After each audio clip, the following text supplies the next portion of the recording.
In Jianghu City, the winter this year was exceptionally cold. Today a torrential rain poured down. The sparse pedestrians on the streets hurried by, none noticing a sallow, emaciated little boy holding a frail little girl shivering from the cold in front of a dilapidated temple gate. The little boy was called Choba, a little beggar in Jianghu City, and the little girl in his arms was his younger sister Xiaoya. They had been orphans since birth, wandering the streets and begging for a living. Xiaoya was picked up by Choba from a garbage heap when she couldn't even walk. He raised her on leftover scraps. Xiaoya was 6 years old now and Choba was 2 years older, at least that was his own calculation, for he himself didn't know his exact age. Both were scantily clad and filthy, their faces mottled purple and blue from the cold. Choba had found a dirty rag from somewhere and wrapped it around the girl to shield her from the cold. Xiaoya spoke in a trembling voice, "Brother, I'm so hungry, so cold." Choba's sallow, emaciated face flickered with helplessness, but his gaze toward Xiaoya quickly turned resolute. He said, "Xiaoya, wait here. I'll go get you something to eat." He braved the heavy rain, wandering aimlessly along the street. The desolate street was empty. He was used to such days. Whenever Xiaoya was hungry, whether by stealing, snatching, or kneeling to beg, Choba would do it without hesitation, because in his heart Xiaoya was his hope, his everything. Without her he would have no reason to live. Passing by the familiar schoolhouse, Choba instinctively leaned against the window. Inside, an old scholar was swaying his head, lecturing a few wealthy young masters and ladies. Choba listened attentively. This was the only thing he liked to do besides caring for Xiaoya. Over the years the old scholar had grown accustomed to his presence and even taught him to read sometimes. The children had also grown used to him. They had given him the name Choba on occasion. Choba cowed heavily in the direction the young woman had gone, thinking, she is truly a good person, goodness will surely be rewarded. He got up and limped back, his heart brimming with joy, thinking Xiaoya won't have to starve for the next few days. The pain in his leg had already been forgotten. He arrived at a steamed bun shop and shouted, "Old Jiang, give me 10 meat buns." A man in his 60s, lazily lying in a recliner, turned to see Choba and grumbled, "Choba, you stinking beggar, where did you get silver? Don't come here to fool me, get lost." Choba extended his hand, showing a piece of silver, and said proudly, "Old Jiang, don't look down on people. See this." Old Jiang's eyes lit up at the silver. He immediately perked up, stood up, wrapped 10 buns in paper, snatched the silver from Choba's hand, weighed it, and muttered, "Damn, did the sun rise from the west? This kid must have stolen the money." He handed the buns to Choba. Choba ignored him, grabbed the buns, carefully held them in both hands, and ran back to the temple. Sister, buns are here," he shouted as he ran. When he reached Xiaoya, he gently took out a bun and handed it to her. Xiaoya lifted her head weakly, her eyes suddenly brightening, and she cried out happily, "Wow! It's really a bun." She reached out her small dirty hand, snatched the bun, and was about to bite it, but then stopped. She held the bun up to Choba and said excitedly, "Brother, you worked hard, you eat first." Like a magician, Choba pulled out a large bundle from behind and said, "Haha, we have plenty. Today I'll let you eat your fill." Xiaoya exclaimed excitedly, "Wow, so many. Brother, you're amazing." She took a big bite of the bun and oil dripped from her mouth. Choba watched her contentedly, then also took a big bite, imitating his sister. They stared at each other and laughed, laughing so happily, so blissfully. As they were enjoying their meal, a voice suddenly came from the street, How fragrant. I smell the aroma of meat buns." 6 or 7 ragged beggars came along the street. One of them spotted Choba and shouted, "Boss, it's Choba. Wow, he's eating buns." Choba turned his head and saw it was the gang of Lai Pai Lu San, the bullies who often harassed him. Choba cried urgently, "Sister, run. They're going to steal our buns." He grabbed Xiaoya and turned to flee. Lu San yelled, "Damn it, catch them. Quick, quick, quick." Choba and Xiaoya ran to a broken city wall. "Sister, climb over," Choba said as he lifted Xiaoya up to a gap in the wall. "Jump down, hurry," he urged. "Brother, it's so high," cried Xiaoya. Xiaoya said, "I dare not jump." Hearing this, Choba climbed up himself, held his sister, and leaped down. "Ah, brother, my leg hurts so much." "I'll carry you," Choba said as he picked up Xiaoya and ran madly into the forest ahead. The beggars behind them stopped at the edge of the forest. One said, "Boss, they've entered the Black Woods. There are wild wolves everywhere. Should we stop chasing?" Lu San spat resentfully, "Bah, he got lucky. Let's go, what a waste." Another person said, "It doesn't matter. Choba dares to enter the Black Forest, he's doomed. There are wild beasts everywhere and very few people ever come out alive." Choba, carrying his younger sister, dashed into the Black Forest, knowing that once inside the woods they would be safe. The forest was vast and dim, the dense leaves blocking out the sunlight. Choba glanced around warily, then placed his sister on a slightly flat large rock. He wiped the rain and sweat from his face, smearing his already filthy features, making him look even dirtier. From afar the roars of wild beasts echoed intermittently. "Big brother, I'm so scared." Lilia curled up clutching tightly to Choba's arm. Don't be afraid, your big brother is here." Choba wiped the rain off his sister's face with his dirty hands, then pulled out a crushed bundle of steamed buns from his bosom. "Eat some buns first, sis. Let's rest here for a while before we go out." Lilia nodded obediently. I'll listen to big brother." "Big brother, you have one too." Suddenly from a valley not far away a furious shout rang out, "Kill them all, let no one escape." Then came the clashing sounds of weapons. Choba cautiously hugged his sister, looked around and listened intently. Then he pointed to a small hill and whispered, "Don't be scared, sis. Let's go check that way." The two of them slowly crept toward the hill following the sound. Peering down they saw a group of black-clad men in a hollow fiercely fighting against 6 or 7 people. Those 6 or 7 people formed a circle back-to-back, protecting a young woman in the center. She held a little girl in her arms. The young woman was very beautiful, charming yet noble. It was the same beautiful young woman who had given Choba silver in the streets of Jinling. The young woman shouted, "Qin Haitian, you hypocrites! You ignore the code of the Jianghu, slaughter my entire family and will surely face retribution and die a miserable death. Ha ha, Zhang Honying, hand over the sword Soul Pearl and I'll let you leave. Otherwise not one of you will survive." A black-clad elder stood with his hands behind his back, his face stern. Zhang Honying brandished her long sword and said, "Relying on a few of you, if not for your treacherous schemes, would you dare to touch our Zhao family? Utterly shameless, how dare you speak such arrogant words here?" Hearing this, the black-clad elder Qin Haitian didn't waste any more words. He waved his hand and roared, "Kill! Kill them all, spare no one!" The group of black-clad men, weapons in hand, surrounded and attacked the young woman Zhang Honying and the 6 or 7 men. The men fought desperately, but outnumbered they were cut down in just a few exchanges. Zhang Honying, holding the little girl in one hand and swinging her sword with the other, charged into the crowd. Her longsword flickered and a shower of cold stars flew like pear blossoms, instantly piercing the throats of 2 men. 2 broadswords came slashing from behind. Zhang Honying twisted sideways and swept her sword, cutting 2 men in half with a single stroke. Qin Haitian's eyes narrowed at the sight. Before she could rise, 2 more swords thrust at her simultaneously. With a fierce cry, Zhang Honying rolled with the momentum of the blades, leaped into the air and executed the move Golden Swan across the sky. Her sword flashed like lightning, severing the necks of 2 men. Their heads rolled down the slope. Midair her body spun like a windmill and a cascade of cold stars shot out, instantly piercing another man's throat before she landed. Her movements were clean, swift and agile. Taking advantage of the moment she just landed, the black-clad elder Qin Haitian suddenly Zhang Honying was sent flying, blood gushing from her mouth. 3 of her ribs were broken. She slammed heavily onto the ground but still held the little girl tightly in her arms. The little girl burst into tears and cried, "Mother! Mother!" Zhang Honying patted the little girl's back and said with effort, "Yu Yan, don't be afraid. Mother is fine." Before the words had faded, 2 swords thrust from front and back. Zhang Honying rolled on the ground with the girl in her arms, barely dodging them. Just as she stopped, a spear pierced through her leg with a thud. She cried out in pain, then fearlessly rolled over and delivered a swift kick to the man's groin. He screamed and rolled on the ground, fainting from the agony. Qin Haitian's hand flashed and a treasured blade appeared. He used the move Eagle Strikes the Sky, slashing down on Zhang Honying's back. But she ignored the wound, rolled on the ground and managed to kick down 2 sword-wielding men. Then with a piercing cry her body spun rapidly. She executed the move Rain of Sword Petals, inverted with head down and feet up, her wrist flickering rapidly to create thousands of sword lights like countless stars falling from the sky. With continuous thuds, 7 or 8 men were instantly pierced all over. As soon as Zhang Honying landed, she shifted the little girl to her right hand, reached into her bosom with her left and pulled out a spherical object. She tossed it toward the space between Qin Haitian and the remaining men. Qin Haitian reacted quickly. As soon as he saw the round object, he shouted, "Dodge! It's the Thunderbolt Divine Needles." He grabbed a nearby man and shoved him in front as a shield.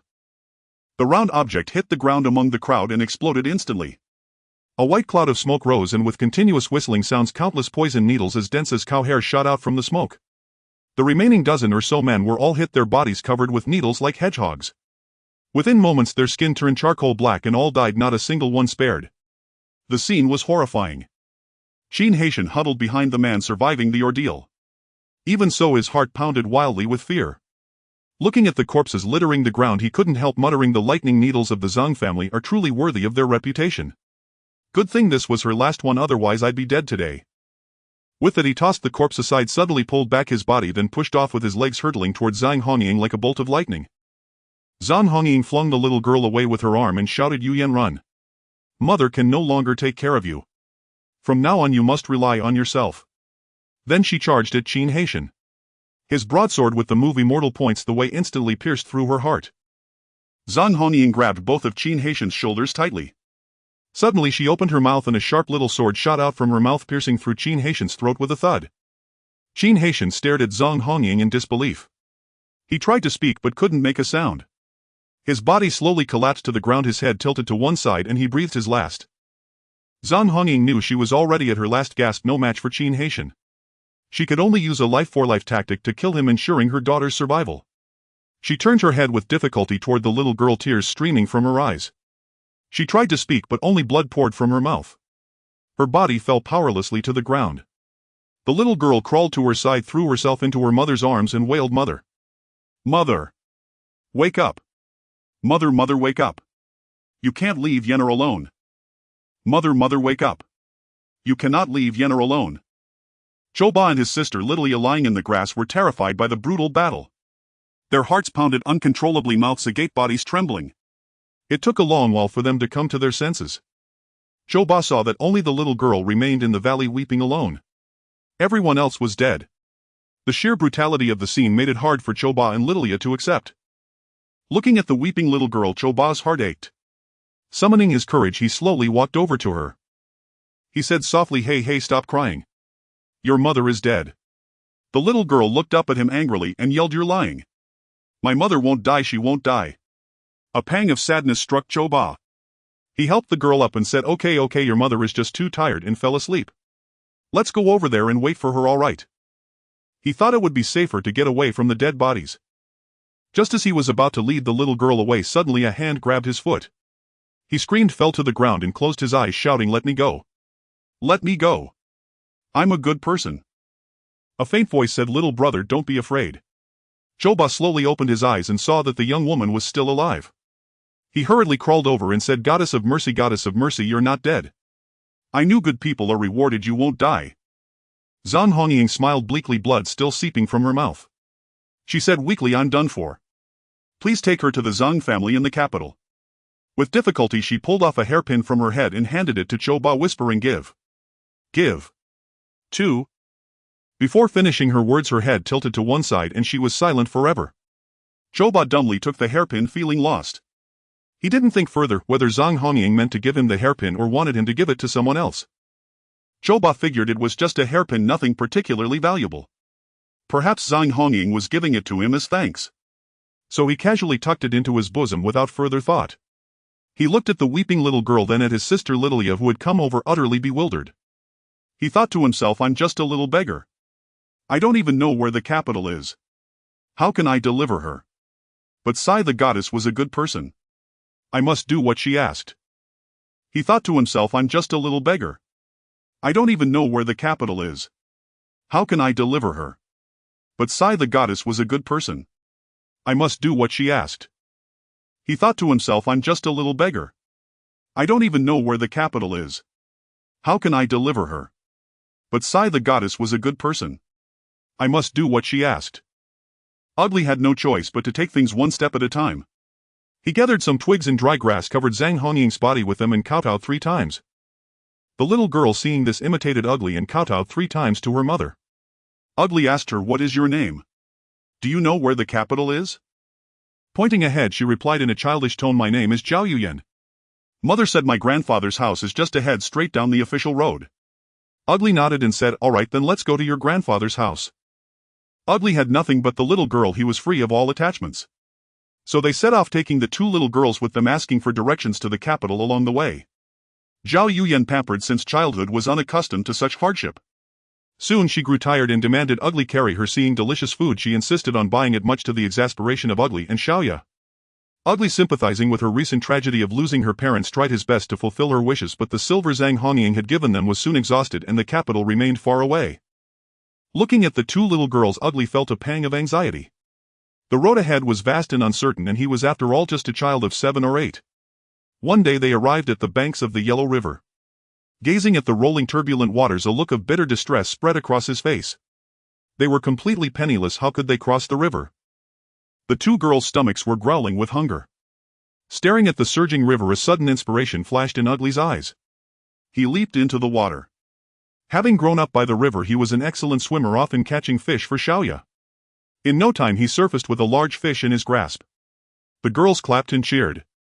They gathered some dry wood, lit a fire, and began to roast the fish. Soon a fragrant aroma filled the air. Suddenly a voice sounded from behind them saying, "How fragrant! How fragrant! Starving old ancestor." An elderly man of imposing stature had somehow appeared behind them. Without a word he walked over to the fire, sat down on the ground, and unceremoniously picked up the roasted fish and began to eat. Ugly and the two girls saw that the old man looked quite fierce. His hair was a mess of white and gray, tangled and matted, sticking to his body in strands as if he hadn't washed it for months. A hideous scar twisted across his face like a writhing earthworm, terrifying to behold. On his back was strapped a blood-red sword over 3 feet in length, narrower than most swords, about 2 fingers in width. The blade itself was hidden, but the hilt exposed was shaped like a ghastly skull. Its eyes were 2 rubies, each the size of a quail's egg, gleaming a fiery red under the sunlight like a living demon, utterly grotesque and horrifying. The 3 of them stared at the old man in terrified silence. One fish quickly disappeared into the old man's stomach. Seeming unsatisfied, he glared at Ugly and said, "Little beast, go catch 2 more from the river, or I'll roast the 3 of you and eat you." He then looked at the 2 girls, a greedy expression on his face, even licking his lips. These 2 girls looked tender and soft. "Roasted, they'd taste delicious for sure," he said. Ugly was horrified. He could tell this old man was no good, he might actually eat human flesh. He quickly said, "Old grandfather, river fish are much fresher. I'll go catch some for you right away and roast them as a tribute." The old man was indeed lazy, accustomed to being served. He was more than happy not to have to do it himself. Waving his hand, he said, "Go on, go on. Serve your grandfather well, and I won't eat you." Then, ignoring them completely, he lay down on the ground and went to sleep. Ugly had no choice but to comply. He went back into the river and soon caught 3 large fish. As he climbed ashore and was about to start roasting them, the old man suddenly sat up with a start, muttering, "Damn it, they're here fast. Can't even let your grandfather rest a bit longer." As he stood up, 3 figures appeared in the distance, approaching rapidly. Ugly thought, so fast. In the blink of an eye, the 3 were right before him. Ugly looked closely. They were 2 elderly Taoists with long swords on their backs and a monk wielding an iron staff. The Taoists were divine mechanism and moving mountains of the Wudong sect, and the monk was Master Pukong of the Shaolin Temple. Master Pukong spoke, "First demon ancestor, if you wish to assert your dominance in the western frontier, so be it. But to break into my Shaolin Temple, steal our sacred martial arts manuals, and take innocent lives, I will not forgive you. Today, even if I must chase you to the ends of the earth, I will send you to the western paradise, lest you commit more sins and terrorize the martial world." The demon ancestor let out a loud, arrogant laugh. Drawing his long sword, he said, "Just the 3 of you little brats daring to speak so boldly before your ancestor. How naive." Ugly found this amusing. Master Pukong and the 2 Taoists were old men with white beards, yet they were called children. Strangely, the monk and the Taoist seemed to accept this without anger, which puzzled him. As the red sword was unsheathed, he saw the blade was made of some unknown material, entirely blood-red, narrower than most swords, about 2 fingers wide and over 3 feet long. The blade was extremely thin yet incredibly tough, its edge razor-sharp. The entire sword exuded an eerie, seductive blood-red cold light that seemed to flow along the edge. Staring at it for too long, it looked like a red vortex that could swallow one whole, truly bizarre and sinister. Ugly quickly averted his gaze. He heard divine mechanism Taoist brandish his sword and say, "Infinite Tao. Stop acting so arrogantly here. Today let us see just how powerful the demon ancestor of the Netherworld sect really is." With that, he and Moving Mountain's Taoist thrust their swords forward. Moving Mountain's sword style was bold and forceful, while divine mechanisms was swift and elusive, his sword tip transforming into countless points of cold starlight. The 2 complemented each other perfectly, one yin, one yang, one firm, one soft. They moved in a 9 palaces and 8 trigrams footwork, circling the demon ancestor swiftly. Their long swords worked in seamless harmony, constantly targeting the vital points of the demon ancestor. The demon ancestor let out a loud shout, "Excellent! The Wudong Yin-Yang dual sword technique. Too bad. The 2 of you are far from the level of your masters, the Wudong twin swords." With a flash of red light from his sword, a cloud of crimson mist appeared. The demon ancestor's movement was ghostly, darting left and right, weaving through the dense net of swords with lightning speed. The red cold light burst forth intermittently with the demon ancestor's movements. Against the yin-yang dual sword technique of the 2 Taoists, he not only held his own but even seemed at ease. Seeing this, Master Pukong shook his iron staff, producing a humming vibration, and joined the fray. The 3 of them battled the demon ancestor fiercely. Ugly watched, dizzy and amazed. He quietly retreated, pulling the two little girls, wanting to escape, the farther away the better. Suddenly the demon ancestor let out a furious roar. His red sword shot forward like a crimson thunderbolt aimed at Moving Mountains Taoist, who was unable to parry in time. Suddenly Divine Mechanism Taoist's sword swept horizontally, colliding with the red sword. His blade seemed to stick to the red sword, following it like a shadow. No matter how hard the demon ancestor tried, he could not shake off Divine Mechanism's sword. The demon ancestor was greatly startled. Before he could react, Master Pu Kong's iron staff slammed into his chest and abdomen. The demon ancestor spat out a mouthful of blood, his body rolling over 10 feet away, landing right beside Ugly and the two girls. Seizing the opportunity, he grabbed the two girls and hurled them at Master Pu Kong. Then snatching Ugly, he turned and fled up the mountain. Ugly shouted and struggled fiercely, trying to break free from the demon ancestor's grip. Annoyed, the demon ancestor tapped his mute acupoint and Ugly was suddenly rendered speechless. Carried along at a breakneck pace, Ugly felt as if he were flying through the clouds, the wind whistling past his ears.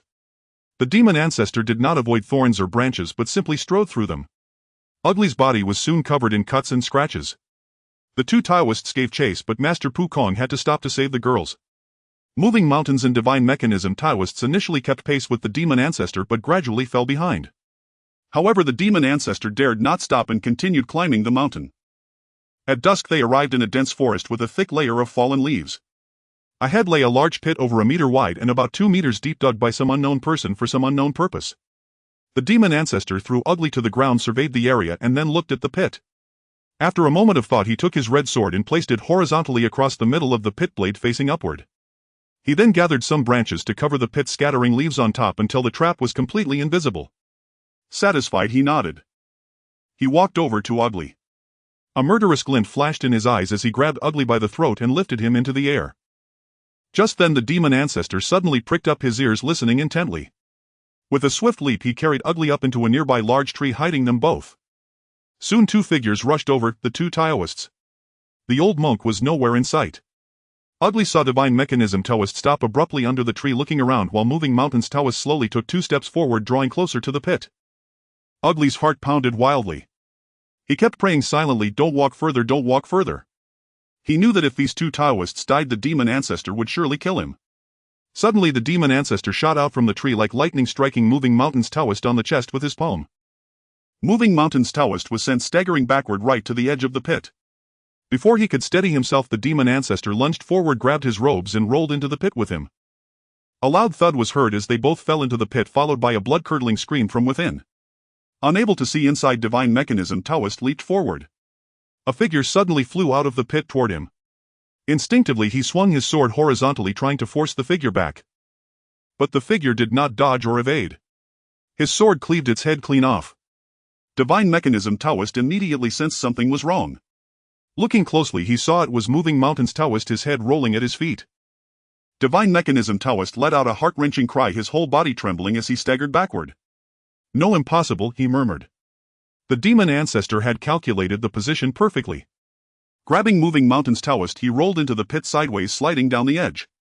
With a powerful toss, Moving Mountains Taoist's legs slammed into the horizontally placed sword, severing them instantly. The demon ancestor then grabbed Moving Mountains Taoist's upper body and hurled it out. Divine Mechanism Taoist, without time to think, had already cut off his comrade's head. The turn of events was too sudden and happened too fast for Ugly to process. The demon ancestor leaped out of the pit, laughing maniacally. "Divine Mechanism, old fool. You've killed your own brother. His ghost is standing right behind you, breathing down your neck. Ha ha ha ha."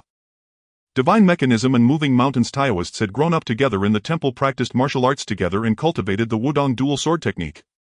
They were of one mind, deeply bonded, and had been inseparable for decades. To have cut off his own brother's head today filled him with immense grief and rage. The demon ancestor's cruel methods had terrified him to the core. Hearing the demon ancestor's words, a shiver ran through his body and he instinctively turned to look behind him. The demonic patriarch raised his treasured sword, intending to slay the Divine Mechanism Taoist while he had the chance. However, he was already suffering from internal injuries, and after this fierce battle his strength was utterly depleted, his body devoid of power. Having exhausted the last vestiges of his strength to barely leap out of the deep pit, he was already pushing his limits. He secretly regulated his breathing, attempting to muster his power several times, but now he could not even lift his sword. Yet his expression remained unchanged as he bluffed loudly, "Divine Mechanism, you old fool, why do you dawdle? What kind of hero skulks about? Come and face your granddaddy for 300 more rounds." Let me twist off your dog head so you can go apologize to the moving mountain old man lest he keeps fretting over you from the afterlife." Upon hearing this, the divine mechanism Taoist's heart trembled with terror. He dared not engage the demonic patriarch in battle again and turned to flee for his life. Seeing the divine mechanism Taoist vanish from sight, the demonic patriarch felt a sudden relief. He slumped down by the pit, gasping for breath, his body feeling as if it had fallen apart. Ugly 8 struggled to slide down from the tree and stood there at a loss. He desperately wanted to flee but dared not, his feet stealthily shuffling backward. Suddenly the demonic patriarch spoke. "Little brat, are you thinking of running? Go ahead, try and see if you can escape." Ugly 8 quickly replied, "No. I was just thinking that you old grandfather must be hungry. I wanted to find you some food as a token of my respect." The demonic patriarch chuckled darkly. "Dare to play tricks in front of me? Even those 2 old Taoists were no match for me. Ha! If I hadn't sustained internal injuries today, dealing with those 3 whelps would have been child's play, let alone a brat like you still wet behind the ears. If you try to run, I'll drink your blood and devour your flesh first." Upon hearing this, Ugly 8 dared not flee. He obediently stood rooted to the spot. Suddenly a clumsy pheasant emerged from the underbrush. Overjoyed, Ugly 8 crept closer, lunged and caught the bird, clutching it to his chest. He glanced back at the demonic patriarch, who had closed his eyes and ignored him. Gathering some dry wood, he lit a fire and roasted the pheasant over the flames. Soon a tantalizing aroma filled the air. Ugly 8 took the roasted pheasant, tore off a drumstick and handed it to the demonic patriarch, saying, "Old grandfather, you must be hungry, right? I've roasted a pheasant for you." The demonic patriarch's stomach growled at the scent. He snatched the pheasant from Ugly 8's hands, grabbed the offered drumstick and tore into the meat without a second glance. As he ate, he nodded in approval. "You're not entirely useless, boy. I'm growing less inclined to eat you." Having finished the pheasant, the demonic patriarch felt his strength returning. He stood up, dusted himself off and grabbed Ugly 8, tucking him under his arm without a word. He resumed his climb up the mountain. Ugly 8 dared not resist allowing himself to be carried upward. The demonic patriarch knew this place was unsafe. If the divine mechanism Taoist and the monk returned, he, gravely wounded, would be no match for them. He had to leave quickly. Despite his injuries, his speed was undiminished. He scaled cliffs without hesitation, a perilous ascent. Ugly 8 looked up to see the steep precipitous peak piercing the clouds. His body tensed in the demonic patriarch's grip, his eyes shut in terror. Finally reaching the summit, the demonic patriarch tossed Ugly 8 to the ground. Unable to hold back any longer, he spat out a mouthful of blood. He hurriedly sat cross-legged. His injuries were severe. The monk Pukong's staff had shattered 6 or 7 of his ribs. The frantic escape had aggravated his wounds, leaving him to recuperate slowly on Mount Taihang. A sudden intense thirst parched his lips. He pulled his water skin from his waist only to find it empty. Scanning the barren summit, he saw only a bottomless cliff ahead and bare rocks all around.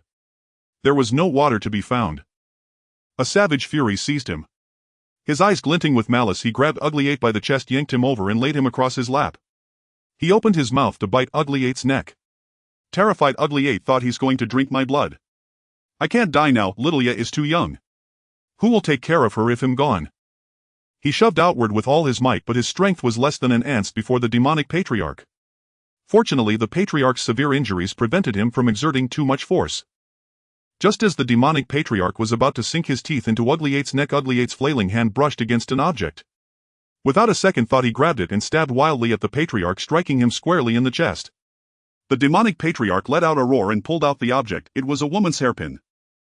It was the very hairpin Zhang Hongying had given Ugly 8 before her death. At the time, she had died before finishing her words. Ugly 8 had thought it merely a woman's trinket, perhaps worth a few silver coins at a pawnshop, and had tucked it into his bosom. Over time, he had forgotten it. During the struggle with the demonic patriarch, the hairpin had fallen out and he had grabbed it by chance, stabbing it into the patriarch's heart. Enraged, the demonic patriarch yanked out the hairpin and lunged at Ugly 8's throat. Pinned beneath him, Ugly 8 struggled desperately, his hands pushing against the patriarch's wrist as the hairpin inched closer to his neck. The demonic patriarch fumed inwardly.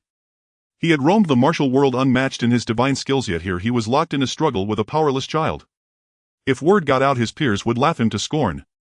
But his internal injuries were worsening and the stab to his heart had drained his strength like air from. Both Ugly 8 and the demonic patriarch were startled. The patriarch, being worldly wise, wondered, "What is this? Hidden inside a hairpin must be some treasure. Once I strangle this brat, I'll dig it out of his belly and see." With the last of his strength, he lunged forward, his hands clamping around Ugly 8's neck. Ugly 8's mind reeled in shock. It's over, it's over. What was that thing? I'm done for. Why is my fate so cruel? The moment the object slid into his stomach, Ugly 8 felt a surging flame ignite within him. The flame coalesced into a torrent of energy rampaging through his limbs and bones. But the demonic patriarch's grip cut off his breath, trapping the energy at his throat where it stagnated in his chest. Ugly 8's chest grew tighter and tighter. The energy, finding no outlet, rampaged wildly through his body, growing stronger and stronger. He felt like a balloon inflated to bursting, on the verge of exploding. Suddenly a soft crack sounded inside him, as if something had been shattered. A cool sensation washed over his face. A stream of energy traveled from his chest to his crown, then down to his bubbling spring acupoint, circulating through his entire body in endless cycles. The stifling sensation vanished, replaced by an indescribable comfort. He yearned to cry out in joy. But the demonic patriarch's grip silenced him. Ugly 8's limbs flailed involuntarily, almost reveling in the sensation. The demonic patriarch, unaware of the earth-shattering changes within the boy, noticed a smile spreading across his face and wondered what's wrong with this brat. Has he gone mad from fear? With each cycle of energy through his body, Ugly 8 felt his strength multiply, his limbs and bones surging with power. His mind grew hazy. The demonic patriarch's grip around his neck became an annoyance. Wishing to flip the man beneath him, he heaved with all his might. But he overexerted himself, sending both of them tumbling over the cliff. His mind grew hazy. The demonic patriarch's grip around his neck became an annoyance. Wishing to flip the man beneath him, he heaved with all his might. But he overexerted himself, sending both of them tumbling over the cliff. It was unclear how long had passed, but Choba gradually regained consciousness. His body felt as if it was falling apart. Even the slightest movement sent waves of stabbing pain through him. His entire body felt as if it had shattered. The wind blew and made him sway unsteadily. Looking closely, he realized he was suspended in midair, lying atop a tangle of intertwined vines. Below him was a dense primordial forest. Over the years, some vines had woven together to form a natural net, and Choba had fallen from the cliff, landing directly in this net. Choba discovered that he was surrounded by towering cliffs, and he was right at the bottom of the valley. Turning his head, he saw the evil ancestor lying next to him, a protruding branch having pierced through his heart. He was already dead. The blood-red long sword lay beside him. Choba shook his head and thought, fortunately the evil ancestor is less fortunate than I am, having fallen on that branch. Otherwise, if I hadn't died from the fall, I would have been killed by him. He tried to recall the scene on the cliff, realizing that after swallowing the orb from the hairpin, he felt no discomfort. On the contrary, he sensed that the energy within him had become deeper and his body was filled with surging power. Suddenly he caught a whiff of a pungent odor. Looking closely, he found a layer of thick black substance clinging to the surface of his body, giving off a repulsive smell. He couldn't understand what had happened. After lying on the net for a while, feeling the pain diminish slightly, he reached for the long sword and slowly stood up. Suddenly a voice rang out from nearby, saying, "Kid, you're finally awake. Hurry over here, let me take a look at you." Choba looked around, startled to find no one. His hair stood on end as he thought, could there really be ghosts in this desolate place? Just as he was lost in thought, the voice sounded again, "There's a cave in the stone wall ahead, come inside." This time he understood clearly, someone was indeed speaking, not a ghost. Following the sound, he saw an opening in a rock wall not far away. The voice came from within the cave. Although he felt a bit frightened, he looked around and thought that since he was already here, he might as well stay. After all, he couldn't escape anyway. In recent days he had learned to accept things as they came, knowing that he was too weak to resist anyone. Gritting his teeth, enduring the immense pain, he leaned on the blood sword and limped towards the cave, walking in along the slope of the mountain. The cave was large and spacious. As he ventured further inside, he spotted a very flat large stone on which sat a frail old man. The old man had a face full of white beard, long and drooping to his chest, covering his entire face, making it hard to see his features. His messy white hair was so long that it lay scattered on the stone. Choba was startled by this peculiar old man, who looked somewhat like a monkey covered in white fur except for his bright piercing eyes that shone with a fierce light. The old man with a body full of white hair said, "It's been 30 years. I've lived alone in this cave for 30 years. Today I finally see a living person. Little boy, come over and let me take a look at you." Choba stared at the old man in fright and hesitated to approach. The old man burst into a loud, boisterous laugh that shook the cave walls, causing dust to fall from him. Choba's eardrums buzzed and he felt dizzy. Suddenly the old man pulled his hands back and Choba felt himself enveloped by a tremendous force, lifting him off the ground and pulling him directly in front of the old man. The old man stood up and Choba wondered, this old fellow was quite short. He was even shorter than the 7 or 80-year-old Choba. Upon closer inspection he realized the old man had no legs, as they had been severed at the knees. Standing up, he was no taller than when he was sitting. The old man circled around Choba using his hands in place of legs. Suddenly his eyes sparkled and he laughed heartily again, prompting Choba to cover his ears. You little brat, at such a young age you've already opened your Ren and Du meridians and even refined your bones and marrow, experiencing a complete transformation. You are truly a natural talent for martial arts. My unparalleled skills can finally see the light of day again. I can finally take revenge for the blood feud with my master. Heaven has not been unkind to me, heaven has not been unkind to me. Choba felt a chill in his heart as he watched the old man speak with tears streaming down his face. After a long while the old man slowly calmed down. Looking at the frightened Choba, his voice suddenly softened significantly as he said, "Child, don't be afraid. I won't harm you, I'm not a bad person. I am also a poor soul who was thrown off a cliff by bad people just like you." After a brief pause he said solemnly, "Your arrival here is fate for both of us. Not only will I not harm you, but I will also train you to become an unparalleled master to make you the #1 person in the martial world. Do you agree? Are you as powerful as that evil ancestor? And what about that Shaolin monk? Are you as formidable as those experts?" The old man was taken aback and asked, "The evil ancestor you mention, is he the one from the Yuming sect? Is he still alive?" He shook his head, muttering to himself, "No way. I've been here for 30 years. When I was young he was already over 100 years old. How could he still be alive? Even if he is that old monster, as long as you cultivate my blood demon shadow technique you will be 100 times stronger than him." Choba looked at the old man in astonishment. In his young heart the evil ancestor was undoubtedly the most formidable figure. If he could be 100 times stronger than him, how glorious would that be? Who would dare bully him or his sister Xiaoya? He thought about it and couldn't help but feel a surge of longing. However, he suddenly shook his head and said, "No, I haven't found my sister yet. She was thrown to that detestable evil ancestor by that Shaolin monk. I must find her back. Also, I promised the Lady Bodhisattva to take her daughter to the capital. How can I go back on my word?" The old man nodded, chuckling, "Good boy, you are kind and righteous with the spirit of a chivalrous hero. However, you should go out and see for yourself. As long as you can walk out you are free to come and go as you please. I will not force you." Choba didn't believe it and spent a long time searching outside, but all he saw were towering cliffs rising into the clouds, steep and sheer as if hewn by a knife. With his current abilities he simply couldn't escape and could only return to the old man in disappointment. The old man said, "So how is it? I didn't deceive you, did I? I have been trapped here for 30 years. To get out there is only one way." "Which way?" Choba asked anxiously. The old man said earnestly, "Become my disciple. I will teach you the unparalleled technique Blood Demon Shadow.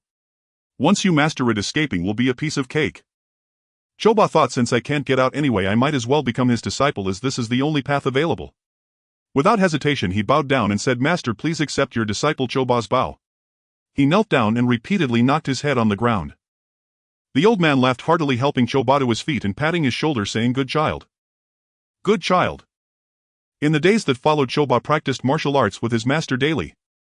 The old man was very strict, starting with the basics, leaving no room for error. Any slight mistake would earn him a beating. Choba had endured various hardships since childhood, so he was not afraid of hardship. The master and disciple were serious in their teachings and eager in their practice. Since swallowing the sword soul pearl, his body had undergone a complete transformation, refining his bones and marrow. Furthermore, he had opened his major and minor meridians and his internal strength was incredibly robust. Thus he had an innate advantage over others. No matter how difficult the martial arts were for him, they were easy and natural. One day the old man called Choba to his side and said, "Disciple, I didn't expect you to progress so quickly. From today on we will officially start practicing the unparalleled skill of Blood Demon Shadow." After saying this he took out a bloodstained manual from his bosom and handed it to Choba. The Blood Demon Shadow consists of 3 parts: Blood Demon Skill, Blood Demon No Shadow, and Blood Demon 1 Sword. Blood Demon Skill is the internal skill section and it is the foundation for Blood Demon No Shadow and Blood Demon 1 Sword. You've already mastered these 2 over the past 2 years and your achievements are far beyond my expectations. I am very satisfied. Blood Demon No Shadow teaches you how to cultivate agility and movement techniques, with its core being the word fast. Once this technique is mastered you can instantly vanish into thin air, disappearing from the enemy's sight without a trace. This technique allows you to appear and disappear unpredictably, making it truly rapid and nearly invisible like a ghost. It is the essence of Blood Demon Shadow. Although Blood Demon 1 Sword consists of just 1 sword, when combined with Blood Demon Shadow it strikes without shadow or form, faster than lightning, no, even faster than lightning, killing the enemy in an instant. It has no techniques, it is simply an ordinary sword strike. Yet this one strike leaves the enemy with no way to evade it. The central concept remains the word fast. Fast enough that the enemy cannot defend against it, fast enough that before they can react they are already dead. All techniques and divine skills are rendered meaningless before this one strike. In the world, one sword is enough. In the realm of martial arts, speed is invincible. This is the essence of Blood Demon Shadow. Choba felt his blood boil, his heart surge with excitement, and he longed to master it. What a statement! One sword is enough to traverse the world. Choba muttered to himself. How grand! How full of ambition! 8 years had passed in the blink of an eye, and Choba was no longer the frail little beggar he used to be. He had grown into a strong young man. Although he wasn't very tall, of average height, and not particularly handsome, his skin was slightly dark. Underneath two sword-like eyebrows were a pair of slender eyes, often shining with a sharp light. His nose was straight and his slightly thick lips curled into a simple smile. He was seen running through the forest, moving with such speed that he was faster than a shooting star. Suddenly he shouted, "Blood Demon, no shadow!" His figure vanished into thin air, reappearing behind another tree. He disappeared again and then showed up on another tree branch. His movements were so fast that they were truly invisible, only leaving behind an afterimage. He then shouted again, "Blood Demon, one sword!" His figure exploded into a flash and the red sword light flickered countless times, too fast to comprehend. After a breath his figure reappeared at the original spot, hands behind his back, the sword already sheathed as if it had never been drawn. Boo! Boo! Boo! A series of loud noises rang out as 81 large trees were severed in half. On the official road leading to the capital, a youth donned a bamboo hat and black attire, leisurely riding a chestnut horse at a steady pace. This youth was not particularly handsome, the sort one would pass by without a second glance on the street. Around 18 or 19 years of age, his face was weathered and dark, with a pair of narrow elongated eyes that glimmered with sharp light brimming with resolve. His thick lips, slightly upturned, bore a faint smile that instantly conveyed an impression of honest simplicity and steadfast reliability. Tucked diagonally at his waist hung a blood-red sword, its hilt adorned with a grotesque and terrifying skull, a stark and conspicuous contrast to his overall demeanor. This was none other than Xiao Yijian. A faint smile graced his lips, his narrow eyes half closed as he stared blankly into the distance, utterly oblivious to the scenic beauty flanking the road, clearly lost in his own thoughts. He mused inwardly, back then at the Yellow River, my little sister Xiaoya and Zhao Yuyan were cast by the evil ancestor into the embrace of that Shaolin monk Master Pukong, and then I became separated from them. I should first go to the Zhang residence in the capital to see if Xiaoya has returned with Zhao Yuyan. If my sister has been living there all these years, that would be wonderful. With Zhao Yuyan there, I trust the Zhang family wouldn't make things difficult for a young girl like her. If I can successfully find my sister Xiaoya, then I'll head north to the northern frontier to seek out my master's wife, properly inter my master's ashes, and settle her family. After that I must find my master's nemesis Min Jiang Yuan. Recalling Xiaoya's childhood and the bittersweet moments they shared on the streets of Dongling City, Qiu Yijian's lips curled upward, involuntarily, a wave of warmth rising in his heart. He let out a soft sigh, thinking, 8 years. I wonder how the little one has been faring all this time.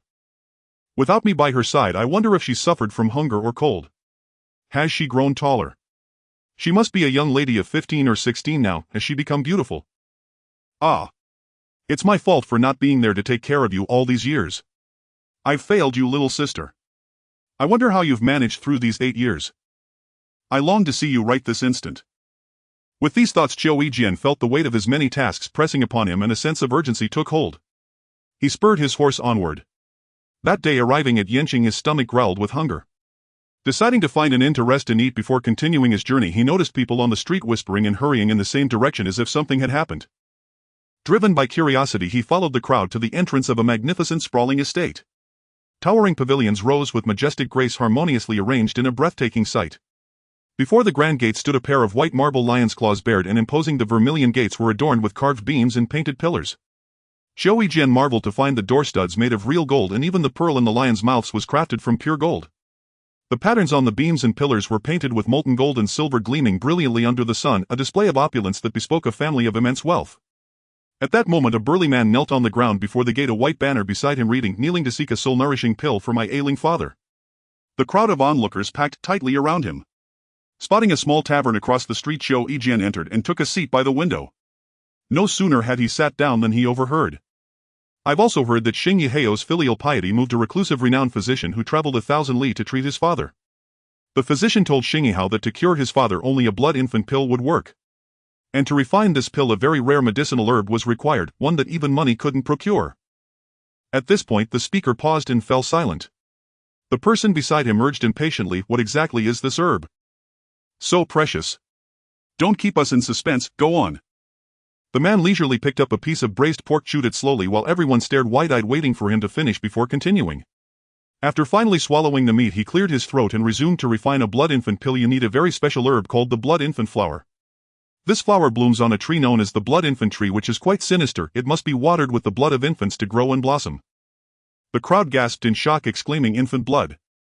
That's unbelievable. Who would use a child's blood to water a tree? That's too cruel." Another person added, "This is too incredible. You're not making this up, are you?" The man, annoyed by the doubt, was about to retort when another person suddenly slammed the table and shouted, "If what you say is true, doesn't that mean the Gao residence keeps such a blood infant tree? Then the Gao family must be using infant blood too." The speaker's eyes widened and he dared not continue. The others understood his implication and turned to look at Xingyihao kneeling on the street, then back at the imposing gate of the Gao mansion. They exchanged glances, each seeing an expression of utter disbelief in the other's eyes. Zhou Yijian rose, cupped his hands in a salute and said, "Gentlemen, may I ask about the Gao residence? They seem to be quite wealthy." The group turned to Zhou Yijian, noting his youth and unfamiliar face. The first speaker replied, "You're not from around here, are you? Otherwise how could you not know the Gao residence?" Zhou Yijian nodded and said, "I'm just passing through. I couldn't help but ask after hearing your fascinating tale. Please forgive my intrusion." The man said, "No need for formalities, young friend. It's understandable since you're not a local. The master of the Gao residence is Gao Baiwan, the wealthiest man in the region. His fortune rivals that of a nation, and most of Yanqing's properties belong to the Gao family. Rumor has it that Gao Baiwan himself doesn't even know how much money he has. Even his chamber pots are made of gold," he added with a hearty laugh. Just as the man was speaking with gusto, the Gao mansion's gate creaked open with a rumble. Everyone looked up to see a steward-like man emerge, flanked by a dozen guards who bore the unmistakable air of martial artists. The steward approached Xingyihao and said, "I am Chen Ping, steward of the Gao residence. Our master says there is no such thing as a blood infant pill here. Be sensible and leave, or we will not be polite." Xingyihao remained kneeling and replied, "Wind-chasing swordsman Chen Ping, renowned for your 13 wind-chasing sword techniques, once unmatched in the martial world. You vanished from the scene years ago. For a chivalrous warrior like you to stoop to being a steward in the Gao residence is truly baffling."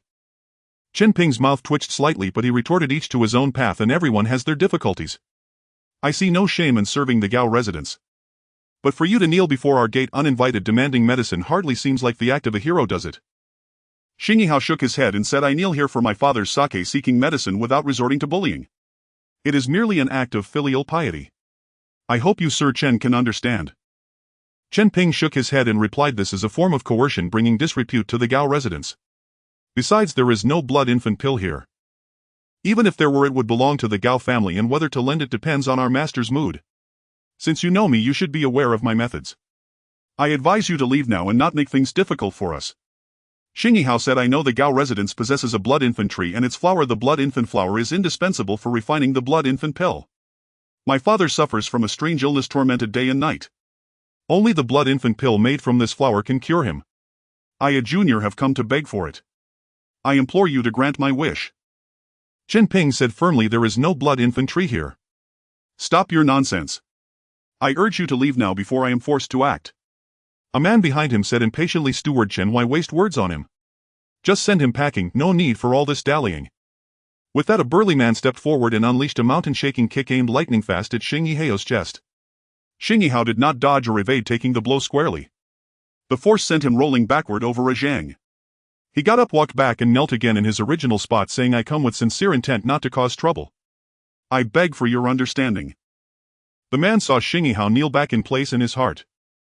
Enraged, he bellowed, "Fine, fine, fine. Let's see if you truly won't fight back." With that, he gathered his chi in his dantian and his palms abruptly turned a verdant green. Seeing this, Xingyihao narrowed his eyes and said, "The green jade palm of the Qingqing sect. Very well, I shall receive this strike." Xingyihao remained kneeling in place, circulating his chi through his entire body, standing firm as a mountain. The man let out a mighty shout, and with a thunderous boom his palm struck Xingyihao square in the chest. Xingyihao's body was instantly sent flying, crashing to the ground over 2 zhang away, lying motionless. The onlookers stared at the fallen Xingyihao, murmuring among themselves, their faces filled with sympathy. Zhou Yijian also rose involuntarily, quietly watching Xingyihao lying on the ground. After a long while, Xingyihao stirred slowly, climbed to his feet, wiped the blood from the corner of his mouth, straightened his clothes, walked back and knelt once more. Everyone watched him in silence. The entire street was so quiet that the drop of a needle could be heard. The man looked at Xing Yihao, a sneer of contempt curling on his lips, and said, "You sought your own death, so don't blame me."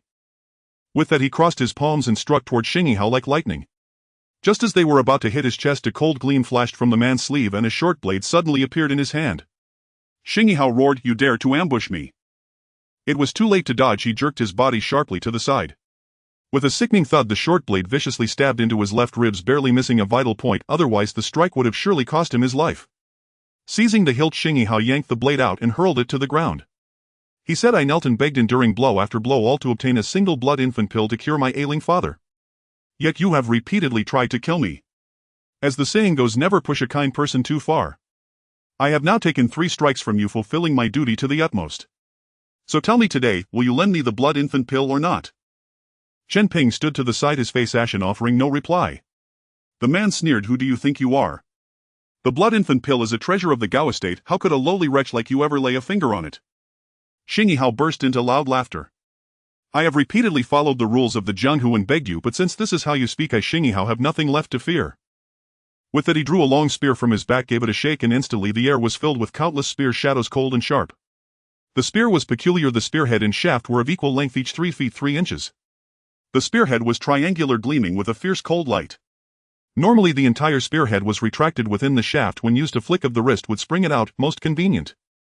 This was the famed cloud-piercing spear of the Jianghu. The cloud-piercing spear, like a dragon breaking through the clouds, shot straight toward the man's heart like lightning. The man hurriedly drew his longsword to parry, but before his blade could even touch the spear shadow, Xing Yihao's spear suddenly withdrew, then like a viper exploded forward again, stabbing straight at the man's throat. The man was horrified. It was too late to defend. Xing Yihao's spear was too fast. Before the man could even raise his sword, the spear pierced his throat and his body crashed to the ground. Seeing this, the other men raised their blades and charged at Xing Yihao. With a move called Pearl Blossom Rain, the spearhead transformed into thousands of cold stars, sweeping toward them like a raging storm. Amid a clatter of metal, 7 or 8 broadswords were sent flying into the air. The men clutched their throats, stumbling backward as blood seeped through their fingers. Their eyes wide, they collapsed and died. Without sparing them a glance, Xing Yihao brandished his cloud-piercing spear and strode toward the Gao estate. Chen Ping flicked his longsword, sending out cold star-like sparks as he lunged at Xing Yihao. Just then 2 figures leaped out from within the estate.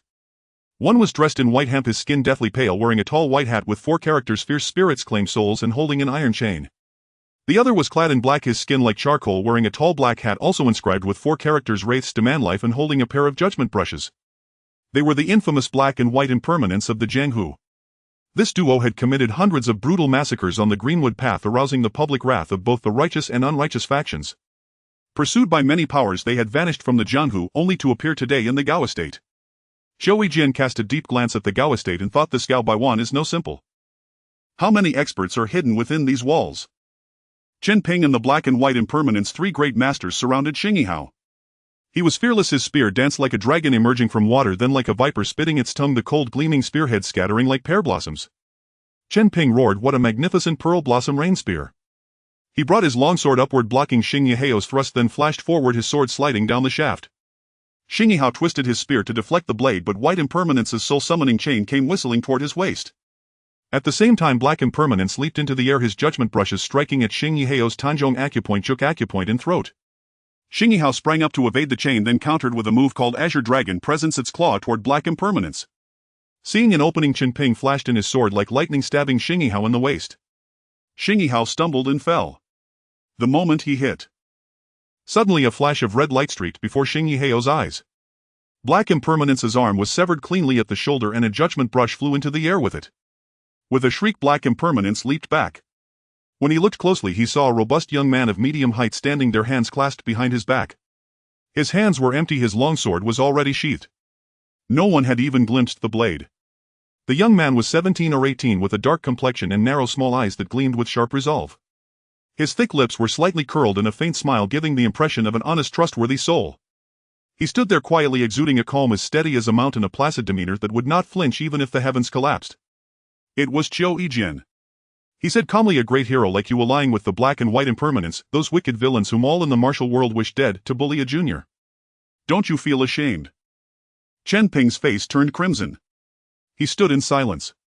White impermanence said coldly, "Boy, who are you? How dare you lecture us black and white impermanents? Are you tired of living? Xiao Jian replied calmly, a man about to die yet still unaware, spewing arrogant nonsense, how laughable. White Impermanence flew into a rage. Arrogant brat. With a clatter he shook his soul-summoning chain which shot toward Xiao Yijian's throat like a venomous snake. Xiao Yijian sneered, standing still with his hands behind his back unmoving. The chain was inches from his throat when suddenly a red light flashed and vanished in an instant. Fast. Too fast. So fast that one might doubt whether the flash had ever existed, perhaps it was just an illusion. The chain stopped 2 inches from Xiao Yijian's throat and clattered to the ground. White Impermanence's eyes bulged in disbelief as he stared at Xiao Yijian. Suddenly a thin line of blood appeared on his throat, seeping steadily. He murmured, "Such a swift sword." Then with a thud he collapsed and died. Everyone stared at Xiao Yijian in disbelief. For decades the Black and White Impermanence had roamed the Jianghu, escaping even joint sieges by multiple factions, a testament to their martial prowess. Yet now this unknown youth had killed one with a single stroke. It was almost unbelievable. Black Impermanence let out a mournful cry and, mad with rage, lunged at Xiao Yijian. With his remaining arm he thrust his judgment brush at Xiao Yijian's throat. Xiao Yijian drew his longsword and sheathed it again in an instant. Before Black Impermanence's brush could reach him, Xiao Yijian's sword had already pierced his throat. After the sword was sheathed, Black Impermanence's body crashed to the ground with a thud. Qin Ping, pale with terror, stumbled back 3 steps and stammered, "What? What sword is that?" Xiao Yijian clasped his hands behind his back and said calmly, "The Blood Demon Sword." Qin Ping repeated, "Blood Demon Sword. Blood Demon Sword. Such a swift sword." With a contemptuous glance at him, Xiao Yijian walked over to Xingyihao, helped him to his feet and strode away. The crowd watched the two depart. No one dared to stop them. Qin Ping let out a long sigh as he watched Xiao Yijian's retreating figure. "This is going to bring us great trouble," he murmured. Having escorted Xingyihao home and bandaged his wound, the sword strike had not been fatal. Xiao Yijian received Xingyihao's repeated gratitude. Xingyihao then led Xiao Yijian to visit his father. The old man, pale and gaunt as a skeleton, had clearly been bedridden for years, his eyes wide open, staring fixedly at the ceiling. When Xingyihao entered, the elder clutched his son's arm fiercely, rasping, "How or kill me. Don't let me suffer any longer. I can't bear to be a burden to you anymore." Tears streamed down Xingyihao's face as he knelt before his father. "Father, I found the blood infant pill. Don't worry, you'll get it soon and then you'll be well." Watching the father and son, Xiao Yijian thought of his own solitary wandering life and of his little sister Xiaoya, who had been his only kin. Unbidden tears of sorrow welled in his eyes. Speaking of his elderly father, Xingyihao's expression turned mournful.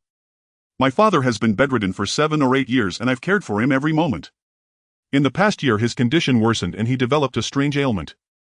He cannot sleep at all, day or night, his eyes never closing. His spirit has been tortured to the brink of madness. Unable to bear his suffering, I sought out famous physicians everywhere, but to no avail. Recently a renowned healer told me of a pill called the Blood Infant Pill that could ease his pain. But it requires a special ingredient, the blood infant flower, which blooms from the blood infant tree. This tree is utterly malevolent, needing to be watered with the heart's blood of an infant to blossom." Hearing this, my heart was torn. At this, Xingyihao's face flushed with shame. Alas! Such an evil thing, normally I would not only refuse to seek it out, but upon hearing of it I would go and destroy it. Yet seeing my father tormented to the brink of death by illness, I had to go against my conscience and beg for such a vile object from the Gao Mansion. Xiao Yijian asked, "Are you certain the Gao Mansion has this pill?" Xingyihao replied, "The healer told me so. He said the Gao Mansion cultivates a blood infant tree and has refined the blood infant pill. That's why I went to beg for it." Xiao Yijian pondered for a moment and said, "The blood infant tree in the Gao Mansion must be destroyed lest they harm others again. I will retrieve the blood infant pill for you." Xingyihao immediately objected, "The Gao Mansion is filled with masters. You have already saved me once, benefactor. How can I let you risk your life again?" Xiao Yijian smiled faintly. "I consider you a friend, and for a friend I would go through fire and water. Besides, now that I know such an evil thing exists in the Gao Mansion, I must go and destroy it. I cannot allow them to continue harming people. A true man knows what he must do and what he must not. Even if it's a dragon's pool or a tiger's den, what is there to fear?" These words ignited a blazing passion in Duanihao, filling him with the utmost admiration and respect. That night the two stealthily scaled the high wall from a corner. Xiao Yijian's blood demon shadowless movement technique was as swift and ghostly as a phantom, too fast for the naked eye to follow. Duanihao watched in awe, his heart pounding. What kind of lightness skill is this? How can it be so fast? Xiao Yijian observed the Gao Mansion, its carved beams and painted rafters, its green bricks and azure tiles, its winding streams, and its exotic flowers and rare plants competing in beauty. Having begged for food since childhood and later lived deep in the mountains with his master, he had never imagined such a breathtakingly luxurious estate existed in the world. He sighed inwardly but felt no lingering attachment to the scenery. Leaping onto a rooftop, he carefully surveyed the area, noticing guards hidden in every shadowy corner. He quietly signaled to Duanihao, then instantly flashed behind a guard, extending his fingers to seal 3 of the man's acupoints. "Don't shout, cooperate and I won't kill you." Seeing the man nod repeatedly, Zhou Yijian unsealed his mute acupoint and asked, "Where is Gao Baiwan?" The man was quite cooperative. He whispered, "The patriarch lives in the tallest tower at the back. But he guessed you would come and has set a trap. Don't go there." Zhou Yijian said, "Just answer my questions. Don't worry about the rest." He then asked, "Do you know where the blood infant pill is kept?" The man replied, "I truly don't know. I'm just an ordinary guard. They wouldn't tell me something so secret." Zhou Yijian nodded and continued, "Where is the blood infantry?" The man said, "It's in a sealed courtyard at the back of the mansion. It's a restricted area. I've heard it's guarded by experts, but no one has ever been inside. I don't know what it's like in there." Zhou Yijian said, "You've cooperated well. I won't harm you and you must not raise the alarm. Can you do that?" The man replied, "Rest assured, I will cooperate fully and keep silent." Zhou Yijian turned to Duanihao and said, "Stay on the perimeter and keep watch. I'll go in and get the blood infant pill. Afterwards, well, destroy the evil tree and be done with it all." Duanihao was reluctant, wanting to go in with Zhou Yijian. Zhou Yijian insisted they needed someone to stay behind and provide support lest they both be captured. Duanihao finally agreed, urging Zhou Yijian to be careful and to signal if anything went wrong. Zhou Yijian nodded and with a flicker of his form vanished. He moved swiftly and silently, using the foliage architecture, shadows and blind spots to his advantage until he reached the rear hall. The tower the guard had mentioned was easy to spot. Standing at the door, Zhou Yijian felt a flicker of doubt. His hearing was exceptionally sharp, no sound within 10 zhang could escape him. He was certain there was no ambush nearby. Without further hesitation, he decided to face whatever came. Since I'm here, I might as well see it through. He had always believed that any trap was an illusion in the face of absolute power. He stopped concealing his presence and pushed open the door, walking straight in. Inside, 3 people were present. One was sitting in the main chair sipping tea. It was Gao Baiwan. Seeing Zhou Yijian enter, Gao Baiwan spoke, "You came quickly. Earlier than I expected." Zhou Yijian ignored him, his gaze fixed on the 2 old men standing behind him. They were identical in both attire and features, a pair of twins. Staring at them, a memory surfaced from his master's idle tales of martial arts figures from 30 years ago. The Wudong sect had produced a pair of twin brothers with unparalleled swordsmanship. Their mastery of the Wudong Yin-Yang twin swords technique was so profound it was said to be unmatched in history. No one, not even the technique's creator, could surpass their skill. Because they were twins, their minds were naturally linked and their coordination was flawless. It was because of these two that the Wudong Yin-Yang twin swords technique had become renowned and feared throughout the Jianghu. Zhou Yijian said calmly, "If I'm not mistaken, you two must be the Wudong twin swords, the elders Pin Jiangzi and Qin Jiangzi." Pin Jiangzi nodded. "I didn't expect anyone from the younger generation to still remember us after we left the Jianghu over 20 years ago." Qin Jiangzi continued, "Since you recognize us, there's no need for trouble. Leave your sword and we won't harm you. You can leave. Otherwise both you and your sword will stay. The choice is yours." Zhou Yijian shook his head with a faint disdainful smile. "This junior once believed you two were true masters of our time, possessing unparalleled skills worthy of being role models. You roamed the Jianghu, aiding the weak and vanquishing the strong. But today I see you bullying the weak and abetting evil. It fills me with disappointment. You have abandoned the true essence of the Tao and become mere thugs for hire. What a pity. A true pity." The two were enraged. They shouted in unison, "Arrogant brat! How dare you lecture us?" Pin Jiangzi then said, "We are here to repay a debt of gratitude to protect the patriarch's safety. It is not for wealth or status. We have never bullied the weak or aided evil. As long as you do not harm the patriarch's life, we will not interfere with anything else." Zhou Yijian retorted, "If the man you protect is a brutal, inhuman monster, are you not then abetting evil elders?" Pin Jiangzi shook his head. "We have not seen the patriarch commit any inhuman acts." Zhou Yijian let out a cold laugh. "Setting aside everything else, what about Gao Baiwan cultivating the blood infantry and watering it with the heart's blood of infants? Do you not consider that brutal and inhuman?" Pin Jiangzi was momentarily speechless, unable to refute. Qin Jiangzi, being more hot-tempered, had lost his patience. He roared, "Less of your sharp tongue, boy. If you have any skill, let's settle this with our blades. Stop this endless prattle. Xiao Yijian replied, that's exactly what I was thinking. I've been waiting for you two to make the first move. Otherwise you might not get the chance. Enraged Qin Jiangzi snarled arrogant whelp. As his words fell, two streaks of cold light shot towards him from above and below. Xiao Yijian dared not be careless. He activated the blood demon shadowless technique, weaving between the two swords like a leaf in a gale, bobbing and drifting with the wind. One sword was fierce and overbearing, swift as lightning, striking like sudden thunderclaps in the night sky, targeting all his vital points. The other was gentle yet treacherous, its moves interlocking in an unending chain. Xiao Yijian felt as if countless cold stars were pricking at him from every direction, like a myriad of silver needles darting and stabbing around him, slow at first, then fast, impossible to defend against. Their coordination was flawless. The moment one attacker revealed a flaw, the other immediately covered it. Their speed and rhythm were perfectly matched, their offense and defense seamless, trapping Xiao Yijian in an impenetrable net. He couldn't help but exclaim, excellent swordsmanship. Truly worthy of your. It reminded him of the time he had seen the Taoist Xinji and Banshan perform the same technique as a child. Compared to these two masters, theirs was like a minor trick next to a grand spectacle, a world of difference. The most shocked were Qin Jiangzi and Pin Jiangzi themselves. After all their effort, they hadn't even touched Xiao Yijian's robe, filling them with profound shock. As Xiao Yijian finished his praise, the two figures suddenly vanished.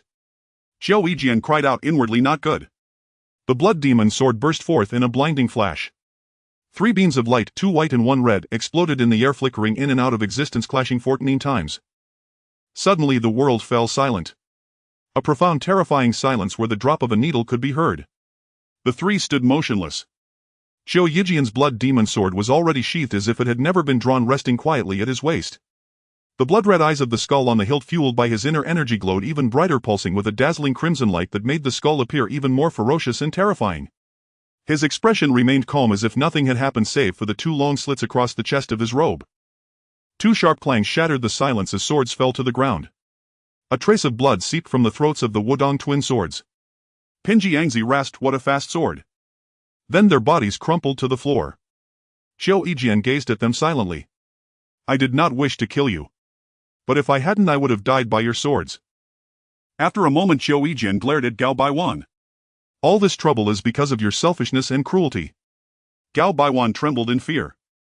Just then a figure rushed in from outside.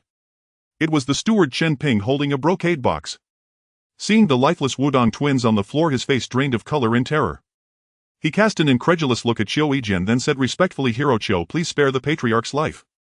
We are willing to offer the blood infant pill. If you will spare him, name your price and we will do our utmost to satisfy it." He then presented the box to Xiao Yijian. Xiao Yijian took it, opened it, and saw 6 pills, each the size of a longdan. He closed the box and let out a sharp whistle. Xingyihao immediately crashed through the window. Xiao Yijian handed him the box. "This is the blood infant pill. Go home quickly and give it to your father. I have some matters to attend to here. I'll meet you later." Seeing the pill, Xingyihao was overjoyed. He bowed deeply. Gao Baiwan trembled violently, unable to answer. Chen Ping hastily replied, "Hero Qiu, the blood infant tree is a sacred tree passed down through generations of our Gao family, protecting our fortunes. Please do not harm it. Our house is willing to offer ample compensation. What do you say?" Xiao Yijian sneered, "Such an evil thing, and you venerate it as a sacred object. Your Gao mansion is truly something. It must be eradicated today. I will not allow it to harm the world any longer. Otherwise I will kill Gao Baiwan." Gao Baiwan's face was ashen. He dared not meet Xiao Yijian's gaze. After a long silence, he nodded helplessly at Chen Ping. Chen Ping, his expression grim, nodded firmly and said to Xiao Yijian, "Very well. I will take you there." They arrived at the rear courtyard, passing several towers until they reached a small courtyard with a tightly shut gate. Chen Ping bowed towards the gate and announced loudly, "Steward Chen Ping, by order of the patriarch, comes to pay respects to the sacred tree. I request your passage, elder." As his words faded, the gate swung open with a boom. Chen Ping entered first, with Xiao Yijian following cautiously, his eyes scanning the surroundings. Before them stood an altar, and at its center was a single strange tree. Xiao Yijian furiously beheaded the beautiful maiden. This massive tree stood as tall as a 2-story building, its trunk so thick that it would take 4 or 5 grown men to encircle it with their arms. The branches stretched out in all directions as if greedily absorbing the essence from the air, giving off an illusory sense of insatiable avarice. Stranger still, the bizarre tree emanated a blood-red hue all over, without a single green leaf, making it appear utterly sinister and eerie. Xiao Yijian gazed at the ominous tree, then suddenly narrowed his eyes, focusing on a corner beside it. There on a flat boulder in a nearby nook an old man with white hair sat in meditation, his eyes slightly closed and hands forming a seal. With each breath a blood-red aura emanated from the blood infant tree which he drew into his dantian. He was in fact absorbing the energy released by the tree. Chen Ping stepped forward upon seeing the old man and said respectfully, "Ancestor, I have brought this man here on the patriarch's orders." He paused briefly then continued, "He intends to destroy our Gao family's blood infantry." The old man without even lifting an eyelid said softly, "I understand. You may go." Chen Ping bowed and replied yes, then turned and fled as if pardoned. Zhou Yijian stood silently watching the elder, thinking to himself, this man's martial arts are exceptionally profound. It seems the Gao residence is far from ordinary, truly a place where dragons and tigers lie hidden. The old man then opened his eyes and a piercing gaze sharp as a sword shot toward Zhou Yijian. Zhou Yijian remained expressionless, meeting the elder's stare with calm composure. After a moment the old man spoke, "Young lad, you are quite remarkable. Few can withstand my gaze with such tranquility as you. Your will is resolute and your future achievements will surely be extraordinary." Zhou Yijian's expression remained unchanged, as calm as still water. He said nothing. The elder continued, "If you are willing to join the Gao family, I will train you to become one of the top martial artists of this era." Zhou Yijian sneered disdainfully, "You are nothing but heretics and demons. Our paths diverge and we have no common ground."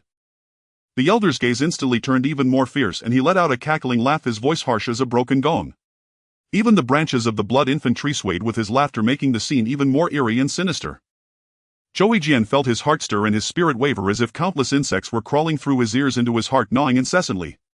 Alarmed, he thought, this is the demon sound art. He quickly activated the blood demon heart technique to protect his heart meridian. A crimson light radiated from his body and his expression gradually returned to calm.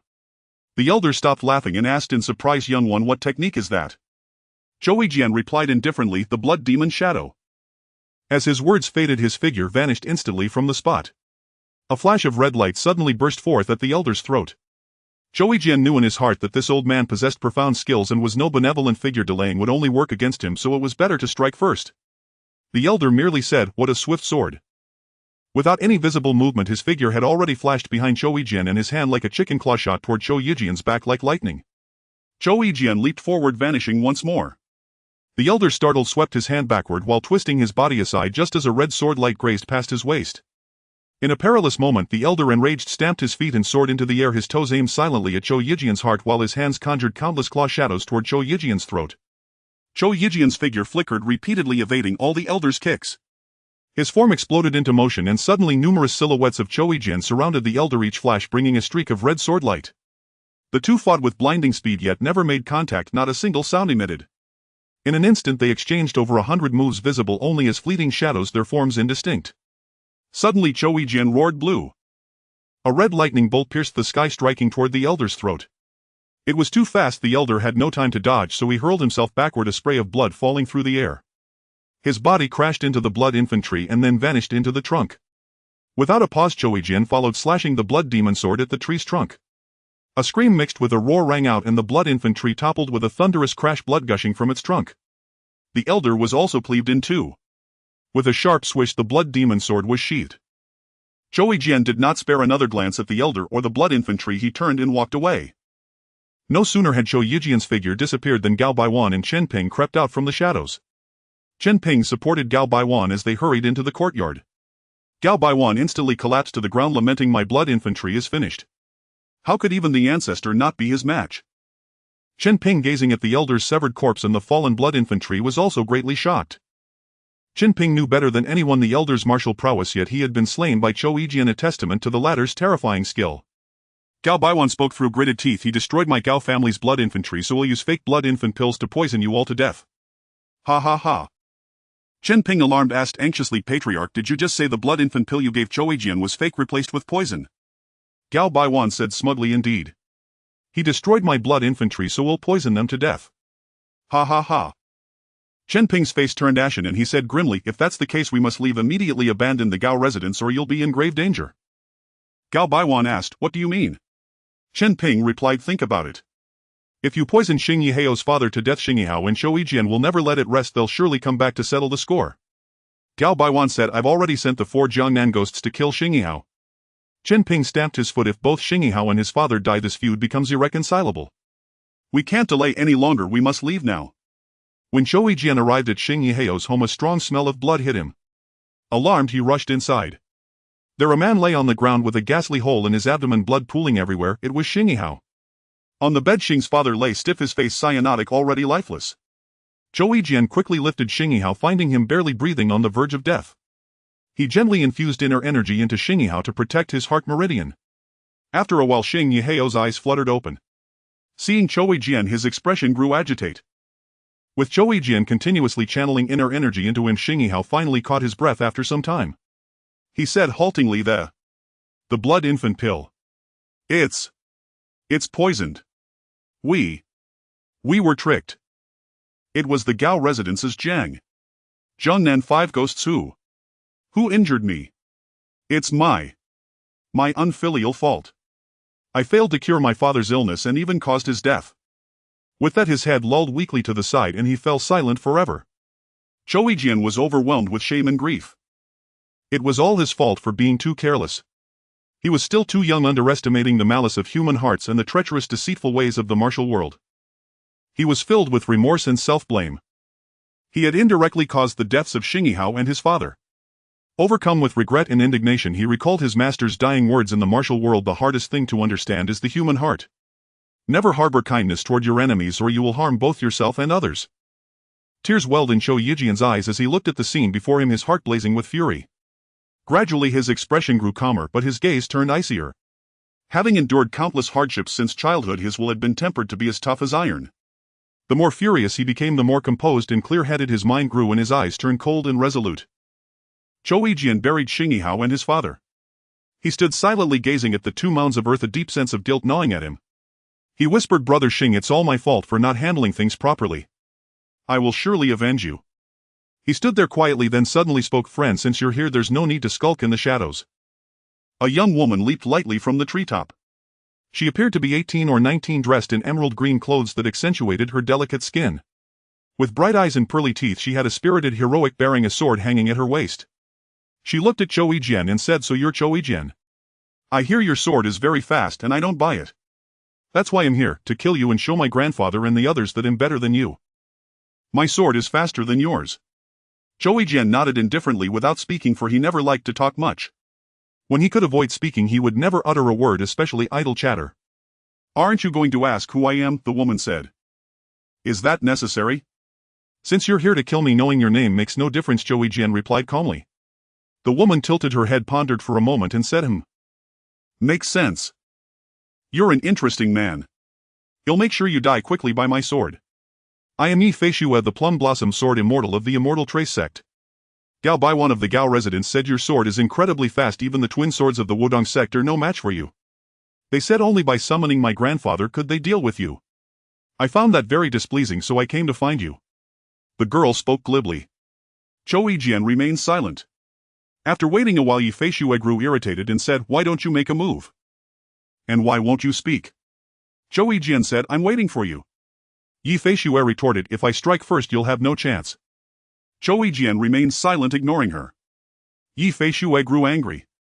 Suddenly her sword light blazed swift as a wisp of smoke, aiming straight for Chou Yijian's throat. In an instant, Chou Yijian's figure vanished, reappearing behind her. Startled, Yi Feishue executed a swift somersault, her sword flashing 81 times in a burst, each point of light like a cold star lightning fast toward Chou Yijian. He moved through the rain of swords as if strolling in a courtyard, dodging left and right, vanishing and reappearing like a phantom, yet he never drew his sword. The more Yi Feishue fought, the more alarmed she became. She exerted all her skills, filling the air with flying swordlight and glinting coldness, while Chou Yijian moved with effortless grace. Suddenly Yi Feishue stopped, staring incredulously at Chou Yijian's placid face, murmuring, "Impossible, absolutely impossible. How can you be faster than me?" Her expression fell, her eyes dim. Then she let out a sharp cry, and a swordlight flashed like lightning in the dead of night, arriving in an instant, truly too fast for the naked eye. At the same time, a cloud of poison needles shot from her sleeve, enveloping Chou Yijian. He dodged swiftly, his blood demon sword tracing a crimson curtain before him. Furious, he roared, "One sword of blood demon!" The blood demon sword pierced through Yi Feishue's throat in an instant. Her eyes wide, she gasped, My grandfather will surely kill you. To avenge me." Her body fell and the blood demon sword was sheathed. Chou Yijian quickly pulled 3 poison needles from his left arm. His entire arm felt numb. He sat cross-legged, activated the blood demon art, and slowly forced the poison toward his fingertips. Soon black liquid dripped from each fingertip emitting a foul odor.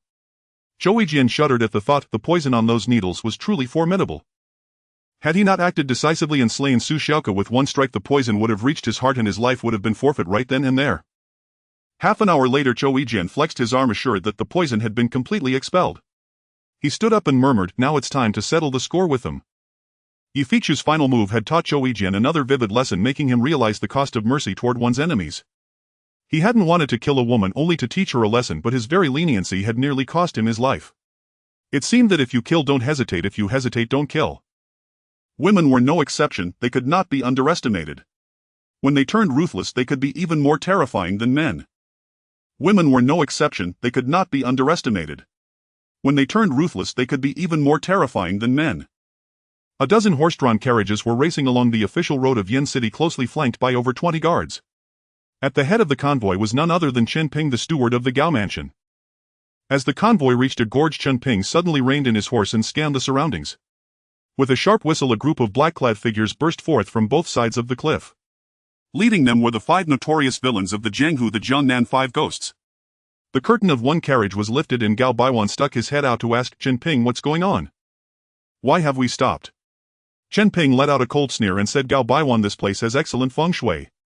Let's stop right here." Gao Baiwan was stunned for a moment before being helped out of the carriage by a long-bearded elder.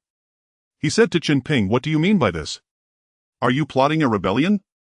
Chen Ping burst into loud laughter and said, "Gao Baiwan, do you still remember the Chen Boyan family you slaughtered 23 years ago?" Gao Baiwan was greatly startled and said, "Chen Boyan?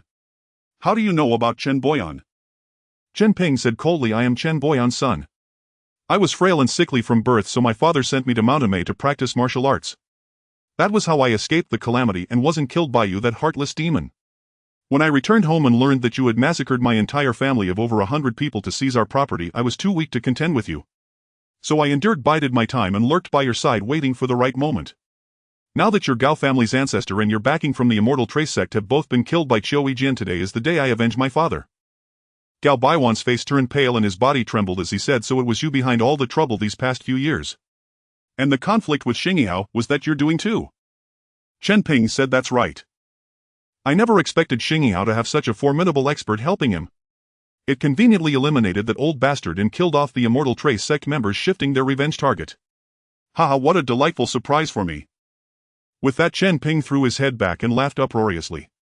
Then he waved his hand and shouted, "Kill! Kill them all! Spare no one!" The Jiangnan 5 ghosts charged into the convoy first. Instantly cries and wails filled the air, echoing through the valley. Gao Baiwan angrily shouted at the elder behind him, "Xiao Yaowang, kill Chen Ping! Kill him!" Xiao Yaowang suddenly struck Gao Baiwan in the back, sending him flying over 10 feet. He crashed to the ground and spat out a mouthful of blood. Gao Baiwan scrambled up and pointed at Xiao Yaowang, saying, "You're betraying me too." Xiao Yaowang laughed heartily and said, "What do you think you are? Worth me risking my life for you? I am Chen Ping's uncle master." Hearing this, Gao Baiwan was utterly despairing. He lunged at Chen Ping like a madman, shouting, "I'll fight you to the death, you treacherous scoundrel." Chen Ping let out a cold snort, kicked Gao Baiwan to the ground and pinned his neck under his boot. Drawing his sword, he said, "Gao Baiwan, you slaughtered over 100 members of my family. I endured for over a decade to avenge them. Every day during those years I wanted to tear you apart. Even eating your flesh and drinking your blood wouldn't quell my hatred." With each word he stabbed Gao Baiwan once. Gao Baiwan screamed miserably on the ground, his body drenched in blood, a truly pitiful sight. Suddenly a voice rang out from afar, "Avenging your father is understandable, but why did you kill Xingyao and his son?" Chen Ping spun around to see a youth standing behind him unknown to him. It was Zhou Yijian.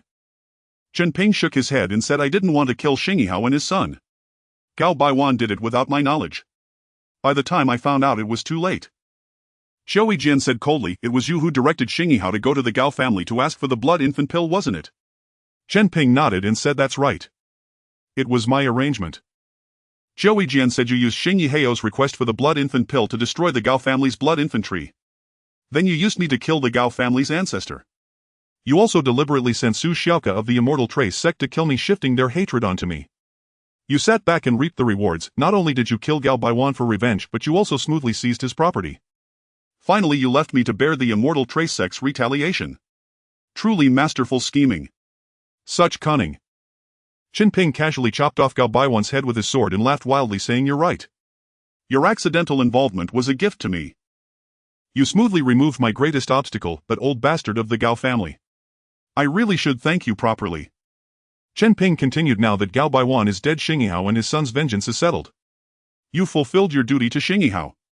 I'm willing to give you half of Gao Baiwan's wealth as thanks for your help. What do you say?"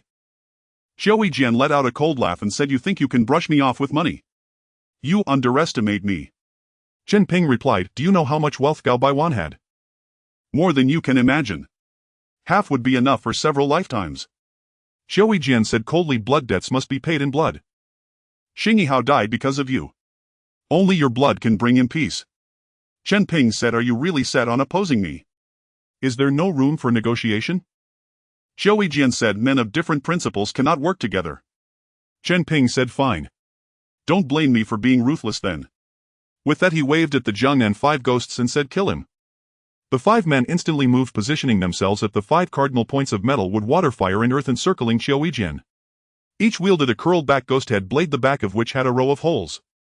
When swung, the blades emitted piercing howls like wailing ghosts and howling wolves. This was the 5 ghosts' slaughtering formation. Once the formation was activated, eerie winds howled and the ghostly cries disturbed the mind, instilling terror. The 5 ghosts hurled 5 spheres that exploded in midair, enveloping Xiao Yijian in smoke. Within the smoke, blades flashed with ghostly wails. Xiao Yijian sneered, "Such petty tricks and you dare to show off?" In the thick smoke a crimson light flared, followed by the clang of metal. In a flash Xiao Yijian stood with his hands behind his back, his expression calm.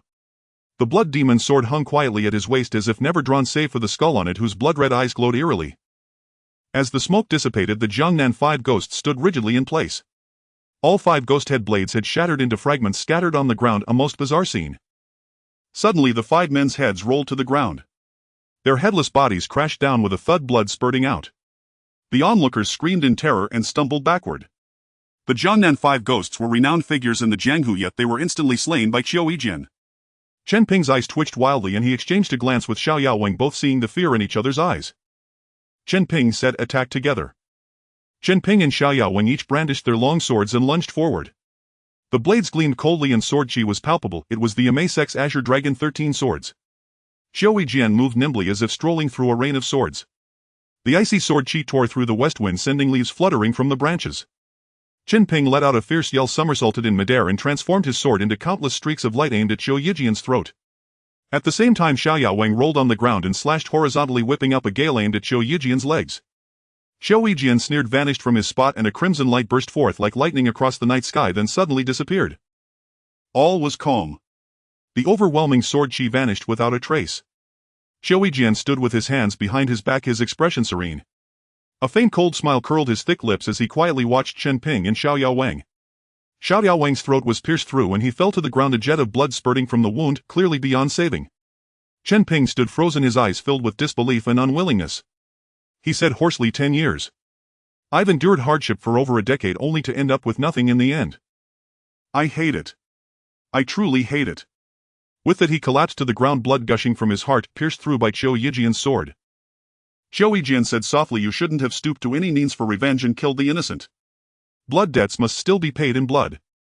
The world is always full of helplessness and things that go against one's wishes." He didn't want to kill, but having stepped into the Jianghu he had to face its bloodshed and treachery. Xiao Yijian, new to the Jianghu, truly experienced its cunning and ruthlessness this time. Having been delayed in Yanqing for some time, Xiao Yijian felt both anxious and helpless in his heart. The incident with Xingyao had dealt him a heavy blow. He was still a fledgling, fresh to the world. It was the first time he truly experienced the treacherous and deceitful machinations of the martial world. Xiao Yijian spurred his horse and galloped away from Yanqing.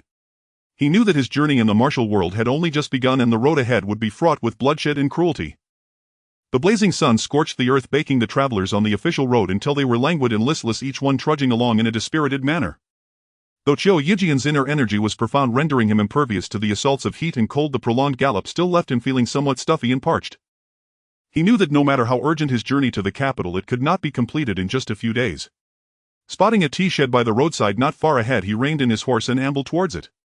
The shed had only 3 tables. At one sat a burly man built like a black tower, towering over others even while seated. He had a leonine head and circular ice skin as dark as charcoal, thick black brows slanting into his temples, a high-bridged nose and thick lips curled upwards, revealing a row of snow-white teeth that stood out starkly against his dark complexion.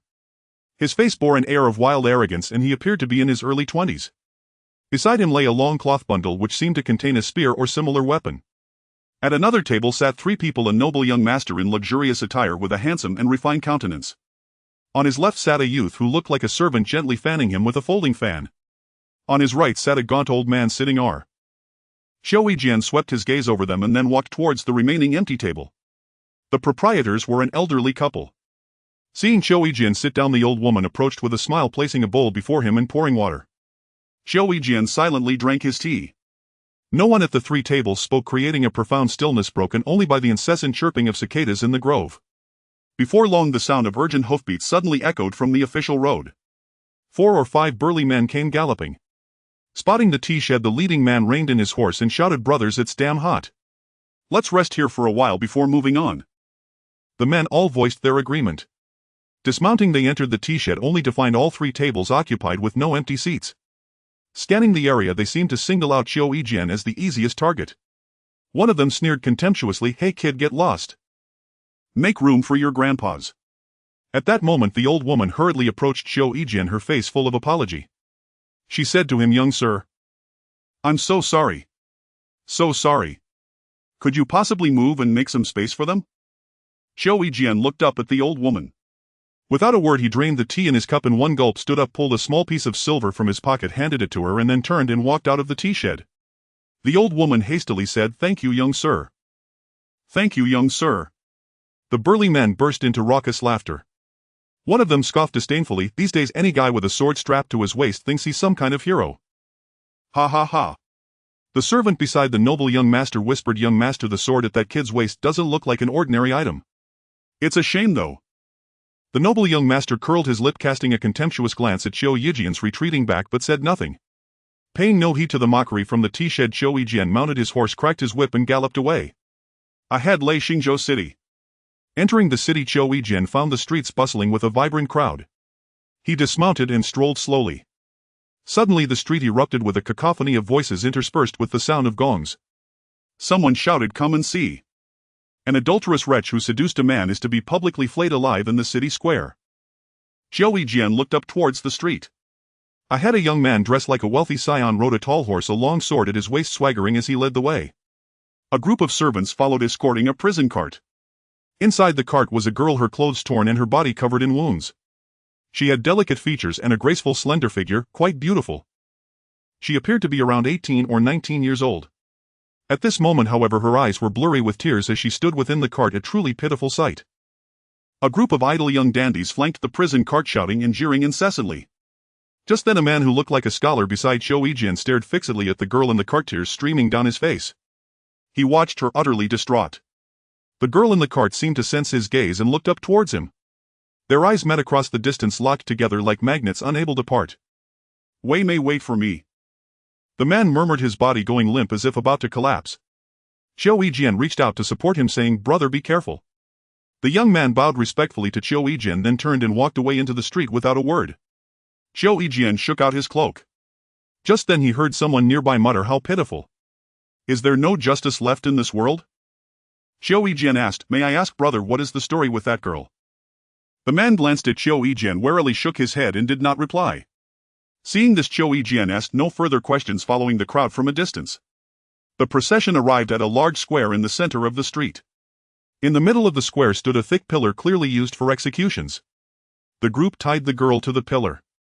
The wealthy young scion announced loudly, "This wanton woman Zhang Ziwei violated womanly virtue and committed adultery. We caught her in the act with irrefutable proof. Today I decree she shall suffer death by dismemberment. Let the execution begin." A chorus of approval erupted from the group of dandies. A burly man stepped forward holding a short knife and stood beside the girl Zhao Ziwei, looking like an executioner. A wave of murmurs swept through the crowd, voices filled with reluctance and pity. Someone whispered, "This is old lady Zhao's daughter, Zhao Ziwei. Such a good girl. Is she really going to be dismembered to death?" Just then a man suddenly burst from the crowd near the pillar. Clutching a dagger, he plunged it into Zhao Ziwei's chest, crying out, "Wei Mei, I'm here. I won't let you suffer." Everyone was stunned, letting out an involuntary cry of alarm. Before anyone could react, the man, tears streaming down his face, violently pulled the dagger from Zhao Ziwei's body and then stabbed it deep into his own heart. Another cry of shock rang out from the crowd. They all stood frozen, staring blankly at the couple. Xiao Yijian recognized the man as the scholar he had just encountered. The scholar laboriously untied the ropes binding Zhao Ziwei, then held her tightly, saying, Wei may I'll go with you. From now on we'll never be apart. Blood trickled from the girl's lips. She held the man tightly too, smiling a tragic smile. Brother Jingsheng, from now on we'll never be separated. You won't have to suffer anymore. Being able to die with you makes me truly happy. Blood continued to flow from the corners of her mouth. The man nodded. Wei Mei. Dying with you makes me happy too. No one will ever bully you again. In our next life I'll wait for you. I will definitely marry you with a grand procession of 8 bearers. Blood pooled beneath the two of them. The lovers clung to each other in a death grip, their blood staining the earth and their clothes a vivid crimson. A profound silence fell over the street, so quiet you could hear a pin drop. Everyone watched the couple in silence, hardly daring to breathe. They were all shocked by this bloody and cruel scene. Moved by it. Some people found themselves weeping uncontrollably. Xiao Yijian sensed the waves of sympathy and indignation stirring in the air, but no one dared to speak. The wealthy young scion came to his senses and cursed hatefully, what a damn buzzkill. Before his words faded, a horse came galloping madly from afar. Everyone turned to look. A slender man was lying prone on the horse, relentlessly whipping the animal as it charged towards them. Nearing the edge of the crowd, the man suddenly yanked the reins. The horse let out a piercing neigh, reared up and stopped in its tracks.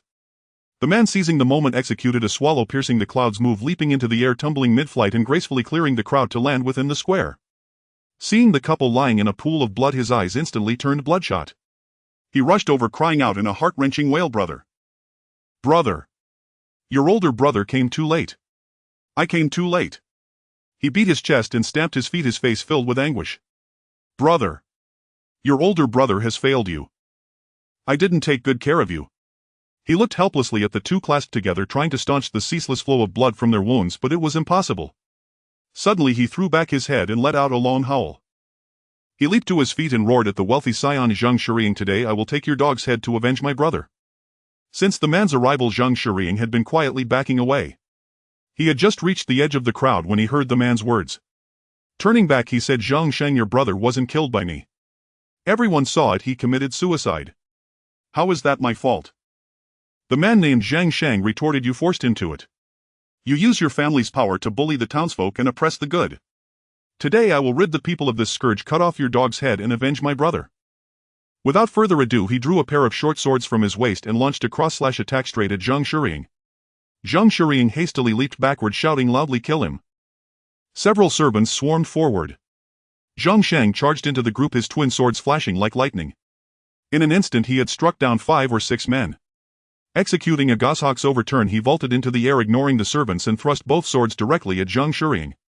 With a scraping sound, Zhang Shiriying drew his sword and raised it horizontally to block the strike aimed at his throat. But Zhang Sheng's other sword silently and swiftly stabbed towards Zhang Shiriying's lower abdomen. Zhang Shiriying had no time to dodge and seemed doomed to die by the sword. Suddenly a flying knife shot through the air, striking Zhang Sheng's blade with precision and deflecting it. A figure landed beside Zhang Shiriying and immediately struck a palm towards Zhang Sheng's chest. Zhang Sheng sidestepped to avoid it as the newcomer said, Zhang Sheng, do not harm my son. Zhang Sheng focused his gaze and recognized the person was Zhang Shiriying's father, the iron-palmed divine eagle Zhang Kuanpeng. Behind him were 3 men and 1 woman, one of whom was the white-haired elder who saved Zhang Shiriying with a flying dagger. Zhang Kunpeng's external martial arts, the iron sand palm, were practiced to perfection. He was quite a figure in the Jianghu around Xingzhou. Secretly, he often collaborated with friends from the Green Forest Path to engage in black market dealings, making him someone no one dared provoke within Xingzhou. Zhang Sheng pointed his sword at Zhang Kuanpeng and said, Zhang Kuanpeng, you rampage in the countryside oppressing the good people. Today your son has even pushed my brother to his death. If I do not avenge this grudge, I would be wasting my life in this world. Zhang Kuanpeng let out a cold laugh and said, Zhang Shang, you really are boastful. With your abilities you dare to provoke our Zhang family. You greatly underestimate yourself. Considering our shared roots in the countryside, I won't hold it against you. Do you think I'm afraid of you? Zhang Sheng angrily replied, If that's the case, let's settle this today, either one of us dies. With that he leaped into the air, raising his sword to stab at Zhang Kunpeng's throat. Zhang Kuanpun leaned back, dodging Zhang Shang's thrust with a sidestep, and countered with a move called Little Ghost pushes the mill, sweeping horizontally towards Zhang Shang's waist. However, as Zhang Shang was in midair, he suddenly twisted, darting towards Zhang Shiriying, instead his movements clean and agile, resembling a majestic eagle. He understood that with just himself, if he continued to entangle with Zhang Kuanping, he would definitely not be able to kill Zhang Shiriying today. It was better to provoke Zhang Kuanping first, then launch a surprise attack to eliminate Zhang Shiriying in one blow. Zhou Yijian watched it all and quietly remarked, "What a move, flying swallow into the forest, what a skill." At this moment it was too late for Zhang Kuanping to save him. Just as Zhang Shiriying was about to perish under Zhang Shang's sword, a chain whip suddenly appeared from the side, crashing against the tip of Zhang Shang's sword, deflecting it aside just in time to save Zhang Shiriying's life. Zhang Shang looked at the middle-aged man wielding the chain whip and the woman beside him, saying, "Zhang Wuxia, your couple's reputation as heroes in Jianghu is well known. Why do you choose to assist this villain and wade through this murky water today?" Zhang Wuxia glanced at the lean old man beside him, who was smoking a pipe, remaining silent and not responding. Following Zhang Wuxia's gaze, Zhang Shang was taken aback and said in a low voice, "This person must be the esteemed Changjiang elder Sun Zhan, right?" The lean old man let out a soft humph without even glancing at Zhang Shang, keeping his head down as he continued to smoke his pipe, not speaking. This man was indeed Zhang Wuxia's father-in-law, Changjiang elder Sun Zhan. In his youth he was renowned in the martial world for his exceptional Huashan swordsmanship. Later on he gradually withdrew from the martial world, living in seclusion by the Changjiang River, thus earning the title Changjiang elder. The white-haired elder who saved Zhang Shiriying with the flying dagger then snorted and said, "So you are the shadowless sword Zhang Shang, huh? The matter of right and wrong has yet to be determined. How can you say there is no distinction?" The shadowless sword Zhang Shang disdainfully replied, "I've long heard that 5 poisons urging heart palm Chuaishanshan has a venomous tongue. His hands are venomous. His heart is even more venomous. Today, seeing you in person, your reputation truly precedes you." Upon hearing this, Chuaishanshan was enraged, leaping up in fury. He had long heard the opinions of the Jianghu regarding himself, but no one dared say it to his face. Although he was furious inside, he maintained his composure. Suddenly he executed a move called Cloud Dragon emerges, reaching for Zhang Shang's chest. Zhang Shang quickly dodged, but just as he turned, a blue glint flashed from Cui Zenshin's sleeve, a flying dagger striking towards Zhang Shang's throat like lightning. It turned out that Cui Zenshin's earlier move Cloud Dragon emerges was merely a feint. What a Zhang Shang! In the face of crisis, Zhang Shang's body twisted mid-edge, executing a side roll to narrowly evade Cui Zenshin's flying dagger. As soon as he landed, he immediately rolled on the ground, thrusting his sword towards Cui Zenshin's abdomen. The entire movement flowed seamlessly without a moment's pause, displaying incredible swiftness, as quick as lightning. A rough voice from the side shouted, "What a skill!" Zhou Yijian turned his head to see the burly man he had met at the tea shed, who had somehow arrived in the square, standing not far from him. Meanwhile, Chuaishanshan, seeing Zhang Shang thrusting towards his abdomen, suddenly kicked out with his left foot towards Zhang Shang's wrist, striking first with a speed that was both swift and unseen, truly deserving of his reputation as a seasoned veteran of Jianghu for decades. The two engaged in a rapid exchange, trading over 30 blows in the blink of an eye, with neither gaining the upper hand. Just then a mournful cry echoed from the street, "My daughter! My unfortunate daughter! It is the mother who failed to protect you, it is the mother who has wronged you." An elderly woman with silver hair staggered towards them. Both Zhang Shang and Chuaishanshan instinctively retreated, turning to look at the old woman. The crowd turned as well, recognizing her as the mother of Zhang Ziwei, old lady Zhang. As she rushed forward, everyone made way for her, and she fell upon her daughter's body, crying out loud. Suddenly she pointed at Zhang Shiriying and scolded, "You beast! You are not human. Ziwei is your cousin, yet you have harassed her time and again. When Ziwei resisted, you resorted to force. If I hadn't caught you in the act, Ziwei would have long been defiled by you. Ziwei and Jing Shang were childhood sweethearts, but you used your power to bully them, employing all manner of dirty tricks to frame Jing Shang and Ziwei." Zhang Shiriying's face turned pale and he shouted hoarsely, "What nonsense are you spouting here? You madwoman! You are nothing more than a crazy old woman. How can you be believed? Everyone here can testify she is just a lunatic." A group of young ruffians echoed, "Yes, we can testify. Everyone in Xingzhou knows she is a madwoman." "I can testify." "Yes, we can all testify." The others, fearing the power of the Zhang family, did not dare to speak. The old lady cried out in anguish, "Am I a madwoman? I am 63 years old this year. The aunt of that scoundrel Zhang Shiriying and Zhang Kuanping is my own brother. Are you watching your son force us like this?" Zhang Kuanping turned his head and snorted lightly, not responding. The old lady, seeing this, said to Zhang Kuanping, "When Ziwei was 3 years old, my husband passed away. For many years we have depended on each other in Xingzhou. Although you are my brother, ever since Ziwei's father died, you have secretly made things difficult for us. Therefore Ziwei and I have never set foot in your home, nor have we ever benefited from your family. Can you admit that?" Then she addressed the crowd saying, over the years, although we are two women, we have never wronged our neighbors. Whenever someone has a problem, I have always done my best to help. Everyone knows about my family's situation. Am I a madwoman? Everyone must be clear in their hearts. Is what I said the truth? Everyone must understand. Zhang Shuriying relies on his power in Xingzhou, spending his days idly being lecherous and harassing women. How many virtuous women have suffered under his hands? Everyone has witnessed it. This beast has recently extended his filthy hands to his own cousin Ziwei. We, without anyone to depend on, dare not speak out our grievances, but this beast has become increasingly outrageous. Seeing that Ziwei would not respond to his harassment, he resorted to force. The first time after getting drunk, Zhang Shuriying came to my house. Seeing Ziwei alone, he attempted to force himself upon her, and I happened to come home and catch him in the act. This scoundrel not only did not retreat but also injured me. Fortunately, brother Zhan Lu was passing by outside and scared off this scoundrel, saving us. The old lady looked around the crowd for someone and spotted a man in his 40s. She pointed at him and said, "Brother Zhang Lu, you witnessed that incident, did I not speak the truth?" The man looked ashamed and glanced at Zhang Kuanping before lowering his head in silence. However, everyone could see from his expression that the old lady was telling the truth. Seeing that brother Zhang Lu was silent, the old lady's face turned sorrowful as she said, "Brother Zhang Lu, we have been neighbors for many years. When your family was in trouble, I have helped you many times. Today, can you not speak a word of justice for me?" Brother Zhang Lu merely lowered his head without saying a word. Old lady Zhang's expression was one of despair. The crowd in the square fell into silence. After a moment, old lady Zhang resolutely raised her head and continued, "The second time this scoundrel came to my house after getting drunk, he locked me in the room and tried to force himself on Ziwei. Jing Sheng arrived just in time and fought with him, but he was outnumbered and was beaten into bed for more than 2 months. At that time, the peddler Xiao Jiao and many neighbors witnessed it. Now all eyes turned to a boy who looked like a peddler. When he saw everyone's gaze on him, he felt ashamed and lowered his head, not daring to speak. Seeing this, old lady Zhang smiled sadly and continued, "This boy Jingsheng lives on the same street as us and knows how hard Ziwei's life is. He often looks after our needs, and he and Ziwei are childhood sweethearts, mutually in love. But this boy's family is poor and he has no money to marry, so he has been silently hesitant to speak to me. Recently I worried that Ziwei would eventually be bullied by Zhang Shuriying, so I proactively discussed with Jingsheng about coming to marry into our family to eliminate Zhang Shuriying's intentions." As she spoke, old lady Zhang's expression grew furious, pointing at Zhang Shuriying and saying with hatred, "Who would have thought that upon hearing this Zhang Shuriying would be furious and together with his scoundrel friends forcefully broke into my home, knocking my poor daughter Ziwei unconscious. It's just..." At this point she could no longer continue. The square fell into silence. After a long while, old lady Zhang cried out mournfully, "Villagers, for the sake of all these years as neighbors, you must testify for these 2 unfortunate children. We cannot allow them to die and suffer injustice." The old woman bowed to everyone.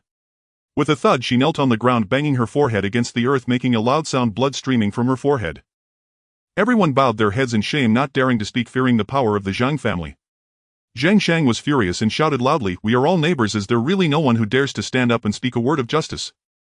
The crowd remained silent, no one daring to speak. In the street of hundreds it was so quiet that a needle dropping could be heard. It was a silence filled with guilt. It was a silence filled with shame. Faced with power, they felt fear, making them forget their gratitude and choose silence. Faced with power, they felt cowardice, making them overlook justice and choose silence. This is the selfishness of human hearts. In the real world, if a just action endangers one's own interests, justice will be extinguished. That is why there are so many demons in society. Zhang Shuriying laughed madly. "I said no one would believe you, you crazy old woman." Ha ha ha. Zhang Shuriying continued to shout at the crowd. "Zhang Ziwei was caught in bed with a disabled old man. We caught them in the act. Many people were present and saw it with their own eyes. Zhang Ziwei has damaged our Zhang family's reputation and deserves severe punishment." A group of young ruffians cheered enthusiastically, forming a stark contrast with the kind and cowardly crowd. This is reality. It is this cruel. The weak appear so powerless before the strong, utterly without reason. In this cruel world, what is right can travel the world. What is wrong cannot take a single step.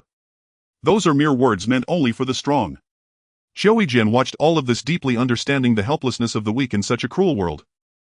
To survive, one must become stronger. Zhang Shang was furious to the point of exploding while the large man ground his teeth clenching audibly. Zhang Wuxia and his wife exchanged a glance, both seeing expressions of shame in each other's eyes as they looked towards their father-in-law. Changjiang elder son Zhanjiang. Changjiang elder son Zhanjiang shook his head at the two, remaining silent, though his eyes narrowed into slits. The old woman stood up weakly, walked to her daughter's side and looked up at the sky, saying loudly, "Heaven, Why won't you open your eyes? Is there still justice? Where is your justice? Why do you allow these villains to commit crimes? Why do you let good people suffer injustice while you turn a blind eye? Her voice was heart-wrenching, shaking the hearts of everyone present. Suddenly she pulled out a dagger from Zhang Jingshang's body and stabbed it into her own heart, forcefully slicing downward, exposing a fresh and beating heart. Everyone gasped in shock, instinctively stepping back 3 or 4 paces. The old lady poured all her strength into a fierce shout towards the crowd. I will curse you with my blood. I want you to see that my heart is red. I did not lie. My child is innocent. As they beheld this bloody scene, everyone turned pale, trembling all over. From this moment on, the old lady's tragic expression would likely be forever etched in everyone's hearts. This will undoubtedly become their lifelong nightmare. The sky suddenly darkened and a thunderous sound echoed like a blast of thunder, a bolt of lightning cracking in the air. The sound caused everyone to shudder. Right after, another thunderclap resounded in the air. Everyone involuntarily screamed, stumbling backward. As soon as the sound faded, a thunderous roar seemed to ring in everyone's ears. 3 consecutive thunderclaps roared, each louder than the last. The old lady's bloody and tragic death had enraged the heavens. The old lady's grievances rose to the sky, provoking the anger of the gods. Heaven is angry. Angry at this unyielding world. Angry at this unjust world. Jianghu was so frightened that he spat out a mouthful of blood and knelt on the ground, trembling as he said, I can testify. I can testify that Zhang Xiaozi did not lie. Zhang Xiaozi did not lie. She did not lie. He kept repeating, and from then on he was scared into a nervous breakdown, saying to everyone, Zhang Xiaozi did not lie. I can testify. The peddler Xiao Zhou widened his eyes, trembling, continuously losing control of his bodily functions, both urine and feces pouring out of his pants. I can testify. The peddler Xiao Zhou widened his eyes, trembling, continuously losing control of his bodily functions, both urine and feces pouring out of his pants. I can testify. The peddler Xiao Zhou widened his eyes, trembling, continuously losing control of his bodily functions, both urine and feces pouring out of his pants. Zhang Kuanping first regained his senses from the shock. He exchanged glances with Cui Zhinshan, took his son Zhang Shiring, and quietly slipped away from the crowd, hastening their departure. Everyone else was immersed in the shock brought by the death of old lady Zhang, oblivious to those who hurriedly left. Zhang Shang stood there in a daze, staring at the 3 corpses. Blood stained the ground in his eyes. He let out a long howl towards the sky, tears already streaming down his chest. The crowd in the square gradually dispersed, leaving only Zhang Shang, the big black man, and Qiu Yijian behind. The 3 stood still, neither moving nor speaking, quietly gazing at the 3 bodies lying in a pool of blood. Inside Qingzhou City, in the main hall of the Zhang residence, Changjiang Wang's son Zhang stared grimly at Zhang Kuanpeng. His daughter and son-in-law Zhang Wuxia stood behind him with grim expressions. Son Zhang spoke, Brother Zhang, regarding today's events, the 3 of us will no longer get involved. The favor you showed us back then has been repaid today when my son-in-law saved your son's life. Let's part ways amicably from here on out, no debts between us. Without waiting for Zhang Kunpeng's response, he turned and walked away. Zhang Wuxia and his wife followed closely behind without a moment's hesitation. Zhang Kuanpeng called out urgently, Son Daxia, don't go. Zhang Kuanpeng watched son Zhang's retreating figure, stomped his foot, sighed heavily, and helplessly sat down on a nearby chair. Cui Zhinshan, known for his 5 poisons crushing heart palm, chuckled coldly and said, Brother Zhang, why despair? If he wants to leave, let him go. Zhang Shang is just one person, there's no need to be afraid. If he dares to come, I will surely take his life. Zhang Kuanpeng said with a worried expression, I can't shake this uneasy feeling. What if he has powerful allies? With just the 2 of us we might be outmatched. Cui Zhinshan pondered for a moment and nodded, all right. For safety's sake, we should invite some friends from the Jianghu to assist us. He then shook his head and laughed. Brother Zhang, a mere Zhang Shang is not worth worrying about. You're making too much of it, ha ha ha. Qiu Yijian neither left nor approached Zhang Shang and the others. Zhang Shang and the large black man quickly became acquainted. They noticed that Qiu Yijian looked ordinary and showed no exceptional qualities, so they paid him no mind. The next day Zhang Shang buried his brother and old lady Zhang, then stormed toward Zhang Kunpeng's doorstep with great fury. The 2 were the type that feared neither heaven nor earth. When they clashed, it was like firecrackers igniting with a single spark. Approaching the door, they wasted no words and charged inside. The guards at the entrance, caught off guard, were swiftly taken down by them. While fighting, Zhang Shang shouted, Zhang Kuanpeng, Zhang Shiring, come out and face me. Today I shall rid the world of evil. Suddenly a booming voice shouted, Zhang Shang, do not be arrogant. Your grandfather Cui Zhinshan has arrived. Cui Zhinshan appeared from inside the house like a bolt of lightning, his deadly palms striking towards Zhang Shang's chest. Zhang Shang, wielding dual swords, clashed with Cui Zhinshan, and in an instant they were in a fierce battle. The large black man noticed and pulled out a cloth pouch from his back. With a flick, a peculiar long spear appeared in his hand. The spear was 3 feet and 3 inches long, with the shaft and tip being of equal length, straight as a sword but slightly wider, with a thick spine and thin blade extremely sharp. 2 streaks of blue lightning continuously flowed along the blade's edge, emitting a chilling light. The end of the spear was adorned with a fierce dragon's head, the dragon's body coiling around the shaft all the way to the tip. What a coiling dragon spear! What a killing spear! The large black man was about to advance when suddenly a loud shout came from the side killer spear. Black Tiger, I will fight you. The Black Tiger turned to see 4 people emerging from the house, led by a young man dressed in luxurious attire, strikingly handsome and charming. He held a folding fan in one hand and wore a treasured sword at his waist, accompanied by a servant-like figure and a tall thin old man with prominent temples, half squinting as he followed the young man. Jianghu hunched over, serving the 3 with a fawning smile. The Black Tiger recognized them as the 3 he had met at the tea house and felt a shock. He did not know these 3 yet. They called his name as soon as they arrived, clearly aware of his background. The Black Tiger, not daring to be careless, asked in a deep voice, "Forgive my ignorance, but what are your names?" The servant replied arrogantly, "My young master is the eldest son of Jianghu Pavilion, carefree sword Huang Nani." The Black Tiger gasped and said, "Jianghu Pavilion? The eldest son? You are Huang Santai's son." The servant angrily retorted, "How dare you utter the name of the old mistress?" The Black Tiger's anger flared. "So what if I did? Are you going to bite me? A mere lapdog dares to bark in front of me." Huang Nani suddenly said, "Black Tiger, let today's matter end here. You should leave." The Black Tiger sneered, "Young Master Huang, today's issue is between us and Jianghu. It has nothing to do with you. You should leave." Huang Nani smiled slightly. "I will ensure Zhang Kunpeng's safety today. Do you think the 2 of you are enough to handle this?" The Black Tiger laughed heartily. "A true man born between heaven and earth carries a 3-foot green peak and dares to undertake extraordinary deeds. What is there to fear?" "Well said. A true man should be like this." A voice came from a tree in the courtyard. Everyone looked up to see a young man standing on a tree branch with his hands behind his back. How long had he been there? No one had noticed him. The young man was of medium height, dressed in a plain black long robe with bronzed skin showing signs of roughness, clearly from frequent exposure to the sun. His sword-like eyebrows slanted and his long narrow eyes sparkled with a hint of resolute light.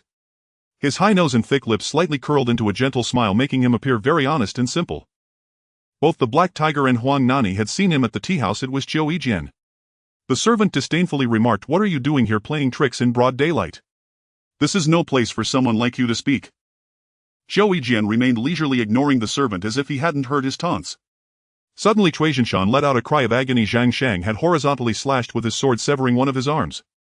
Before the scream had faded, Zhang Shang's other sword had pierced his throat. Zhang Kunpeng watched in horror, trembling all over, and involuntarily took a step back, standing behind Huang Nani. Zhang Shang turned and shouted at Zhang Kunpeng, "Come out and die." After speaking, he leaped forward, heading straight for Zhang Kunpeng. Suddenly a figure flashed, blocking in front of Zhang Kunpeng, and a long sword swiftly stabbed at Zhang Shang's throat.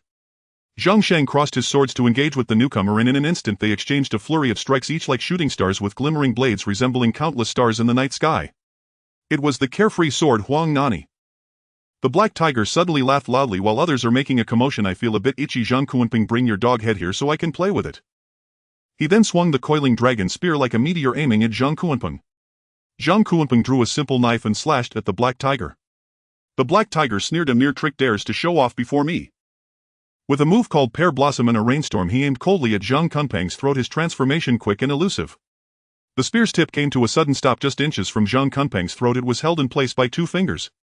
The Black Tiger was astonished and looked closely to see it was the thin old man accompanying Huang Nani. The Black Tiger pulled hard, trying to wrench the spear from the old man's fingers, but found it utterly immovable. The Black Tiger's heart was already shaken like tumultuous waves. Suddenly the old man relaxed his grip and his form shot forward like a bolt of lightning, reaching for the Black Tiger's throat. At that critical moment a red flash suddenly streaked across in front of both of them, then disappeared. Both were momentarily stunned, wondering if they had imagined it. Suddenly the old man let out a scream. He staggered back several steps while his half-arm still clutched at the Black Tiger's throat. The thin old man looked utterly horrified at Zhou Yijian, who still stood calmly with his hands behind his back. The Black Tiger stared wide-eyed, dumbfounded, gazing at Zhou Yijian as if he had seen a ghost. He still held onto the severed arm, forgetting to remove it from his throat. Zhou Yijian calmly glanced at them, ignoring the 2 who were too stunned to react, then turned and walked toward Zhang Shang and Huang Nani. At this moment Zhang Shang and Huang Nani were locked in an intense battle, equally matched, unable to harm one another.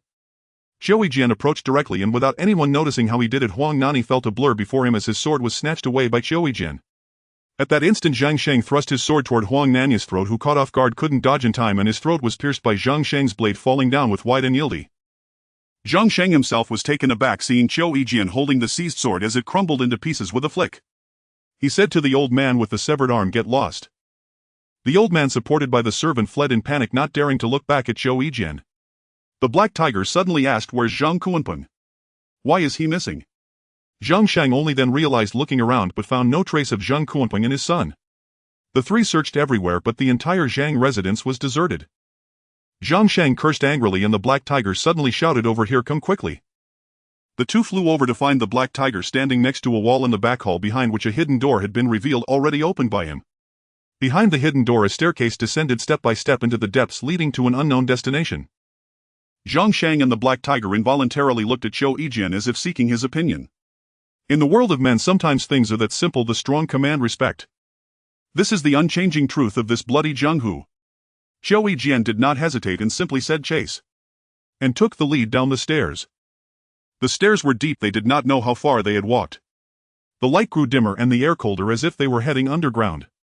Zhang Sheng took out a fire-folded paper to illuminate the way. The three continued down, not knowing how far they had gone, when suddenly the terrain became level and no longer sloped downward. After a while they noticed a light shining ahead.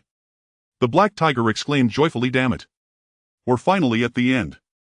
The three quickened their pace, emerging from the passage only to be stunned by the sight before them. Before them lay a thick fog rolling like waves, with tall peaks faintly visible on both sides. Ahead was a valley shrouded in dense mist, obscuring everything. Qiu Yijian focused his gaze ahead and noticed what seemed to be a stone tablet not far away. He walked up to it and saw a huge blue stone standing tall, inscribed with two bright red characters, "Ghost Valley." Zhang Sheng murmured, "Ghost Valley? What is this place? I've grown up in Xingzhou City and have never heard of a ghost valley." The black tiger scoffed, "Whether it's Ghost Valley or hell, we must venture in." Qiu Yijian nodded and said, "Since we're here, how can we retreat? Even if it's a mountain of blades or a sea of fire, we will flatten it today." The black tiger laughed heartily, "Good brothers. What great spirit." The three young men of similar age and temperament had quickly become friends during their journey. They slowly walked into the valley, where the mist thickened with each step. This mist was not still, it flowed and rolled continuously. If one listened closely, they could faintly hear the sounds of ghostly wailing, as if countless wronged souls were hidden within. At times it sounded like the thunder of stampeding horses rumbling past them, at other times it was the mournful cries of spirits, chilling and fearful. The entire valley seemed eerie and terrifying. The black tiger, walking last, murmured, "Are we really in hell?" Suddenly his voice stopped. He stared wide-eyed at Zhang Sheng in front of him. There was a female ghost in white clothes, her long hair flowing, perched on Zhang Sheng's back, her face hidden from view. The most bizarre thing was that Zhang Sheng seemed completely unaware, continuing to walk forward as if carrying the ghost. This scene was too eerie. The black tiger was so frightened that he stood there dumbfounded, unable to speak. Qiu Yijian and Zhang Sheng noticed the black tiger's strange condition, both stopping and turning to look at him. Zhang Sheng asked, "What's wrong with you? Did you encounter a ghost? Why aren't you speaking?" Seeing the black tiger staring with wide eyes and mouth agape at something behind him, Zhang Sheng inexplicably felt a chill run down his spine. At that moment Qiu Yijian shouted loudly, "Who is playing tricks here?" Before his voice fell, a red light flashed past Zhang Sheng's head, yet nothing was there. The ghostly figure vanished, and Qiu Yijian looked around. Suddenly a chilling ghostly wail echoed in the thick fog. Zhang Sheng stared blankly at the two, unsure of what had happened. He turned to the black tiger and asked, "What happened? What was that?" The black tiger replied, "Just now there was a female ghost on your back. Didn't you sense it?" Zhang Sheng was greatly alarmed, reflexively drawing his dual swords and turning suddenly, but there was nothing there. He trembled, saying, "Are you serious?" Qiu Yijian placed his hand on his sword hilt and said solemnly, "This place is very strange, everyone be careful." As soon as he finished speaking, he suddenly turned around and saw a ghostly head floating towards them through the thick fog. The head had long hair flowing and eyes so sunken that no black pupils were visible, its face as pale as paper, with a hint of blood at the corners of its mouth. Suddenly the ghostly head spoke, "I have no grievances with you, why did you sever my head?" Its voice was mournful and haunting, sending shivers down one's spine. Qiu Yijian shouted, "Stop your nonsense." The blood demon sword, glowing red, thrust into the ghostly head's mouth.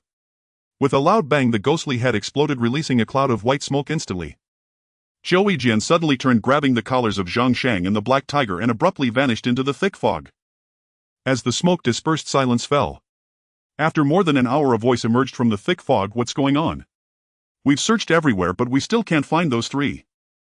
Could they have vanished into thin air?" Another person said they've taken our 7-step gut-wrenching powder. There's no way they could have gone far. This is truly strange.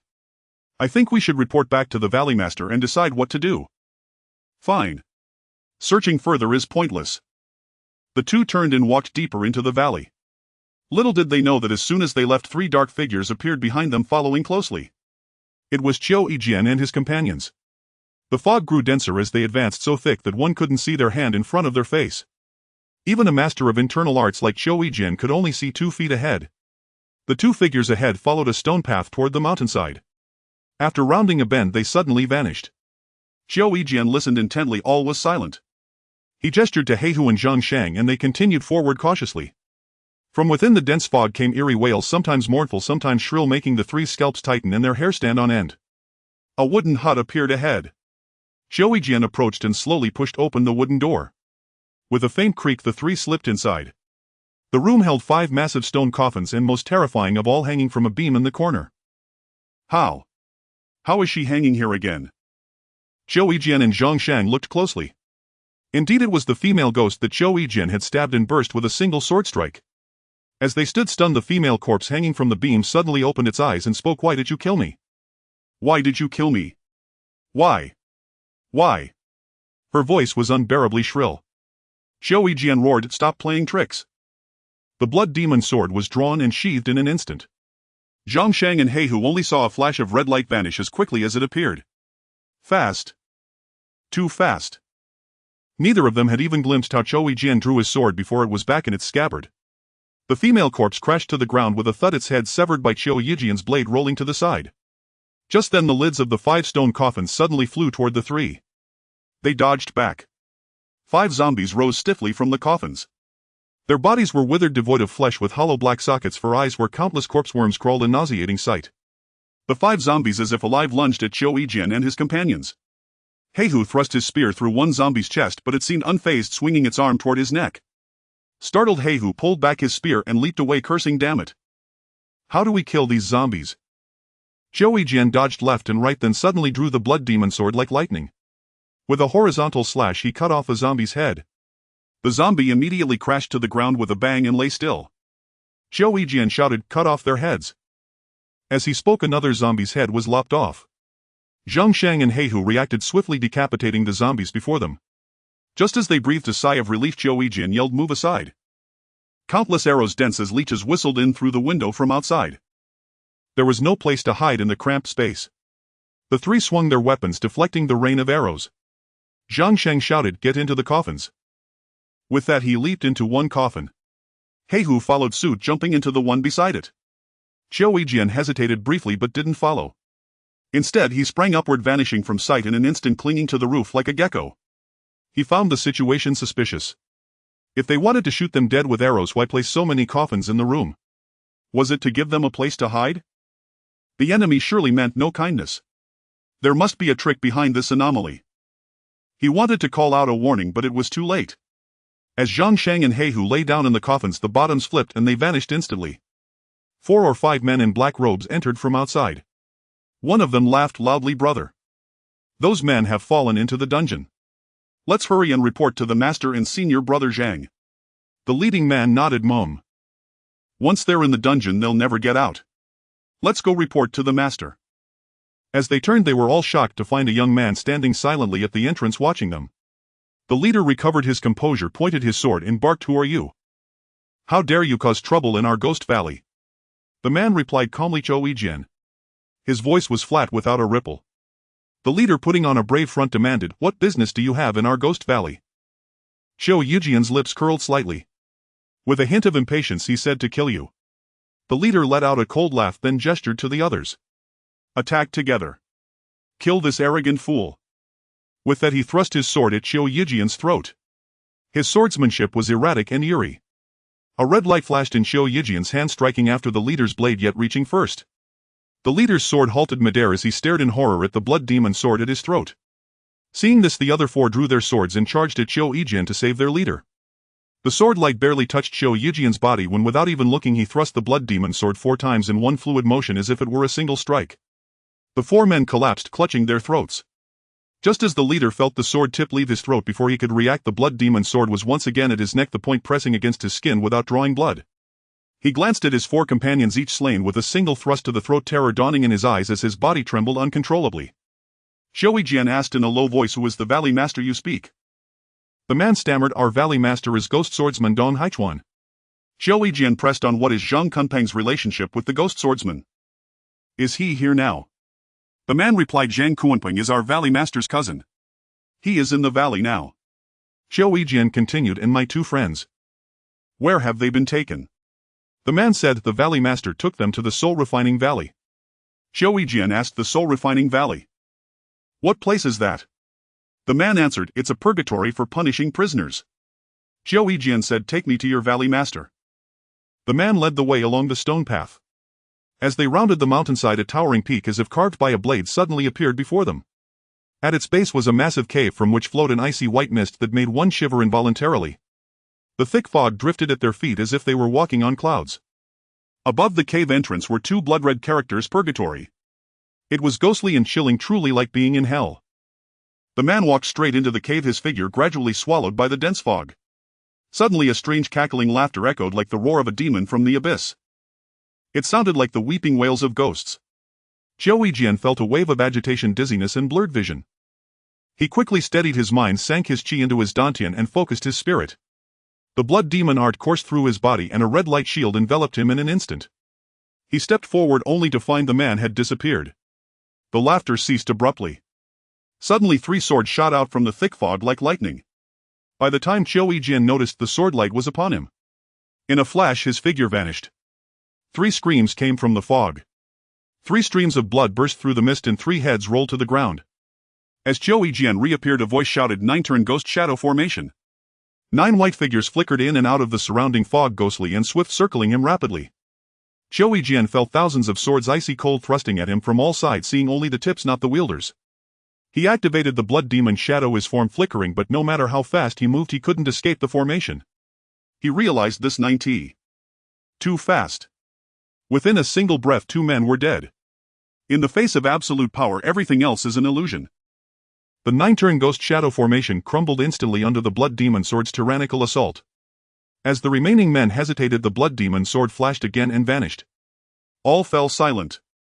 Xiao Yijian turned, hands clasped behind his back, and walked away without a second glance, as if nothing had happened. Moments later 7 heads fell to the ground simultaneously. Blood rain dyed the thick fog crimson. The cave opened into a vast chamber. Countless night pearls embedded in the walls emitted a faint ghostly blue light. In the center was a pool steaming with white mist. The rippling water refracted the blue glow, making the chamber seem even more sinister and bone-chillingly cold. Suddenly a blazing fire roared to life in the center of the chamber. A piercing ghostly laughter echoed as a group of demon attendants surrounded an old man in a Taoist robe who appeared abruptly. The old man wore a snow-white Taoist robe embroidered with a Taiji Bagua pattern on the chest. He was of medium height, thin, with his hair in a high bun, and his eyes gleamed with sharp light. A sword was slung diagonally across his back.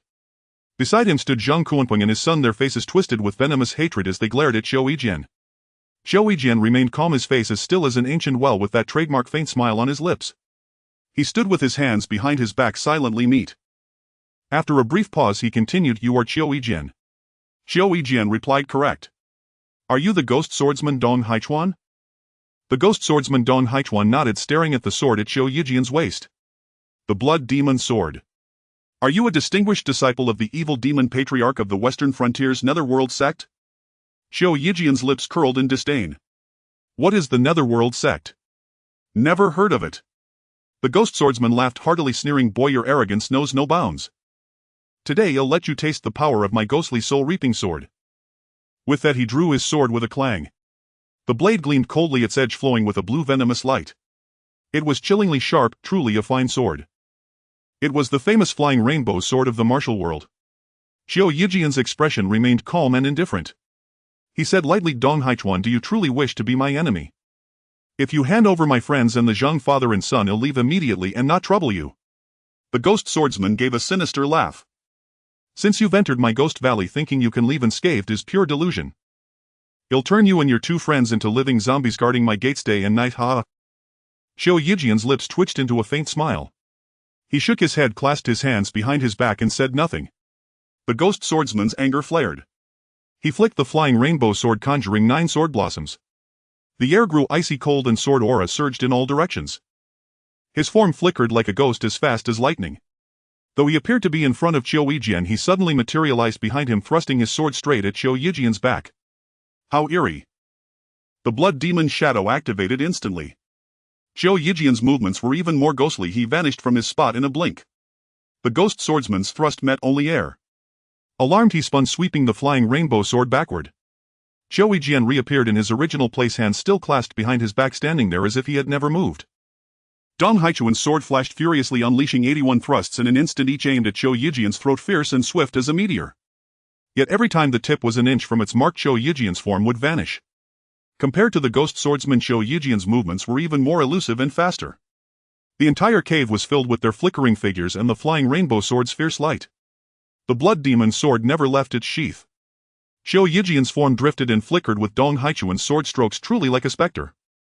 All onlookers were stunned, their hearts pounding with fear. Cold sweat poured down their backs. Jianghu and his son trembled uncontrollably, their hearts filled with regret. How had they provoked such a formidable figure? Dong Haichuan was the most shaken.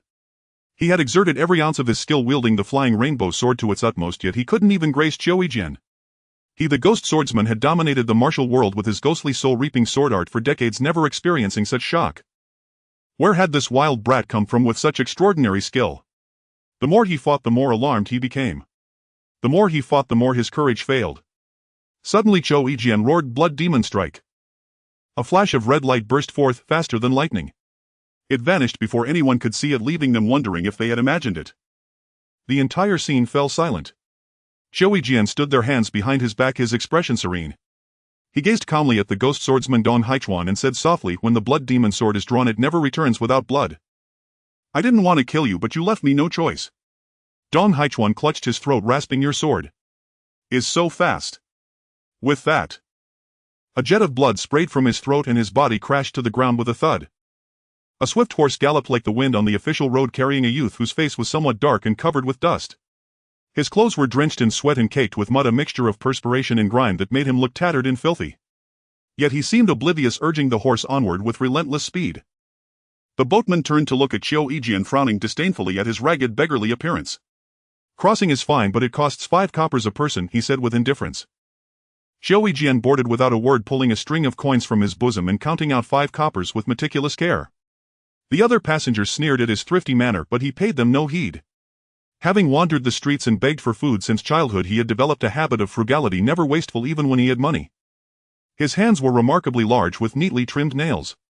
On his back he carried a cloth bundle that looked like a weapon, appearing quite heavy. At the moment he sat with his eyes closed, resting, not sparing Qiu Yijian a single glance. As Qiu Yijian entered, she fixed her gaze unwaveringly on the blood demon sword at his waist. Across from her sat a young man and woman, the former handsome and refined, with a face like polished jade exuding extraordinary charm. The young woman beside him had a graceful figure with curves in all the right places and long hair flowing over her shoulders. A veil covered her face, leaving only a pair of phoenix eyes strikingly clear and bright. Both were dressed in luxurious attire, clearly the children of a wealthy family. When Qiu Yijian saw the veiled young lady, his heart trembled with a familiar sensation and he couldn't help but glance at her a few more times. "Stay away from my cousin and get lost." With that he reached out to shove Qiu Yijian, but it felt like pushing against a great mountain. He didn't budge an inch. Enraged, the young man increased his force and struck Qiu Yijian with a palm. Just then Qiu Yijian stood up, causing the young man to miss and lurch forward uncontrollably. Qiu Yijian quickly reached out to steady him, apologizing profusely, "I'm sorry. I'm sorry. Sorry for the disturbance." With that he stepped away, glancing at his own mud-caked clothes with a self-deprecating smile, then shook his head and walked toward the bow. The young man, feeling humiliated in front of his cousin, stood up to strike Qiu Yijian, but the young lady tugged at his sleeve and shook her head, so he sat back down with a string of curses. Qiu Yijian paid no mind, standing alone at the bow gazing at the rolling river. His thoughts drifted to Xiaoya, recalling the times they had roasted fish by the river with Zhao Yuyan and encountered the demon ancestor. A flood of emotions surged within him. He thought back to the days when he and Xiaoya had wandered the streets begging for scraps and barely surviving. Yet those times spent together with her were the happiest of his life. Now, though he had achieved fame and mastered extraordinary martial arts, he had lost Xiaoya. It was as if he had lost his very hope. Without Xiaoya, Qiu Yijian felt an overwhelming loneliness deep within his heart. For she was the sole reason for living for both the former wretch and the man he had become. Without Xiaoya, Zhou Yijian didn't know where to go or what to do. He stood quietly watching the endless river flow away. Xiaoya's every smile and frown floated before his eyes and his eyes grew moist. Just as he was lost in deep longing, a tender voice suddenly spoke behind him. Is that sword at your waist the blood demon sword of the demon ancestor? Zhou Yijian did not turn around. He was weary of such questions and said softly, no, you're wrong. This is my blood demon sword, thirsty to drink demon blood. The blade beheads the king of hell, not the demon ancestors. The voice repeated it. Zhou Yijian staggered into a dense thicket. He glanced around, ensuring no one was in sight, then leaped onto a sturdy branch of a large tree, sitting cross-legged. Tearing open his clothes to treat his wounds, he found 3 ribs broken but nothing else serious, and breathed a sigh of relief. This reckless gambit of trading injury for injury had perilously slain Dong Qingshan. Inwardly he counted himself fortunate. This battle was the most perilous he had faced since stepping into the martial world. Though wounded, it had deepened his comprehension of the blood demon shadow technique. As he slowly cycled the blood demon shadow divine art, he gradually entered a state of self-oblivion. After an unknown span of time, his ears twitched at the faint sound of footsteps nearby. He cracked his eyes open to find it deep into the night, wondering who would venture to this desolate wilderness at such an hour. A man's voice rang out, tinged with complaint. Cousin, we've searched every corner of this area and found no trace of that lad. I just don't understand, why must you insist on finding him? A sweet soft voice replied, I have my reasons. If you find it troublesome, you may leave on your own. I never forced you. The man said, Cousin, don't be angry. I was only speaking casually. How could I let you face danger alone? After a brief pause he added that Beggar, though skilled in martial arts, is far inferior to my father. You're not thinking of seeking his help, are you? At that moment a young man and woman emerged from the woods. Zhou Yijian focused his gaze and recognized them as the veiled girl from the boat and her cousin. The veiled girl said, Uncle has been making excuses for years, never taking action. Alas! To avenge my parents I must rely on myself. Hearing this, the youth halted and said, I've heard from father that Jingyue Pavilion is the greatest power along the Yellow River. A rash conflict would trigger a chain reaction across the entire Jianghu. Though our Tsang Manor fears nothing, this matter is too grave for my father to decide alone. He must consult with all parties first. The girl sneered, I, Zhao Yuyan, have been at Tsang Manor for over 10 years. How much longer must we deliberate? I no longer hope to rely on others. I will avenge my parents with my own strength. These words struck Zhou Yijian like a thunderbolt. Zhao Yuyan. Is she really Zhao Yuyan? Truly breaking iron shoes in vain, yet gaining it without effort. Searching for you in dreams 1,000 times, yet you stand where the lantern lights fade. 10 years without news of Xiaoya. His heart pounded wildly. He could wait no longer, not even a moment. With a flicker of his form he stood before Zhao Yuyan, his voice trembling. You. Are you really Yuyan, little sister? Zhou Yijian's sudden appearance startled both Zhao Yuyan and her companion. They leaped back, drawing their long swords and watching him warily. The handsome youth bellowed, Who goes there? Zhou Yijian hastily said, Forgive me, it's me. Zhou Yijian. Then turning to Zhao Yuyan he corrected himself, Ugly 8, your ugly 8 brother. The youth let out a scoffing laugh, Ugly 8. Ha ha ha, more like ugly freak. Zhao Yuyan stared at Zhou Yijian, her eyes suddenly reddening as she exclaimed excitedly, Are you really Ugly 8 brother? Zhou Yijian replied with fervor, Are you truly Yuyan, little sister? Zhao Yuyan rushed over, grasping his hand, and nodded emphatically, Ugly 8 brother, it's me, I am Yuyan. Zhou Yijian's face brimmed with emotion. 10 years, I've finally seen you again. I was planning to go to the capital to find you, and now we meet here. It's wonderful to see you again. Zhao Yuyan nodded, tears glistening in her eyes. Zhou Yijian asked urgently, What about Xiaoya? Is she with you? At this Zhao Yuyan's expression dimmed instantly. She released his hand and looked down, saying, No. After that Shaolin monk revived us, we couldn't find you. Xiaoya was frantic, crying and begging the monk to take us to search for you. Just then uncle sent someone to find me. I asked Xiaoya to stay with me at Tsang Manor temporarily, but she refused, insisting the monk take her up the mountain to find you. I had no choice but to return to the Tsang family alone. Zhou Yijian's heart plummeted into an icy abyss, a wrenching pain seizing him. He stammered, So you don't know where Xiaoya is either? Zhao Yuyan wept silently, her head bowed. After a long while she looked up, her face streaked with tears, and said, I'm sorry, Ugly 8 brother. I let you down. I failed to take care of little sister Xiaoya. Zhou Yijian shook his head. A surge of pain gripped his heart and the world spun around him. Already wounded, the news of Xiaoya's disappearance overwhelmed him with guilt, regret, and heartache. Overcome, he coughed up a mouthful of blood. Zhao Yuyan quickly reached out to support him, crying anxiously, Ugly 8 brother, are you alright? Zhou Yijian shook his head and said, "Don't worry, I'm fine." Zhao Yuyan said, "Ugly eight brother, don't fret. Heaven favors the virtuous. I believe Xiaoya is still alive. Once I've finished what I must do, we'll go with you to find her." Zhou Yijian nodded and asked, "Where are you headed now?" Zhao Yuyan replied, "My cousin Zhang Yuebai and I are going to Jingyue Pavilion to find Huang Santai and avenge my parents." She gestured to the handsome youth beside her who wore a disdainful expression. Zhou Yijian, seeing the contempt, said nothing and merely nodded politely in greeting. Since the other held him in such low regard, there was no point in forcing a warm reception. Zhou Yijian asked Zhao Yuyan, "I've heard Jingyue Pavilion is the most powerful faction along the Yellow River. Are just the two of you going?" Zhao Yuyan's expression darkened again as she said plaintively, "I have no choice. I'm just a weak woman orphaned and alone in this world. No one is willing to help me, so I must find my own way. But I have to take action, even if it means killing one of them a day. It would ease the rage in my heart." Hearing her pitiful words, Zhang Yubai's heart ached.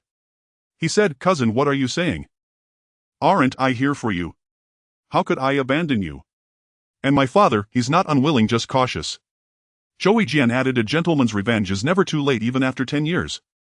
Yuyan, little sister, you should proceed with caution." Zhao Yuyan smiled at her cousin Zhang Yuebai, a smile that was like a gentle spring breeze caressing the earth, causing a myriad of peach blossoms to bloom. Zhang Yuebai was entranced by the sight. Then with a resolute look at Zhou Yijian, she said, "I've gathered intelligence. In a few days it's Huang Santai's 50th birthday. My cousin and I have planned to infiltrate her banquet and seize the chance to kill her." She looked at Zhou Yijian with eager eyes. Without hesitation he replied calmly, "If Yuyan, little sister, deems me worthy, I am willing to lend you my strength." Zhao Yuyan had been waiting for these words. Overjoyed, she said, "Ugly eight brother, with your martial prowess success is assured." Zhou Yijian remained silent. Zhang Yuebai snorted softly and turned his head away, refusing to look at him again. Zhou Yijian paid him no mind and followed the two to Yancheng, where Jingyue Pavilion was located. Along the way, Zhao Yuyan constantly questioned him about what had happened since their separation. He gave her a general account of the past few years but kept silent about the Sword Soul Pearl and the Blood Demon Shadow. He felt that Yuyan had changed since childhood, though he couldn't pinpoint how. Still, it was wise to retain some privacy. The three descended the mountain onto a narrow path flanked by a cliff on one side and a steep ravine on the other. Suddenly Zhou Yijian heard what sounded like cries for help from below. He stopped to listen intently. A faint male voice seemed to echo up. He said to Zhao Yuyan, "Yuyan, little sister, someone seems to be calling for help down there." "I'll go check." Zhang Yuebai said impatiently, "In the dead of night, why must you meddle? We have important business in Yancheng. Go if you must, but we won't wait for you." He pulled Zhao Yuyan's arm and strode forward. She looked at Zhou Yijian with a helpless expression, as if wanting to speak but holding back. Clearly she too was reluctant. Zhou Yijian smiled at her and said, "You two go ahead. I'll find you in Yancheng." Zhao Yuyan replied with some reluctance, "All right. Well, be waiting at the Dawn Lion in Yancheng. Ugly eight brother, do hurry." Zhou Yijian nodded and said, "Don't worry. I keep my word. I'll come to help you." With that he descended the slope to the valley floor and followed the sound. As dawn broke faintly, he saw a prison cart overturned at the bottom with 3 or 4 burly men lying motionless beside it, likely beyond help. Inside the cart lay a lean, sturdy man in an odd position. Zhou Yijian approached for a closer look, understanding the situation, and couldn't help but find it amusing. The cart was a bizarre contraption, whoever designed it. A thick iron pillar stood in the center of the cart, connecting its top and bottom. The man was bound to it with iron chains, his hands behind his back, his head protruding through a hole in the cart's roof. The deadly part was a ring of sharp 3-inch-long blades welded around the hole, their tips pointing at his neck. The slightest struggle would pierce his throat. The man strained to keep his neck straight, grimacing, frozen in place to avoid the blades. With the cart tipped on its side, he couldn't lie down without his neck touching the blades. So he gripped the pillar behind him with both hands, bracing his feet against the ground to keep his body suspended, a feat few could manage. He glared at Zhou Yijian, his posture absurd. Zhou Yijian looked up at the ravine, at least 7 or 8 jun deep. It was a miracle the man had survived the fall without being impaled. He couldn't suppress a laugh. The man with small but sharp, lively eyes bellowed, "Hey friend, how about getting me out first? What are you standing there grinning for?" Zhou Yijian crouched down, smiling at him. "You've held on this long, a little longer won't hurt. Before I rescue you, tell me who you are and how you ended up like this." The man fumed. "Do you have any sympathy? Do you think this position is comfortable? Get me out of here, or when I'm free I'll lock you in here and make you taste it." Zhou Yijian chuckled. "Oh. Then I'll be on my way. Why would I bother rescuing you only to be locked up myself?" He turned to leave. Seeing him actually walk away, the man yelled in desperation, "Brother! Brother! I was joking. Don't mind me. If you set me free, I Xiaoying, the sky-piercing divine monkey, will be forever grateful. How could I be rude to you?" "Right." Zhou Yijian turned back and stood silently just watching him. The sky-piercing divine monkey Xiaoying, puzzled by his silence and stillness, suddenly had a revelation. "No, I was wrong. Big brother, you are my big brother. If you save me, I'll follow you from now on. You'll be my sworn brother." Zhou Yijian grinned, walked back and crouched beside him. "You're called sky-piercing divine monkey Xiaoying?" The man nodded. "Yes, that's me." Zhou Yijian asked, "Why did they capture you?" At this, Xiaoying's face swelled with pride. "I shall roam the greenwood upholding justice, robbing the rich to aid the poor. Mention my name and everyone gives a thumbs up." But his expression darkened as he cursed, "Damn it. This time I slipped up and fell into the trap of Eagle Claw King Dugushang. While I was robbing a wealthy estate, that old fox was already hiding inside and caught me red-handed." Zhou Yijian said, "Eagle Claw King Dugushang. The man who works for the authorities yet knows everything about the Jianghu." Xiaoying replied, "None other than that old rascal." Zhou Yijian asked, "I heard Dugushang retired years ago. How did a petty theft warrant his personal involvement?" Xiaoying looked embarrassed. "I stole a bit too big this time. I cleaned out Jianghu Pavilion's treasury." Zhou Yijian was stunned, then gave him a thumbs up. "Impressive. Admirable." He stood up, drew his blood demon sword, and with 2 swift strokes shattered the cart and cut the chains. When Zhou Yijian unsheathed the sword, Xiaoying's eyes widened at the sight. He performed a carp leap, stood up, stretched his stiff neck and clasped his fists. "Thank you, brother, for saving my life. If I'm not mistaken, you must be Zhou Yijian." Zhou Yijian asked in surprise, "How do you know my name?" Xiaoying said, "Brother, you may not know it yet, but tales of your chivalrous deeds are spreading across the Jianghu. As it happens, I'm good friends with Black Tiger of the Nether Spear." Zhou Yijian understood. "You emptied Jianghu Pavilion's treasury, but you don't look particularly wealthy." Suddenly a voice rang out from the mountaintop, "He squandered it all in one night. He probably can't even afford a pair of underwear now." Zhou Yijian looked up to see an elderly man in his 50s or 60s racing down the peak with swift, agile movements like an eagle soaring through the sky. In a few bounds he landed before Zhou Yijian. Zhou Yijian looked up to see an elderly man in his 50s or 60s racing down the peak with swift, agile movements like an eagle soaring through the sky. In a few bounds he landed before Zhou Yijian. Zhou Yijian looked up to see an elderly man in his 50s or 60s racing down the peak with swift, agile movements like an eagle soaring through the sky. In a few bounds he landed before Zhou Yijian. Zhou Yijian looked up to see an elderly man in his 50s or 60s racing down the peak with swift, agile movements like an eagle soaring through the sky. In a few bounds he landed before Zhou Yijian. At the sight of the old man, Xiaoying's fury blazed. "Dugushang, you bastard! You've put me through hell. Nearly got me killed," he roared. Zhou Yijian thought to himself, "So this is the Eagle Claw King Dugushang. Truly one cannot judge a book by its cover, he looks like such an unremarkable old man." Dugushang replied, "You're a tough one to kill, kid. How could you die so easily? Aren't you standing here hale and hearty?" After a brief pause he continued, "Come back with me quietly." "Do I have to catch you a second time?" Xiaoying chuckled slyly. "Old Dugu, I bet you won't be able to take me this time." With that he glanced at Zhou Yijian, folded his arms across his chest and looked at Dugushang with an air of leisurely confidence. Dugushang frowned, a flicker of suspicion crossing his face. He wondered, why is this kid so sure of himself?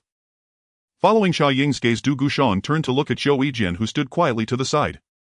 Zhou Yijian appeared to be 18 or 19 with an ordinary face and nothing particularly striking about him. His clothes were plain, not suggesting any significant status. Yet Dugushang, a seasoned veteran of the martial world, noticed Zhou Yijian's calm and composed demeanor. Combined with Xiaoying's confident expression, his suspicion deepened. Suddenly his eyes narrowed as he fixed on the blood-red sword at Zhou Yijian's waist, his brow furrowing deeper. After a long pause he spoke hesitantly, "Could you be the blood demon Zhou Yijian recently whispered about in the Jianghu?" Zhou Yijian was taken aback. "I am indeed Zhou Yijian, but where does the title blood demon come from?" Dugushang said, "Upon your debut you slew wing-chasing swordsman Shenping, cut down the twin swords of Wudong, cleaved the old ancestor of the Gao family in two, and pierced the ghost swordsman of Giga with a single thrust. Your path has been a river of blood, felling the tyrants of the martial realm. Coupled with the blood demon sword at your waist, the Jianghu brethren have dubbed you the blood demon." Zhou Yijian's face was full of helplessness as he fell silent. Dugushang gave him a deep appraising look. "Young brother, though your journey has been drenched in blood, from what I know your deeds have been chivalrous and righteous. I hold great admiration for you.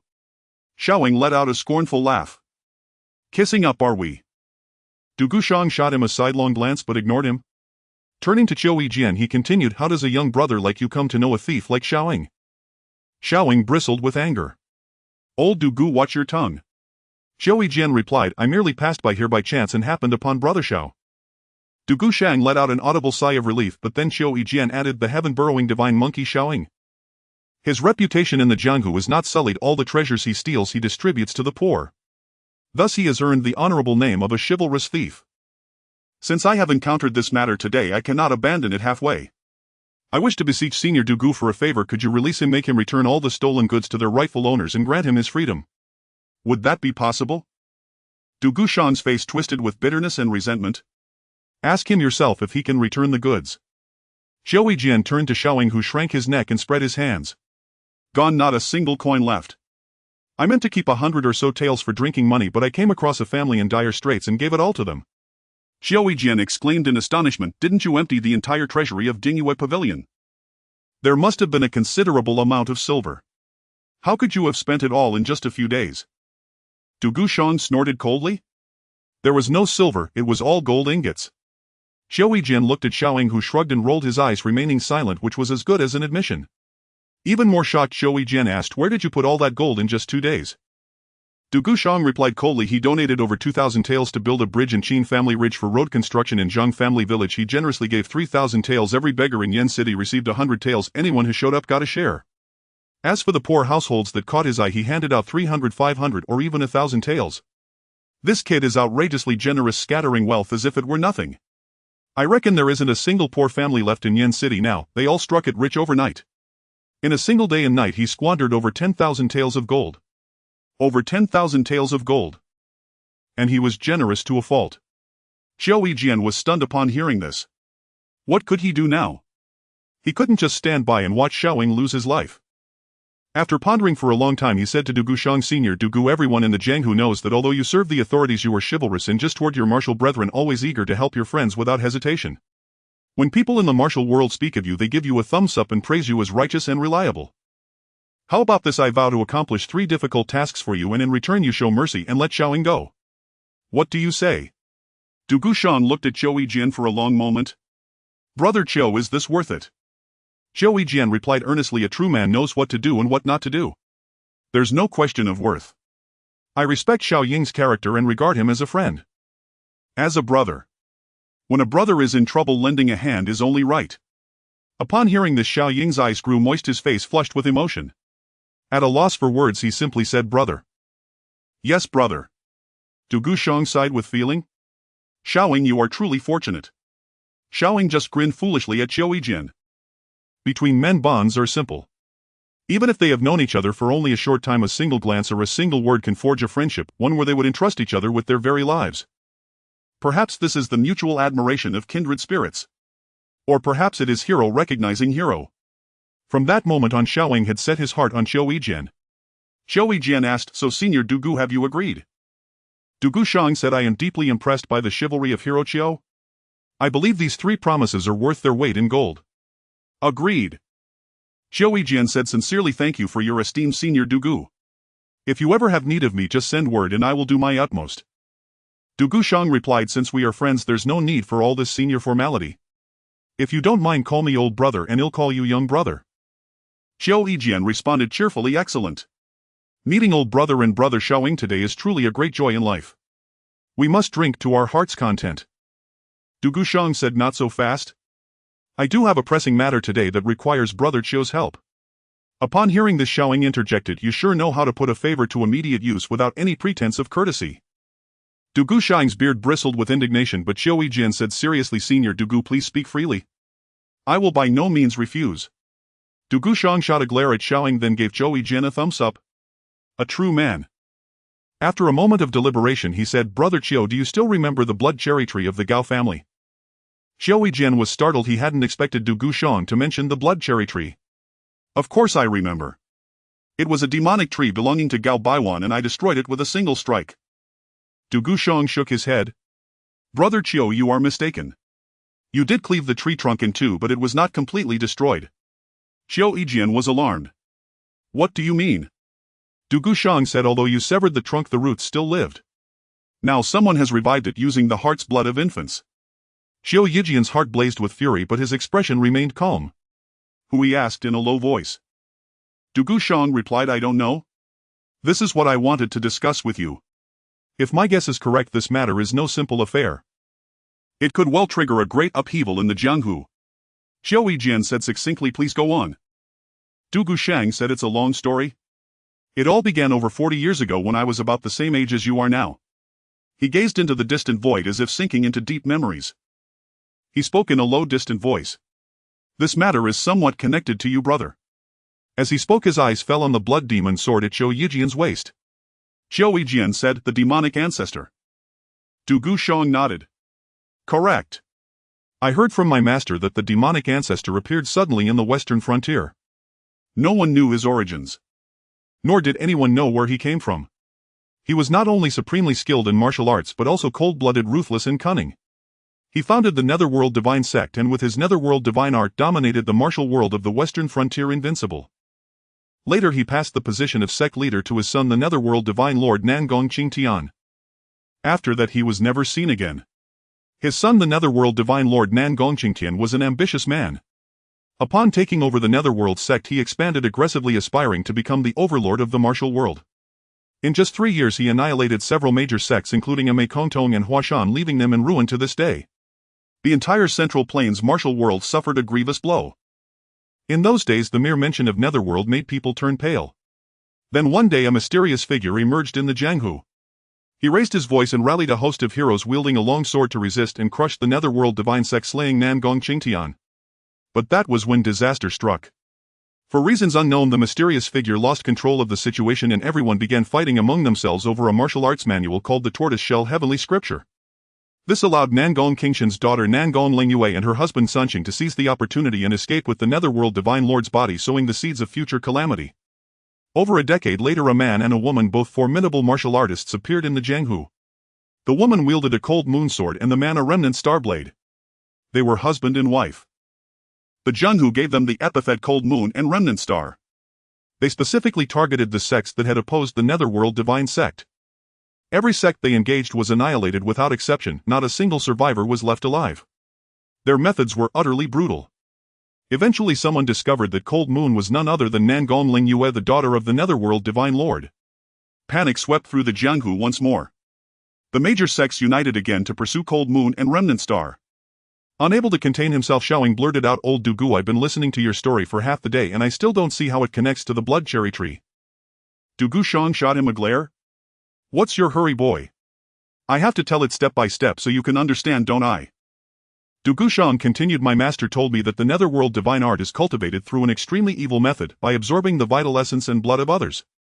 The more essence and blood one absorbs, the higher one's martial power becomes."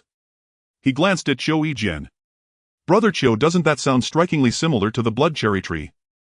Xiao Yijian said, "Are you suggesting, old brother, that someone is using the blood cherry tree to cultivate the Netherworld Divine Art?" Dugu Shang said, "It's just a speculation, I can't be certain." Xiao Yijian asked, "And who ultimately ended up with the Tortoise Shell Heavenly Scripture?" Dugu Shang replied, "I'm not entirely sure. There are several versions circulating in the Jianghu. The most credible one is that no one found the Tortoise Shell Heavenly Scripture back then. It was likely taken by Cold Moon, the daughter of the Netherworld Divine Lord. The basis for this is that during the final battle against Cold Moon and Remnant Star, that mysterious figure also appeared. Someone even heard with their own ears the mysterious figure interrogating the severely wounded Sanqing about the whereabouts of the Tortoise Shell Heavenly Scripture." Xiaoying asked curiously, "How do you know someone heard it themselves? Couldn't it just be hearsay?" Dugu Shang said, "Because the person who heard it with their own ears was me." Xiao Yijian and Xiaoying were both greatly astonished. Xiao Yijian said, "Did you, sir, also participate in that battle to pursue Cold Moon and Remnant Star?" Dugu Shang nodded. "Yes, I was young and brash back then with a modest reputation in the Jianghu. I was fortunate enough to take part in that bloody conflict." Xiaoying asked, "So were Cold Moon and Remnant Star finally killed by you all?" Dugu Shang shook his head. "No, Sanqing held us off at the cost of his life, allowing Lingyue to escape. She was pregnant at the time, and after her escape there was no further word of her. As for Sanqing, he was captured by that mysterious figure. I secretly followed them and discovered that he had taken Sanqing to force him to reveal the location of the Tortoise Shell Heavenly Scripture." Xiao Yijian asked, "And Sanqing? Did he die? Du Gusheng said, I don't know. Their martial arts were too formidable, I dared not get too close. I followed them for a while but eventually stopped. Xiao Yijian pondered for a moment. Old brother, are you suggesting that Sanqing or Ling Yua might still be alive and are using the blood cherry tree to cultivate the netherworld divine art? Du Gusheng nodded. From my recent investigations, the blood cherry tree was dug up by people from Jianghu Pavilion. This baffles me. Given Huang Santai's martial arts and background, he shouldn't know the netherworld divine art. So why would they dig up the roots of the blood cherry tree? Xiao Yijian asked, and what is the relationship between the tortoise-shell heavenly scripture and the netherworld divine art? Du Gusheng said, according to my master, the netherworld divine art originated from the tortoise-shell heavenly scripture. It is said that the tortoise-shell heavenly scripture is profoundly mysterious. Anyone who can decipher it will not only master a peerless divine art but also achieve immortality. Xiaoying curled his lip. Immortality. I think it's all a bunch of lies. Xiao Yijian said, so old brother, you want me to investigate Jianghu Pavilion? Du Gusheng nodded. Exactly. Xiao Yijian muttered to himself, Jianghu Pavilion. Jianghu Pavilion again. Xiao Yijian and his two companions arrived in Yancheng. Du Gusheng bid them farewell and Xiao Yijian and the other joined Zhao Yuyan. There was still some time left before Huang Santai's birthday banquet. Xiao Yijian went to visit his close friend Demon Blade Ling Mufeng. Alone, Xiao Yijian sat cross-legged on his bed, regulating his breath while recalling his battle with Dong Qingshan. Perhaps it was the limitation of his cultivation base and internal energy that had led him into a bottleneck. In truth, ever since he swallowed the sword soul pearl, the evil ancestor had by a stroke of fortune helped him open his conception in governing vessels, allowing him to cultivate internal energy at a speed far beyond ordinary people. His current internal energy even surpassed that of many old monsters who had cultivated for decades. This was a height many martial artists could never reach in a lifetime, yet he had achieved it in just 8 years. Now he found it exceedingly difficult to advance another step. Perhaps he had yet to find the right path or method. The battle with Dong Qingshan had opened his eyes. He felt he had grasped something, yet it slipped through his fingers like smoke. The more he pondered, the more frustrated he became, and a wave of irritation filled his heart, making him increasingly restless. Suddenly his master's voice echoed in his ears, all things come to those who wait, do not force them excessively or inner demons will arise. Everything is a process of gradual accumulation. Given time, when the accumulation is sufficient, success will naturally follow. As the saying goes, constant dripping wears away stone. This is the principle. Xiao Yijian was startled. Sweat broke out on his body. The internal energy circulation path of the blood demon shadow technique was unconventional. A lack of mental fortitude could easily lead to chi deviation, which was precisely one of the reasons his master had failed to master the blood demon shadow. He had been too impatient just now. He took a deep breath, relaxing his mind. Suddenly a thought flashed through his heart. The impression Zhao Yuyan's mother Zhang Hongying had made on him with her final strike was profoundly deep. Tongue blade. Yes, that was it, tongue blade. That strike had been too sudden, too unexpected. If he could master the tongue blade, wouldn't that give him an extra means of survival? His heart surged with joy. His internal energy was profound, far surpassing Zhang Hongying, so mastering it should not be difficult. Suddenly a knock came at the door. Xiao Yijian opened it to find a respectful attendant standing outside. Xiao Yijian asked, what is it? The attendant said, sir, someone asked me to deliver this letter to you. With that he handed an envelope to Xiao Yijian. Xiao Yijian was puzzled. He knew no one in Yancheng. Who could be writing to him? He muttered a word of thanks and opened the envelope. Inside there were only 4 large characters: Weeping Willow by the river. He found it strange. Who would arrange a meeting in such a manner? The handwriting was delicate like a woman's, which piqued his curiosity even more. He had few friends, and besides Zhao Yuyan he knew no other women. He decided to go and see. Upon asking for directions he found the place easily. It was a small stream south of the city with clear meandering water, lush banks and wildflowers blooming among the grass, appearing exceptionally enchanting. It was early autumn. A warm breeze rustled the birch leaves on both banks, accompanied by the chirping of cicadas, as if nature itself were playing a joyful melody. Xiao Yijian walked slowly along the river, savoring this rare moment of leisure. Not far ahead a sturdy weeping willow stood prominently. Beneath it stood a slender, graceful maiden, her back to him, gazing wistfully at the flowing water as if it held something she cherished deeply. Xiao Yijian looked at her silhouette and was certain he did not know her. He stood silently at a distance, not speaking. The scene was peculiar. To an outsider it might look like a pair of lovers in a quarrel. After a long while the maiden spoke softly, "Are you Xiao Yijian?" Her voice was melodious and pleasant, like a heavenly melody drifting from the skies. Zhou Yijian replied, yes, that is me. The maiden said, I heard you have a blood-red sword, very precious. Zhou Yijian remained silent. He loathed how everyone always asked about his sword first. Receiving no answer, the maiden turned to face Zhou Yijian. The moment he saw her face, he was greatly shocked. Her entire face was covered in crisscrossing scars, her complexion sallow. Some scars bore obvious stitch marks crudely done, making her appear hideous, like centipedes crawling on her face, sending a chill down one's spine. Yet her eyes were exceptionally clear and pure, so pure that they seemed otherworldly, inspiring no hint of impropriety.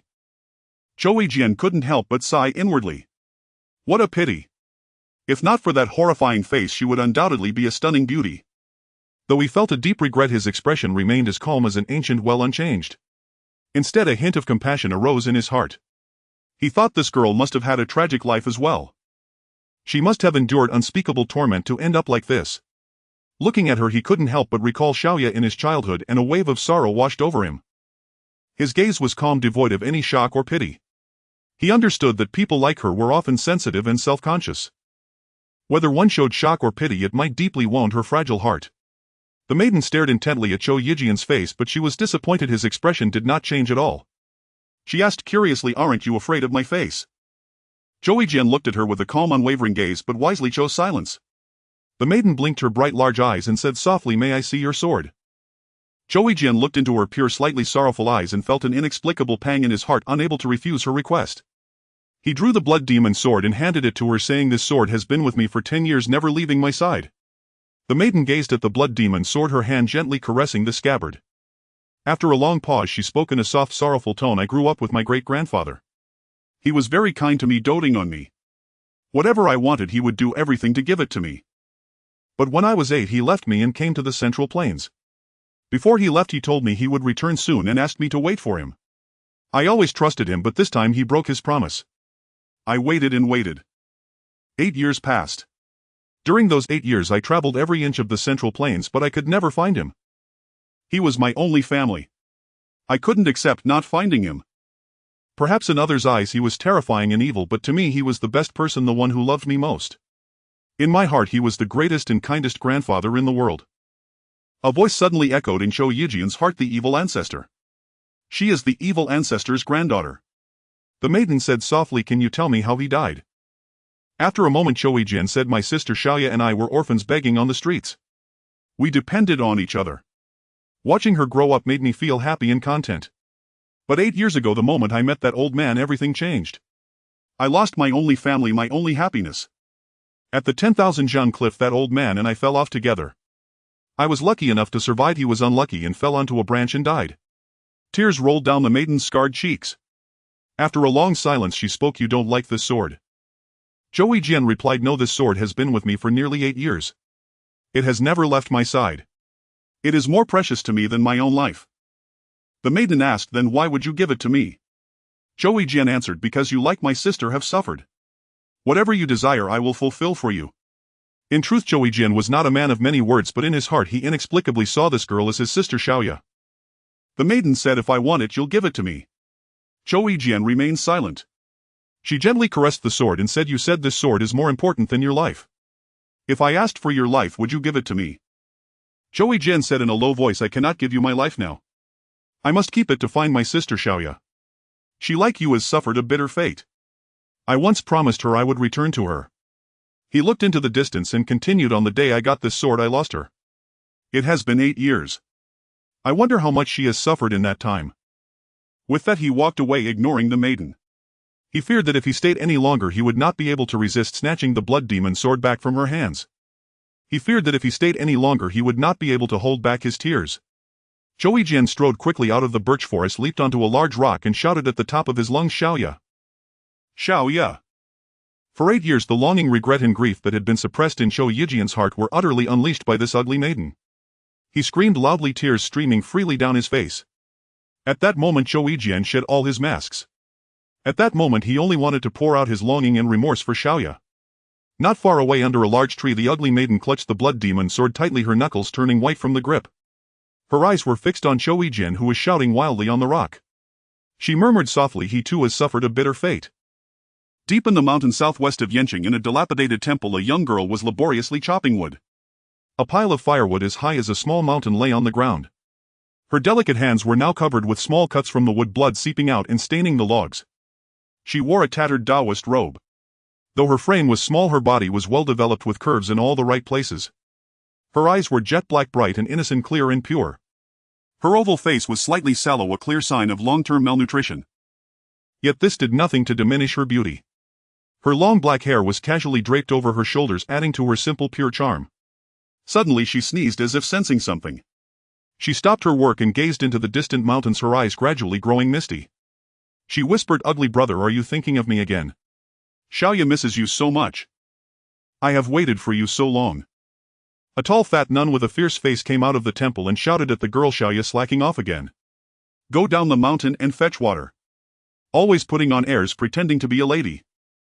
Xiaoya quickly stood up, bowed to the fat nun and said in a trembling voice, "Yes, master.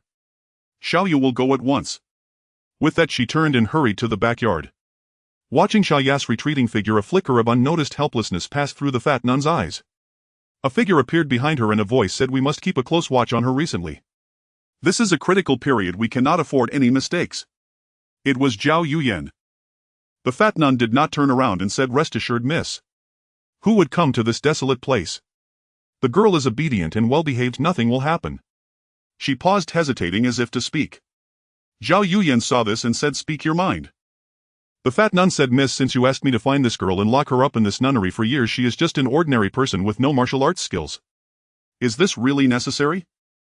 Zhao Yuyan stared at the fat nun and said, "What are you feeling pity?" The fat nun quickly bowed and said, "Miss, don't misunderstand. I just think it's not worth it for such an ordinary girl." Zhao Yuyan said, "I have my reasons for keeping her here. Besides, she is not ordinary at all. If she were to leave these mountains, my plans would be completely ruined. Do not slack off." The fat nun quickly replied, "Miss, rest assured. I will keep a close watch on her." Zhao Yuyan nodded with satisfaction, turned and leaped away, vanishing from the temple in an instant. Her movement was as swift as a phantom. Xiaoya carried a bucket of water, struggling up the mountain road. The fat nun let out a long sigh and muttered, "Don't blame me for being heartless. Blame your cruel fate for meeting the wrong person." Zhou Yijian wandered dejectedly, having lost the blood demon sword. His mood turned abysmally foul. For a man who loved his sword, suddenly losing his cherished blade was like losing his very soul. He had learned that the only place to buy a good sword was an old weapons shop in a weathered alley beneath Old Lord Mountain in the north of the city, so he decided to go and have a look. After winding through the streets and alleys, he finally found this secluded silent lane devoid of any human presence except for a shop in the distance with a tattered banner bearing 3 large characters, "Broken Blade King." Zhou Yijian found it strange that this shop was built in such a remote location. Entering the shop, he saw various swords and blades hanging everywhere, clinking together melodiously as the wind blew. A plump, robust old man sat on a worn stool polishing a short sword. It was a seemingly ordinary short sword about 1 3 inches long, 2 fingers wide, with a thin blade. "You may look around freely," Zhou Yijian said. "I want to buy the sword in your hand." The old man, upon hearing this, abruptly raised his head and stared at Zhou Yijian for a long moment before saying, "This sword, you cannot afford it." Zhou Yijian replied calmly, "How much?" The old man said in a deep voice, "Your life." Zhou Yijian, unflinching, said, "Oh. What do you mean?" The old man said, "Because everyone who has sought this sword is now dead." Zhou Yijian asked, "Why?" The old man said, "This sword is cursed. To obtain it, you must fulfill a wish left by its former owner, and failing to do so costs you your life." Zhou Yijian, even more curious, asked, "How many people have sought this sword?" The old man said, "Too many, lost to time, impossible to count." Zhou Yijian said, "I like this sword more and more." The old man asked, "Do you truly want this sword?" Zhou Yijian nodded firmly, saying, "I want this sword." The old man shook his head silently, saying, "You won't regret it." Zhou Yijian nodded. The old man looked at him quietly, then said, "Follow me." With that, the old man led the way to the backyard. Zhou Yijian followed him through the small yard to the back mountain, where a massive grave mound appeared before them with a stone tablet erected in front. Engraved on it were large characters, "Tomb of the Nameless Elder." Below, in smaller script, "I am nameless, my sword is nameless, thus I call myself nameless." The old man walked to the tombstone, knelt respectfully, and kowtowed 3 times. Then he said to Zhou Yijian, "This is my ancestor's tomb. That sword was once the personal blade of my ancestor, the Nameless Elder. My ancestor once declared, whoever can walk out of his tomb shall obtain that sword. Generations of my clan and many martial heroes like you have entered the tomb without hesitation. Yet none who entered ever emerged. What lies within no one knows, for all who entered perished. Gradually no one dared to take the risk, leaving us descendants to wait here hoping for the destined one. Young man, have you decided? Is a sword worth risking your life for? The old man's words made Zhou Yijian hesitate, but he quickly lifted his head and said, I am but a homeless orphan having endured humiliation since childhood. My life is coarse and lowly. A true man in this chaotic world should act boldly. What is there to hesitate about?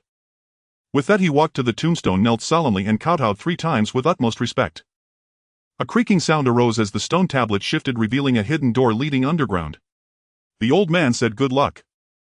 I hope to see you again. Yet his expression suggested he believed it impossible. Zhou Yijian said nothing and resolutely walked in.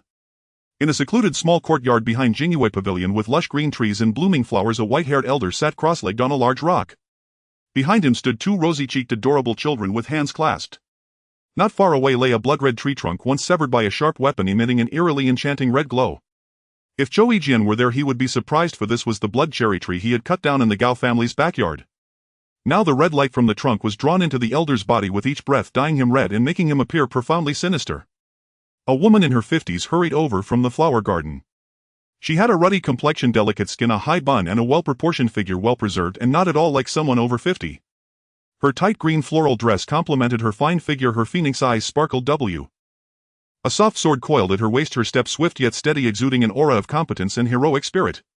She was none other than Huang Santai, the head of Jianghu Pavilion. Approaching the elder she bowed and said, Master. News has come from the north. The elder opened his eyes and asked, What is the situation? Huang Santai said, Abbot Liaokong of Shaolin Temple and sect leader Qingyang of Wodong sect jointly visited the Xianzong sect, calling upon their patriarch, the immortal sage Yiyuchen. They held secret talks in the plum grove for 3 days before leaving. As soon as they departed, the Xianzong sect dispatched a large number of experts to the Central Plains. According to our scouts, their destination seems to be our territory in Jinming Mountain, though their purpose remains unclear. The elder pondered, what is happening near Jinming Mountain that warrants such a commotion from that old fellow? Huang Santai said, I have sent people to investigate. According to reports, a mysterious new force has suddenly emerged at Jinming Mountain, but we have yet to ascertain the specifics. The elder was silent for a moment, then asked, Any news on the youth who severed the blood cherry tree? Huang Santai said that youth is named Zhou Yijian. His origins are unknown, as if he sprang from the earth. All we know is that his sword is the blood demon sword of the western region's nether cult's demon patriarch, but his swordsmanship does not originate from the nether cult and the boy does not claim to be the demon patriarch's disciple. Speaking of Zhou Yijian, Huang Santai gritted her teeth with hatred, saying bitterly, since killing he has also slain the ghost swordsman and recently murdered Yi Yuchen's junior brother Dong Qingshan. The elder's brows twitched upon hearing this. Oh, interesting. Even Dong Qingshan is no match for him. He is not simple. Focus your efforts on investigating his background. See if he has any connection to that mysterious elder from years past. The elder muttered to himself, in today's martial world who else could have nurtured such a master besides that person? Huang Santai pondered, do you mean that Zhou Yijian might be the disciple of that mysterious figure? But according to recent investigations, that mysterious elder from back then should indeed be the immortal sage Yi Yuchen. There's no mistake. The elder said disdainfully, are there truly hidden masters in today's martial world? I doubt it. The elder murmured, things are becoming increasingly interesting. Suddenly he reached out with both hands and grabbed the 2 children standing nearby. Before they could utter a sound, his fingers like hooks pierced their hearts. The children's blood sprayed onto the blood cherry tree, instantly absorbed by the trunk, leaving their bodies as dried husks. The red glow from the trunk grew even more enchanting, drawn into the elder's body with each breath. Huang Santai stood nearby, trembling in fear, not daring to move. Though she had witnessed such scenes many times, each time it made her heart pound. After a long while the elder exhaled deeply and slowly said, you must hasten to gather infants for the blood cherry tree's growth. Time is running out, I need to recover my power quickly. Huang Santai stammered, yes master. Zhou Yijian descended the steps. On both sides the stone walls were embedded with night pearls, emitting a ghostly blue light that made the passage eerie. At the end of the steps was a heavy stone door engraved with 3 large characters, realm of life and death. Below was a line of smaller text, in life a hero, in death a wandering soul. Enter with caution. Enter with caution. Without hesitation Zhou Yijian pushed hard. With a rumble the stone door slid open and a putrid stench hit him, suggesting it had been decades since anyone had entered. As the dust settled he looked around and saw countless skeletons scattered on the ground, all decayed and crumbling at a touch, along with many swords lying among them. He picked up a sword at random. It still gleamed with a cold sharp light, suggesting its owner must have been extraordinary, though he knew not why they died here. Without dwelling on it, Zhou Yijian accepted his fate and walked deeper into the cave. Ahead lay a spacious dry stone chamber. In the center of the chamber was a stone bed with a stone table behind which sat a human figure. Zhou Yijian was startled. Stepping closer, he saw it was a mummified corpse well preserved with a discernible face. This must be the nameless elder. On the stone table lay a jade token with faint inscriptions. Zhou Yijian brushed off the dust with his sleeve and gently picked up the token, finding it surprisingly heavy. He pulled and a golden thread connected to the token. A rumbling sound ensued as the outer stone door closed and countless night pearls lit up the chamber, making it as bright as day. Zhou Yijian leaped back and examined the door, finding it sealed from the inside. He inspected the cave and saw 24 iron figures holding swords standing on both sides, lifelike and indistinguishable from real humans. They had not been there when he entered, seemingly triggered by the mechanism. Recovering from his shock, he returned to the stone chamber and examined the walls, which were covered with small characters and human figures wielding weapons in various poses, presumably the sword manual left by the predecessor. He went back to the stone table and read the jade token. I was a sword fanatic. In my youth I roamed the... When I achieved mastery, I found my end approaching, with a lifetime's work destined to be buried here. Unwilling, I left instructions for my descendants to guard this place generation after generation. Only a talented descendant who can inherit my legacy and master my sword art, bringing glory to my name in the martial world, may leave this place. Otherwise they shall face divine punishment and my curse. Let my descendants remember this. Those who come here but cannot master my sword art shall be buried with me as guardians, lest they tarnish my fame and diminish my sword's power. Whoever can leave this place shall be my disciple, and my descendants shall serve them. I hope you will treat them well. If you learn my sword art and defeat all heroes under heaven, I shall rest in peace. I am nameless, thus I call myself nameless, and my sword is also nameless. Zhou Yijian read it all in one breath, thinking that this predecessor had a somewhat extreme personality, even risking his descendants' lives to promote his sword art. Claiming that mastering this art would defeat all heroes under heaven was quite boastful. As a sword lover, Zhou Yijian felt a bit unconvinced. He walked to the wall and examined the sword manual. The opening read in the martial world: speed is the ultimate key. To be faster than your opponent, you must anticipate their moves, striking after they do, but arriving first, defeating them with your sword. My sword art has no fixed forms or techniques. Killing is but a thought away. With a thought, the sword arrives and the enemy falls. This is the principle: one thought, one sword. When the enemy does not move, I do not move. When the enemy moves, a flaw appears. Strike at that flaw and kill with one sword. Identifying the enemy's flaw is the key and the essence of my sword art. Killing is but a thought away. With a thought, the enemy falls. Zhou Yijian read with fervor, his mind suddenly enlightened. He had long wondered how to make his sword faster, but had never found the method. Now the boulder pressing on his heart seemed instantly lifted, and a bright light shone before him. Just the opening narrative gave him a sense of clearing the clouds to see the sky. He no longer dared to harbor any disrespect toward this predecessor. Below, the manual detailed the characteristics of various martial arts: sword, blade, fist, staff, whip, and how to find their flaws. It elaborated that no matter how brilliant the technique or secret manual, there would always be a trajectory, and with trajectory, a flaw. The human body shows signs before movement. Mastering these signs. The nameless sword art seemed tailor-made for him. The blood demon shadow laid a solid foundation, while the nameless sword art elevated him to new heights. Time slipped away unnoticed. Zhou Yijian forgot time, fatigue, and all worldly concerns. He stood before the stone wall, sometimes meditating with closed eyes, sometimes wielding his sword freely. Amidst the flourishing sword light, a sudden burst of brilliance from his left hand shot out like a venomous snake, then vanished instantly. He was like one possessed, utterly captivated. He would wield his sword for a while, then meditate, then spar with the iron figures. Each iron figure knew dozens of martial arts routines from various schools. He had no time to ponder how the predecessor designed them. He focused on hitting their flaws, which were the switches to stop them. At first he could only handle 1 or 2 iron figures at a time, but gradually he managed more. His mastery of the nameless sword art grew, his insight into each movement deepened. As soon as an iron figure moved, he could instantly strike its flaw. This made his sword faster, and combined with the elusive blood demon shadow technique, the blood demon sword and nameless sword art fused completely. By now Zhou Yijian's understanding of swordsmanship had reached a new level. His mind was clear, and his comprehension of martial arts had entered a fresh realm. He sat quietly in the midst of the sword formation, and the 24 iron figures on both sides suddenly came to life, sliding to surround. Zhou Yijian drew his sword again instantly. The blade formed a net around his body so fast that only countless sword tips were visible, enveloping him while his figure was unseen. Each tip accurately struck the tip of an arrow. The dense rain of arrows vanished instantly, and his sword was sheathed again. The night pearls on the walls suddenly flared. Zhou Yijian drew his sword and sheathed it in one motion, so fast it was barely visible. The drawing and sheathing happened in an instant, as if he had never moved, but 81 holes appeared on the stone walls. Fast. Too fast. His figure suddenly vanished on the spot. A flash of sword light appeared from an impossible angle then disappeared again. Another flash came from a different direction. The entire stone chamber was filled with flickering sword lights appearing and vanishing, yet his figure was nowhere to be seen. The walls were riddled with holes from his sword, but he was oblivious. Suddenly, with a thunderous crash, the entire chamber collapsed. When the dust settled, the nameless elder and his life's work of sword art were buried. The stone door slowly opened with a rumble. Zhou Yijian stepped out of the cave. The door closed behind him. He gazed at the stone door, knelt and kowtowed 3 times heavily. He declared loudly, "Master, please accept your disciple's vow. On this journey I shall not disappoint your expectations." Zhou Yijian stepped out of the passage and gazed at the distant peaks, letting out a long howl. He had never felt so free and unrestrained before, as if his entire body was filled with surging power, brimming with ambition and spirit, dispelling all the gloom in his heart. A figure floated over, revealing the innkeeper, who looked at Zhou Yijian in astonishment, unable to utter a word. Zhou Yijian, witnessing his surprised expression, couldn't help but smile and said, "We meet again." The innkeeper, with a look of suspicion, asked, "Did you really come out from there?" Zhou Yijian replied, "Indeed. Not only did I come out, but I also met your ancestor." After saying this, he took out the jade token from his pocket and handed it to him.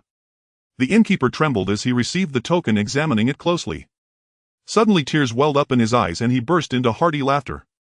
He exclaimed with excitement, "For hundreds of years our Jun family has been waiting here, bound by this curse. Even with extraordinary skills we dared not reveal ourselves openly in the martial world, living like night owls in the shadows. Finally this day has come to an end." Immediately he knelt down with a thud and exclaimed loudly, "O master, please accept my vow. From now on you are the master of all in the Jun family, and I will remain loyal to you without any doubts." Zhou Yijian hurriedly stepped forward to support him and said, "Senior, what are you doing?" Jun Moxie replied, "The title of senior is too much for me. Since you are the disciple of our ancestor, you are our elder and, more importantly, my master. This hierarchy must not be disregarded." Zhou Yijian forced a smile and asked, "Your name is Jun Moxie. How many people are there in your Jun family?" Jun Moxie respectfully replied, "There are probably over 2,000 people of all ages in the Jun family, with more than 500 young and strong members, many of whom possess extraordinary martial arts skills. They are the elite of our family." Zhou Yijian was taken aback, not expecting the Jun family to have such formidable strength. He asked, "Where are they now?" Jun Moxie explained, "Typically everyone is scattered across the south and north of the Great River, collecting information from various places. Through the efforts of several generations we have built a vast intelligence network, and we are always striving for the rise of the Jun family." Zhou Yijian felt a stir in his heart. Such a powerful force, if it belonged to him, would undoubtedly become a great support. At the very least, utilizing the Jun family's intelligence network to search for Xiaoyu would be far more efficient. Now that his skills were perfected, he was no longer the same as before. He was confident in his ability to compete with the heroes of the world. Even against experts like Dong Qingshan, he felt he could slay them with one sword. With these thoughts, his heart surged with fervor and ambition. Zhou Yijian then asked, "How long have I been inside?" Jun Moxie replied, "Exactly 13 days. Zhou Yijian was shocked, thinking to himself, "Has it really been that long?" He calculated the dates. Huang Santai's birthday banquet was just in a few days. He said to Jun Moxie, "I need a treasure sword, a short sword and a tongue blade," and then described the shape of the tongue blade in detail. Jun Moxie smiled and said, "Coincidentally, I have a ready-made tongue blade here. Master, please follow me." In the back hall, Jun Moxie took out a small box, revealing a bead the size of a peanut. Zhou Yijian examined it closely. The design was exquisite. With just a push of internal energy, it could transform into a small flying sword. Zhou Yijian was very satisfied. Jun Moxie then took out the short sword and said, "This sword is called the Nameless Sword, an heirloom of our ancestor. Do not be deceived by its ordinary appearance. It is extremely sharp, capable of cutting through iron like mud, and is the token of our family. As long as this sword is displayed, no one from the Jun family will dare to defy you, regardless of where you are." Seeing Zhou Yijian's doubt, Jun Moxie handed over the short sword and said, "Master, you flatter me." Zhou Yijian took the nameless sword, feeling overjoyed. The nameless sword was short and could be easily concealed, while Jun Moxie also selected a fine long sword for him to hang at his waist. The nameless sword and the tongue blade would serve as his secret weapons for self-protection. Zhou Yijian suddenly felt a surge of confidence and steadiness. He then detailed the circumstances of his separation from Xiaoyu to Jun Moxie, asking him to use the Jun family's intelligence network to spare no effort in searching for Xiaoyu's whereabouts. Jun Moxie informed Zhou Yijian of the Jun family's contact signals as long as he saw a short sword pattern engraved on the wall at the lower left corner of any door that would indicate a Jun family member. Just by presenting the nameless sword, they would surely recognize him. Zhou Yijian left alone, returning to the inn to reunite with Xiaoyu Yin. He now had such a powerful force at his disposal, no longer fighting alone at will. since he accepted the J. Just as he exited the alley, he saw a group of men chasing after a girl. The girl moved with great agility, effortlessly evading the attempts of the dozen burly men to surround her. Xiao Yijian recognized the girl as the ugly girl by the river and stood aside to watch, curious about why she had offended these men. Not far on the outskirts, two middle-aged men, one tall and one short, watched as the girl played tricks on the group of men, their expressions grim. The tall man with a slightly impatient temper stomped his foot and said, "Fools! How can you be so incompetent?" The short man, however, spoke calmly, "Junior brother, be patient. With the two of us here, how can we not obtain that blood demon sword?" Suddenly, upon hearing them mention the blood demon sword, Xiao Yijian was taken aback. It seemed these two were in cahoots with those burly men. They had come for the blood demon sword. Even though he returned the blood demon sword to the ugly girl, it had followed him for over 10 years. How could it be so easily taken by others? As the ugly girl and the men caused chaos in the street, they still couldn't lay a finger on her, making Xiao Yijian chuckle. Watching the group of men being toyed with, the tall man could no longer contain himself. He moved swiftly and reached out to grab the girl, but the ugly girl quickly leaped back. Seeing his grab miss, the tall man became enraged and stepped forward, closing in on the girl. He reached out with his left hand to seize her throat while his right foot silently kicked toward her abdomen. The girl let out a cry, executing a graceful move, her sword flashing like a red light, piercing toward the man's throat. The tall man, caught off guard, hurriedly retreated, narrowly avoiding the strike. Having missed twice, the tall man felt embarrassed and let out an angry roar. With a crossed motion of his palms, he unleashed a fierce attack on the girl, the palm technique powerful like thunder, resonating with a booming sound, creating ripples in the surrounding air, which was indeed the five thunder palm. The girl recognized the danger. The blood demon sword flashed with red light, instantly unleashing 18 strikes, each aimed at the man's throat, vicious and swift. Xiao Yijian had seen this sword technique before, known as the soul-chasing 13 swords. With the nameless swords technique newly acquired, he tested it against these two and found that both their attacks and movements were full of flaws, leaving him quite disappointed.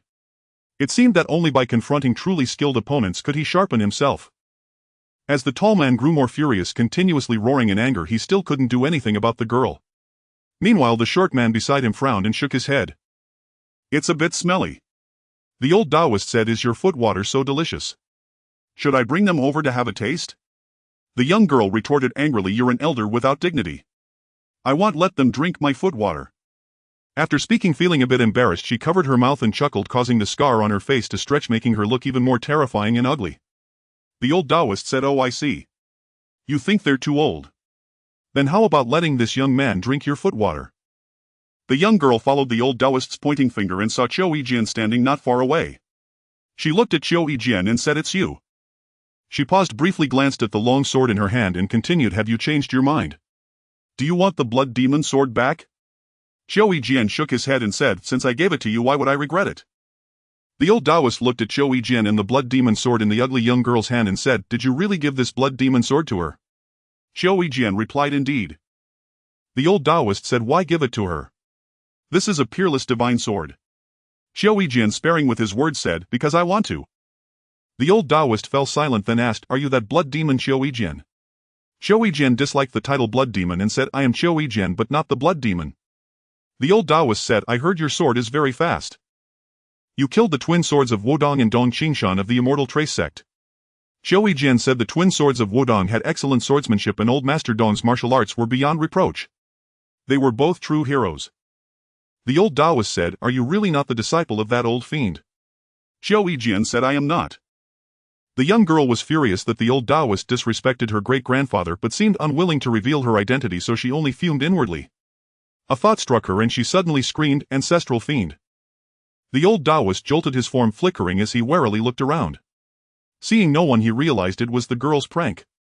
Annoyed, he said, "You child, not only are you hideously ugly but you're also terribly mischievous." Then he boasted, "That old wretch would only turn tail and flee at the sight of me. How dare he show his face here?" The ugly girl was about to retort when a woman's voice rang out from afar. "Hoof! Mad Taoist, you speak shamelessly. Boasting in front of the young, have you no shame?" A thin white-haired old nun appeared, followed by a group of nuns, young and old, approaching from the street. The moment the old Taoist saw her, his face twisted in bitterness and he turned to flee. The nun moved without a sound, instantly blocking his path, and said, "Mad Taoist, why run? Am I so frightening? Why do you always run at the sight of me?" The mad Taoist forced a smile and said, "So it's Abbess Jingchen. Long time no see, still radiant as ever. Oh dear. Oh no, I need to defecate. Can't hold it, it's coming out."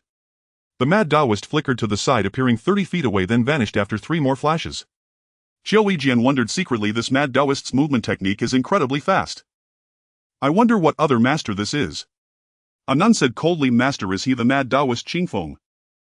Qiao Yijian followed the voice and saw the nun was about his age, with a graceful figure, a fair rosy complexion, slender eyebrows like a crescent moon, bright and clear phoenix eyes, a delicate little nose and cherry lips with white teeth, stunningly beautiful though her gaze was icy, exuding an air of aloofness. Abbess Jingchen looked in the direction the mad Taoist had fled and said, who else could it be? Jingyi, all of you stay far away from that mad Taoist in the future. The nun Jingyi and the others bowed and said, yes, master. The ugly girl sidled up to Qiao Yijian and whispered, stop staring or you'll never pull away. What's so great about being pretty? Qiao Yijian was speechless. The ugly girl continued, do you know this old nun? Qiao Yijian shook his head and said no. The ugly girl said disdainfully, I knew you didn't. Have you heard the ballad of the martial world? Qiao Yijian asked blankly, what ballad? The ugly girl said, since you returned the blood demon sword to me, I'll tell you. The current martial world has 5 great masters, and there's a ballad, monks poison, Taoists mad, nuns fight without fear, the undying immortal and the mad scholar. Qiao Yijian looked enlightened and said, oh, I see. That old Taoist was the mad Taoist, and the nun who fights without fear is this Abbess Jingchen. The ugly girl said scornfully, you just figured that out. Qiao Yijian was about to speak when Abbess Jingchen turned and looked at the blood demon sword in the ugly girl's hand, saying, is that the blood demon sword you're holding? The ugly girl said yes. What of it? Abbess Jingchen asked, what relation is the ancestral fiend to you? The ugly girl retorted, none of your business. The nun Jingyi flickered, raising her hand to slap the ugly girl's face, saying, ugly freak. How dare you disrespect my master? You deserve a beating. The ugly girl raised her hand to block, but Jingyi withdrew her palm, snatching the blood demon sword from her hand. The slap had been a feint. Enraged at losing the sword, the ugly girl twisted her body using a move of covert maneuver, turning her hands into claws and conjuring countless claw shadows toward Jingyi, while a swift kick aimed at Jingyi's lower abdomen shot out like a venomous snake. Jingyi roared, vicious little wench. With every little wench and ugly freak, Qiao Yijian grew increasingly disgusted, and the goodwill he had felt for her vanished completely. The two fought fiercely, but the ugly girl was clearly outmatched, forced back by Jingyi. Inheriting her master Abbess Jingchen's fiery temper, Jingyi grew frustrated at failing to subdue the agile girl. She drew the blood demon sword and thrust it straight at the ugly girl's throat. Caught off guard, the ugly girl couldn't dodge in time and was about to die. In that flash, Jingyi felt her hand empty, the sword had been snatched away. Startled, she turned to see the young man who had been standing nearby. Everyone had noticed Qiao Yijian upon arrival, but his rustic appearance made him seem like an ordinary youth without martial arts, so they had dismissed him. Even the seasoned Abbess Jingchen had misjudged him. Qiao Yijian tossed the blood demon sword back to the ugly girl, clasped his hands to Abbess Jingchen and said, I gave her this sword. I ask you.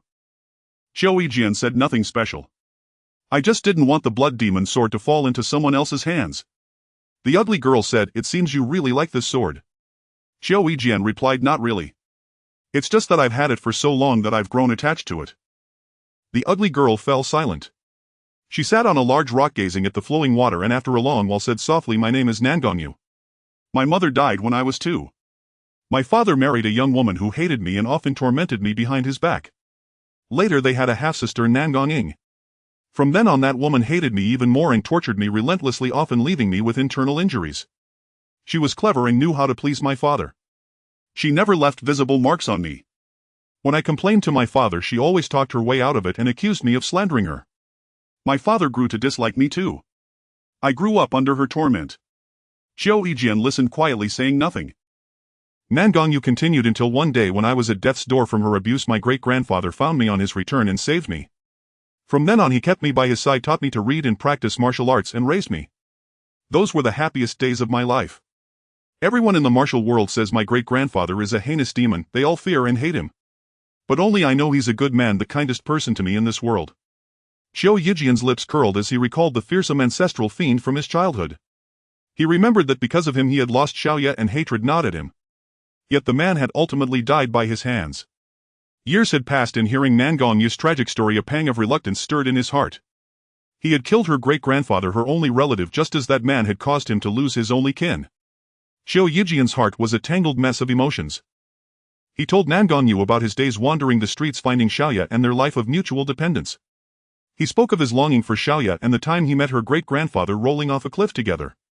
Nangongyu remained silent, her trembling lips and the tears sliding from her eyes betraying her inner pain as she listened quietly. They were supposed to be enemies, yet here they were pouring out their hearts. Their experiences were so alike, both had suffered tragic pasts, known the agony of losing loved ones, and faced a lonely, helpless future. Xiao Yijian left quietly. Nangong Yu did not turn around or speak, only letting bitter tears silently fall onto her chest. As Xiao Yijian walked, he suddenly halted and said, "Come out." A figure emerged from the shadows. It was none other than Jun Moxie. He bowed respectfully to Xiao Yijian and said, "Master." Xiao Yijian replied indifferently, "No need for formalities." Without further ado, Jun Moxie reported, "Recently rumors in the martial world claimed that the blood cherry tree you severed was indeed acquired by Jianghu Pavilion and placed in a secluded courtyard on their back mountain.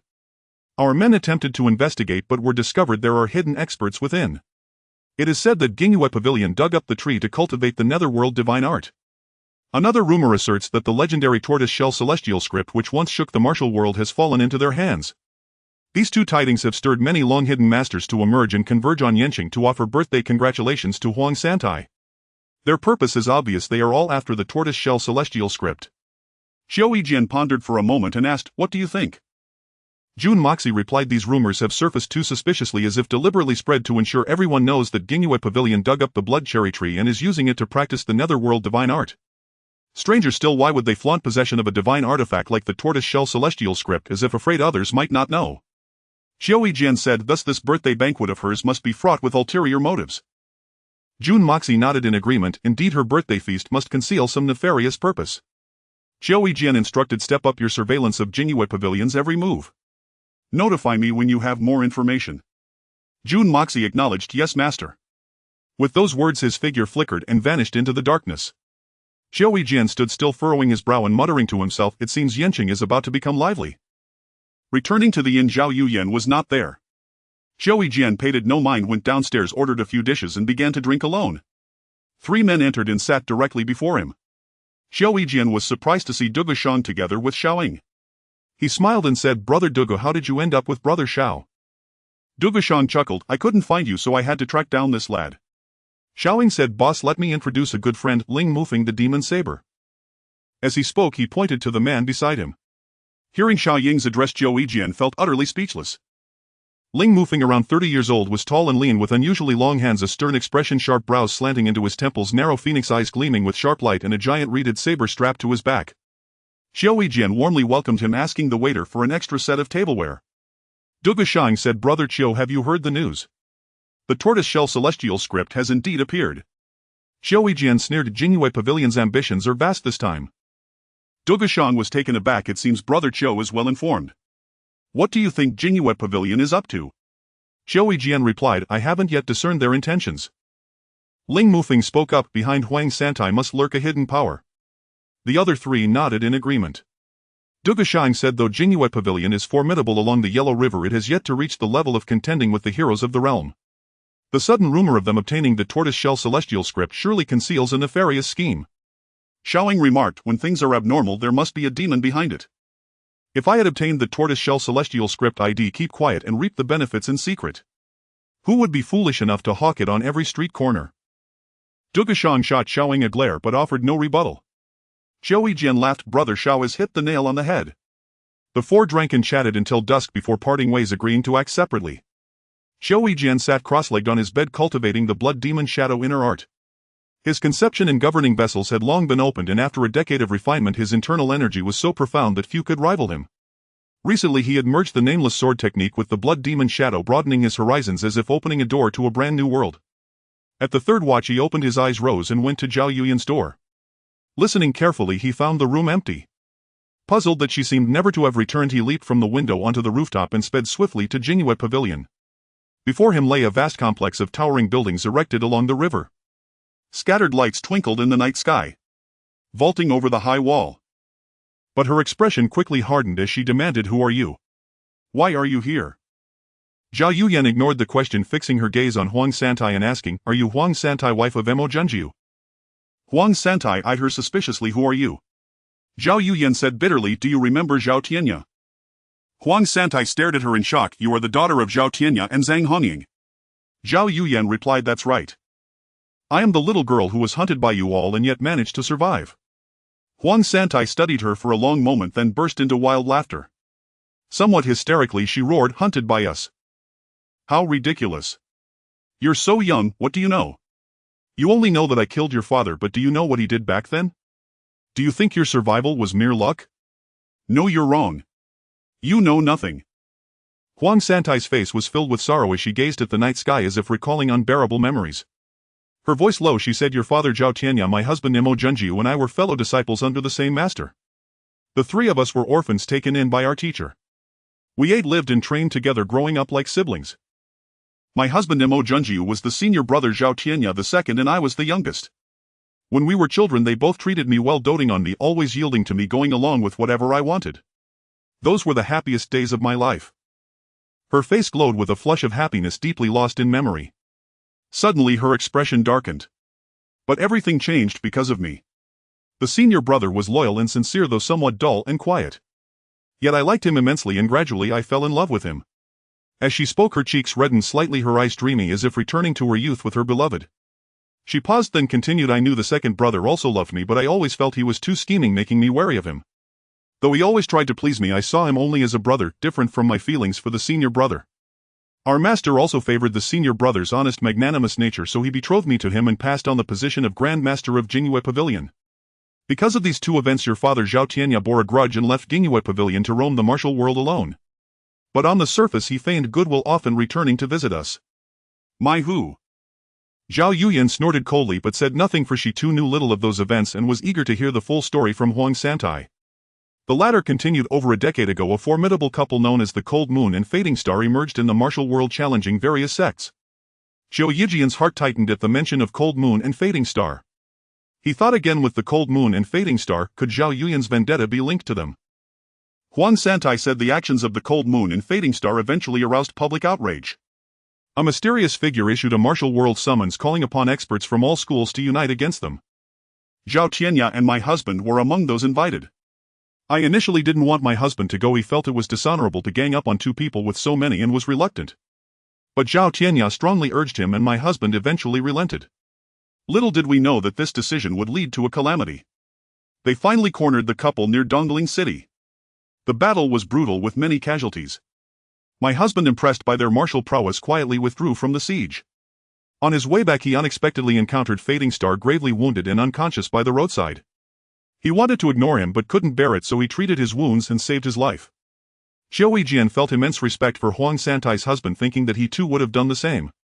Huang Santai continued, my husband secretly brought Fading Star home. To repay the debt of gratitude, Fading Star gifted him the martial world treasure, the Sword Soul Pearl. Her voice turned sharp. At this point Huang Santai was weeping uncontrollably, unable to speak further. Everyone present could visualize the scene and a heavy silence fell. After a long while she continued, Zhao Tianya in his madness not only stole the Sword Soul Pearl but also ran my husband through with his sword. He also violated me. Composing herself she turned to a one-armed elder beside her and said, Elder Qin, it was fortunate that you took my son Ira to play the day, or he too would have perished. Zhao Yijian recognized the elder as the one who had accompanied Huang Nani to aid Zhang Kuanping, the arm he had severed with his own sword. Huang Santai went on, and my poor daughter, she was only 8 years old.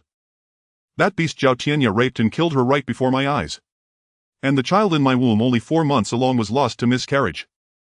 Her brows knitted in fury, her eyes blazing, she pointed at Zhao Yuyan and roared, this is what your father Zhao Tianya did. Tell me, shouldn't I seek vengeance? Shouldn't I have him cut into 1,000 pieces? Zhao Yuyan was left speechless, frozen in place, unsure how to respond. Huang Santai took a deep breath, calming herself, and said, fortunately Fading Star arrived from outside, wounded Zhao Tianya and drove him away, sparing my life. Later I bided my time, gathered strength, and finally seized the chance to kill Zhao Tianya. At that time your mother Zhang Hongying fled with you and the Sword Soul Pearl. I sent men to pursue her.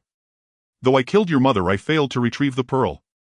Her voice rose again, do you think your survival to this day was mere luck? You're wrong. By the time I reached your mother's grave my men had already found your whereabouts. When I arrived I saw a young boy and girl, 2 little beggars, had rescued you. Seeing the 3 of you loving each other like siblings, so pitiful, my heart softened. I remembered how my fellow disciples and I were once just like you, so happy together. So I spared you, didn't kill you, and let you live until now. Think about it, both banks of the Yellow River are under Jianghu Pavilion's control. Once you entered my territory, how could I not know? Zhao Yijian realized the truth of her words, for he had indeed obtained the Sword Soul Pearl from Zhang Hongying. A chill ran down his spine. Had Huang Santai not softened at that moment, he and the little girl might have perished ignorantly. Zhao Yuyan laughed maniacally. I refuse to listen to your nonsense. You killed my father and mother and I will avenge them. With that she gave Huang Santai no chance to speak. A small orb the size of an egg appeared in her hand and she hurled it toward him. Xiao Yijian gasped, "Thunderbolt divine needles." He had seen Zhang Honying use them in his childhood and their immense power left a deep impression. The event unfolded too swiftly before Huang Santai could react. The orb exploded beside him. Poisonous mist instantly spread and within it countless fine needles shot in all directions with a whooshing sound. Cries of shock and curses rose from all around. When the smoke cleared, the ground was littered with bodies foaming at the mouth, their faces blackened clearly beyond saving. Huang Santai's face and chest were also embedded with needles. She smiled bitterly, gazing into the void, and said calmly, "Master Husband Fenger. You are all dead, leaving me alone in this world. I am so lonely, so afraid, and I miss you all so much. If not for avenging you and for I would have joined you long ago. Now it's all over, our family can finally reunite. Seeing your brother, you must miss me too, don't you?" Hearing Huang Santai's words, Zhou Yijian's eyes instantly welled up. He never imagined that a formidable figure like Huang Santai could have endured such sorrow. In this world of chaos, no matter how powerful one appears before others, everyone has a side unknown to the world. Beneath the mask of pretense lie joy, sorrow, pain, and hurt. Only in the dead of night alone can one slowly savor these feelings. Good and evil blur, right and wrong become indistinguishable. What is good? What is evil? Who can truly discern? Zhao Yuyan drew her longsword and swung it fiercely at Huang Santai's head. A burly man roared, "Stop! Do not harm our leader." He leaped in front of Huang Santai to shield her. Zhao Yuyan's sword severed his head with a single stroke and his body crashed to the ground before Huang Santai. Enraged, Zhao Yuyan raised her sword again and another man threw himself in front of Huang Santai. A dozen men fearless of death lined up to protect her. Huang Santai was overwhelmed with tears. Even someone as strong as she was now wept bitterly. Zhao Yuyan in a frenzy swung her sword relentlessly. Blood splattered as more men rushed forward one after another, undeterred by death. She could not advance a single step closer to Huang Santai. The scene was both maddening and deeply moving. Xiao Yijian was stirred by the loyalty of these men. Huang Santai was truly a remarkable leader. She had succeeded. Though she died with honor. Elder Qin bellowed, "Enough." With his single arm he raised his blade and struck at Zhao Yuyan. Zhao Yuyan, now completely delirious, did not even glance at the incoming blade, showing no sign of dodging. Zhan Yuebai grabbed her by the back of her clothes and yanked her backward. The blade grazed the tip of her nose, cutting open the front of her robe. A bamboo token slipped from her neck and fell. When Xiao Yijian saw the token, his heart trembled violently. Countless questions flooded his mind. He stared blankly at Zhao Yuyan, asking himself, "That's Xiaoya's pendant. That's Xiaoya's pendant. How did it end up on her?" He knew that pendant all too well. It was the one around Xiaoya's neck when he found her engraved with her birth date and time. His mind was in turmoil. He could never have imagined that Xiaoya's pendant would be around Zhao Yuyan's neck. Just then an elderly figure approached from afar. He walked slowly, yet in an instant he stood before Zhao Yuyan. He stared at the bamboo token, his gaze fixed upon it. After a long moment he reached out, tremblingly took the token and turned it over in his hands. His lips quivered as he asked in a shaky voice, "Is this token yours?" His eyes burned with urgency and anticipation. Zhou Yijian's heart tightened as he too fixed his gaze on Zhao Yuyan. Zhao Yuyan gradually regained her senses. She looked at the elderly man before her mind racing, and said, "Yes, it is mine." Zhou Yijian's heart pounded wildly. Zhao Yuyan had finally spoken the answer he dreaded most. He thought, what does she mean by this? Why would she say that? The old man let out a long cry to the heavens and said, "Child, my child. You are alive. Good. Good. Good. I have finally found you, I have finally found you." Zhao Yuyan's expression suddenly turned deeply sorrowful. Tears streamed down her cheeks as she asked, "Are you truly my biological father?" The old man gently stroked her hair and said with affection, "Yes, my child, my poor child. I put this bamboo token around your neck myself when you were born. Back then in Jianghu City your mother and I were pursued by enemies. You were only a month old. I fought desperately to hold them off while your mother fled with you in her arms. Since then I lost you both. I was saved by a friend, and after I recovered I never stopped searching for you. It took me 18 years to find you." Zhao Yuyan said, "My adoptive parents told me that when they found me this bamboo token was already around my neck." Hearing this, Zhou Yijian stared at Zhao Yuyan in shock. His heart was a turmoil of mixed emotions and indescribable bitterness. He kept asking himself, why is she pretending to be Xiaoya? Why is she doing this? Zhang Yuebai was even more astonished. He stood there dumbfounded, staring blankly at Zhao Yuyan. The old man said kindly, then it's settled.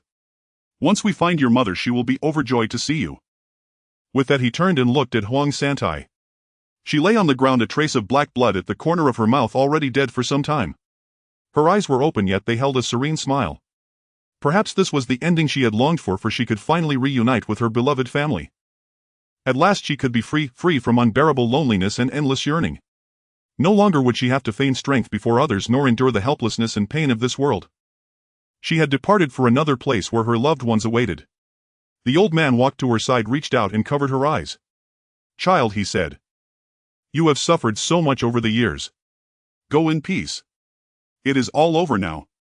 He stood up and said to Elder Qin, take her away. Elder Qin glanced at Zhao Yuyan, seemed about to speak but held back. In the end he and the people from Jianghu sect carried Huang Santai's body away, vanishing into the night. The old man took Zhao Yuyan's hand and said, come child. I will take you somewhere. He appeared to walk slowly, yet his figure instantly moved 10 yards away. With another step both of them disappeared into the darkness.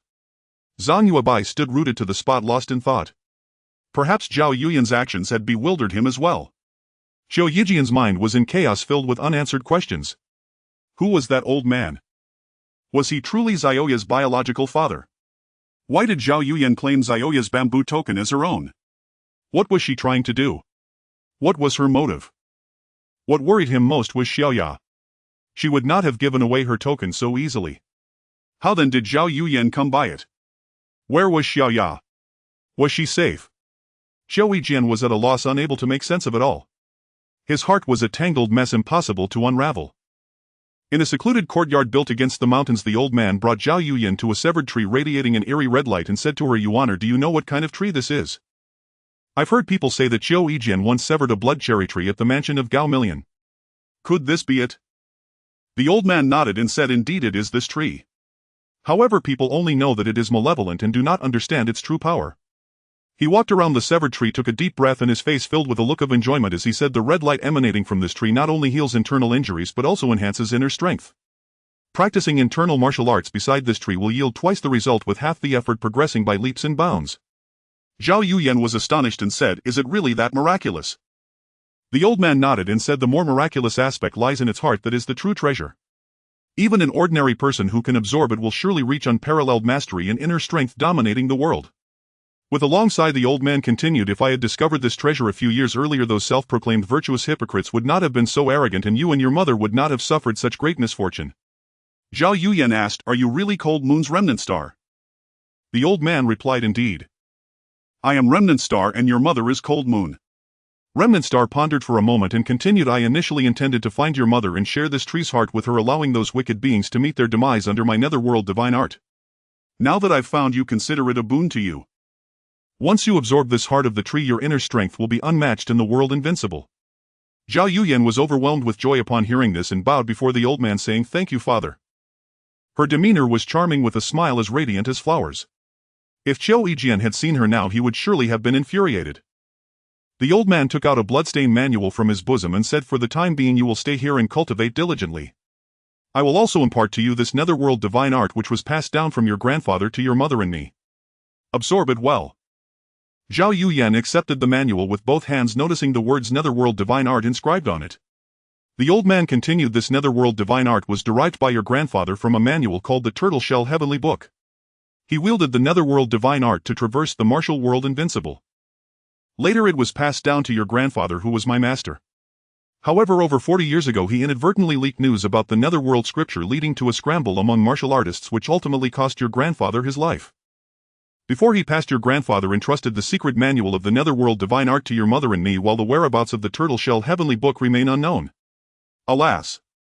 It was because of that Turtle Shell Heavenly Book that our family was shattered and separated for so many years. Thankfully today I have found you.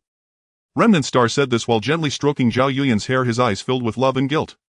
He then asked, did your adoptive parents give you my sword Soul Pearl before they died? Zhao Yuyan sincerely replied, I was too young at that time and never heard my parents mention the sword Soul Pearl. Remnant Star nodded and said, sword Soul Pearl, hee hee, it's not just any treasure. He continued, I need to go deal with some matters. When your skills are fully developed we will search for your mother together. Not long after the old man left, a figure appeared outside the house like a ghost. Zhao Yuyan's expression turned cold as she spoke to the figure through the window. The situation has changed. That girl from the Pure Moon Monastery must be dealt with quickly. Give this pill to Jianghu and have her take it. With that, a pill flew out the window. The ghost caught it, said nothing, and vanished once again. After the old man took Zhao Yuyan away, Zhou Yijin sat on the tree, lost in thought, unaware of when Song Yubai had left. Numerous questions filled his mind and he could not make sense of anything. Before he knew it, the sky was already bright. He jumped down from the tree thinking that the priority now was to find the girl. His master's ashes were still with him and he needed to hurry to find his mother. As he walked, he found himself unconsciously standing in front of the entrance to the Mirror Moon Pavilion, where red lanterns hung high, colorful flags waved, and people came and went, creating a lively atmosphere. Zhou Yijian was puzzled.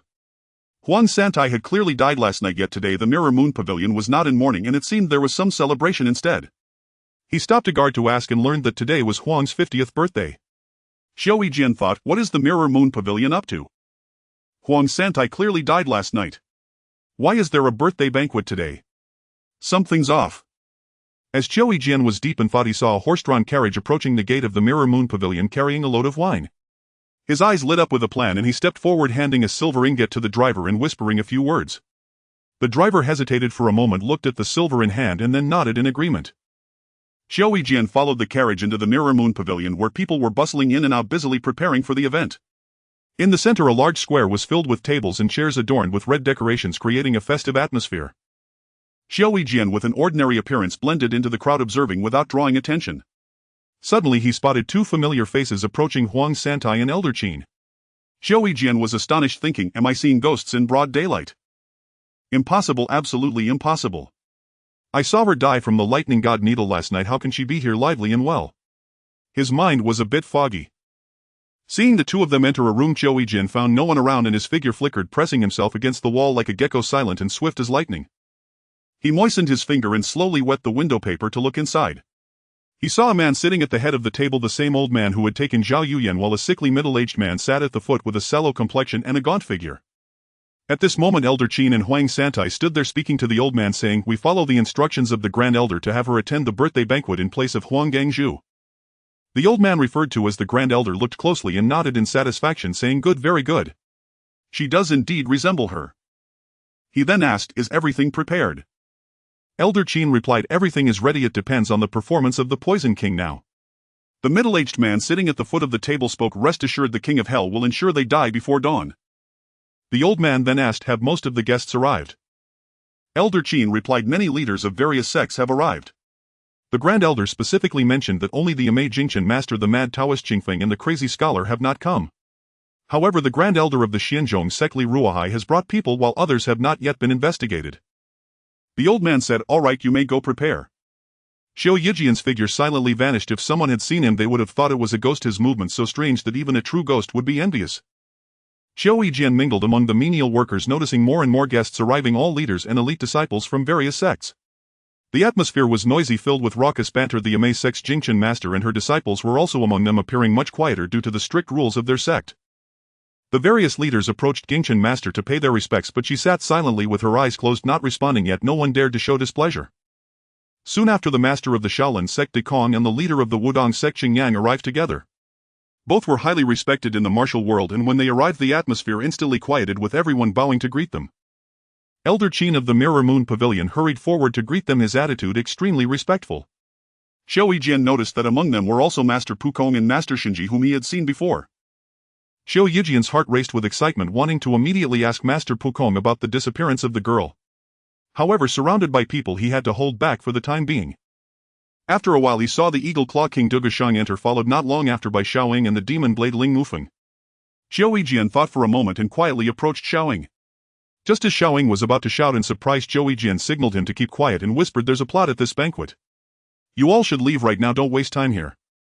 Seeing Zhou Yijian's serious expression, Xiaoying understood that something must be very serious. He wanted to stay and accompany Zhou Yijian, but Zhou Yijian shook his head, refusing. After getting them to leave, he intended to go to the Broken Blade King's weapon shop to find Zhu Nemoxie, asking them to wait outside for safety. Zhou Yijian was always curious about what scheme the Mirror Moon Pavilion was plotting this time. Now that he saw Master Pukon, he felt he could not leave. He had to find a chance to clarify the events of that year. He saw Master Laocoon in Taoist Qingyang walking straight toward Jingchen Master. Master Laocoon smiled and said Ba. Jingchen Master arrived at our destination even sooner than we did. Unexpectedly she has arrived ahead of us, well done. Jingchen Master stood up and slightly bowed, saying diligence can make up for shortcomings. It's been a long time since I've seen the two masters. Your demeanor is even more impressive than before, truly enviable. Compared to her attitude toward others, this was a stark contrast, very amiable. The disciples of the Amei sect also came forward to pay their respects, and Qiu Yijian quietly followed along, his gaze fixed on Master Pukong. Both Master Liukong and Qingyang Taoist shook their heads in silence. Master Liukong turned his gaze to Abbess Jingchen, who remained seated with her eyes closed, indifferent and aloof. Someone spoke up, "Don't just talk a good game, bring out the item and let us all have a look." Immediately another voice chimed in, "That's right. Show it to us before we say anything else." Elder Qin wasted no time and called out to the rear, "Invite the great chief." Then Huang Santai walked onto the stage with a stoic expression, accompanied by an elderly man named Sanqing. Huang Santai produced a tortoiseshell-like object from his robes and declared, "Throughout the ages the treasures of the world belong to the virtuous. I am well aware of my own limitations and lack the ability to safeguard this item. Forced by circumstance I must part with it and entrust it to all present for disposition." With that he placed the tortoiseshell on the table, clasped his hands in a salute to the audience, and strode away without a single backward glance. Someone gave a loud cheer. "Chief Huang is truly a heroine among women. What remarkable spirit." No one responded. All eyes were fixed unwaveringly on the tortoiseshell resting upon the table. Among the crowd there were those with cunning minds who harbored suspicion but remained silent, choosing to observe the unfolding events. The scene fell into a tense quiet as no one wished to be the first to make a move. In truth, everyone felt a degree of doubt about Huang Santai's actions that day, yet the allure of the tortoiseshell celestial scripture was so overpowering that all clung to a flicker of hope. Finally someone could no longer contain his impatience. A lean, wiry man leaped into the air, darting toward the tortoiseshell, and cried out, "Let me be the first to verify its authenticity." Just as his hand was about to seize the tortoiseshell, a blade whistled through the air aimed at his wrist. The man retorted, "Zhang Laosan, who the hell do you think you are to deserve the right to inspect it?" Zhang Laosan twisted his wrist and struck out with a palm, saying, "Shenidao, don't be so arrogant. Do you think I'm afraid of you?" The two clashed in a flurry of exchanges while three other figures simultaneously lunged for the tortoiseshell, each refusing to yield. The melee erupted, instantly plunging the scene into chaos. The Shaolin Amei Wudong and several more discerning chiefs remained aloof, watching coldly without moving. The battle on stage grew ever fiercer, with more and more joining the fray. Blood splattered and severed limbs flew through the air. The old man Sanqing wore a faint disdainful smirk as he silently observed it all. Suddenly a languid voice drifted up from below, "Min Jiangyuan, you've certainly plotted well." Though the voice was not loud, it cut through the clamor of battle and reached every ear with crystal clarity. The name Min Jiangyuan struck Qiu Yijian like a thunderbolt, jolting him into alertness. He followed the sound and saw a beggar slouched against a wall, greedily gnawing on a chicken leg. It was none other than the mad Taoist Qingfeng. The old man known as Sanqing stared at the mad Taoist and burst into uproarious laughter. "Qingfeng, after 20 years I still can't escape your eyes." The mad Taoist drawled lazily, "No matter how many transformations you that monkey Sun Wukong pull off, you can't fool Taoist grandpa's piercing gaze." Qiu Yijian was stunned. Was this old man his master's enemy, Min Jiangyuan? Wasn't he supposed to beat Sanqing? Wasn't he Zioya's biological father? His mind reeled in utter confusion. Then Sanqing tore at his face, peeling off a human skin mask to reveal a slightly pale visage. The face was sharply chiseled, with sword-like brows slanting into his temples and a pair of phoenix eyes gleaming with sharp light. Though his temples were streaked with white and crow's feet etched the corners of his eyes, betraying signs of age, they could not conceal his handsome features and refined demeanor. The moment he removed the mask, his entire aura transformed. The decrepit elderly appearance vanished without a trace, as if he had become a different person. He declared in a resonant voice, "Qingfeng and Jingchen, you old villains, after decades the vendetta between us must finally be settled." Abbess Jingchen's eyes flew open the instant Sanqing removed the mask, and she rose to her feet, her hands gripping the sword hilt with fierce intensity, her face twisted with malice as she stared unblinkingly at Sanqing. The mad Taoist also tossed aside th. "Benefactor Min, it has been many years, your elegance remains as ever. This humble monk offers you a greeting." Master Liaokong bowed to Sanqing and spoke calmly.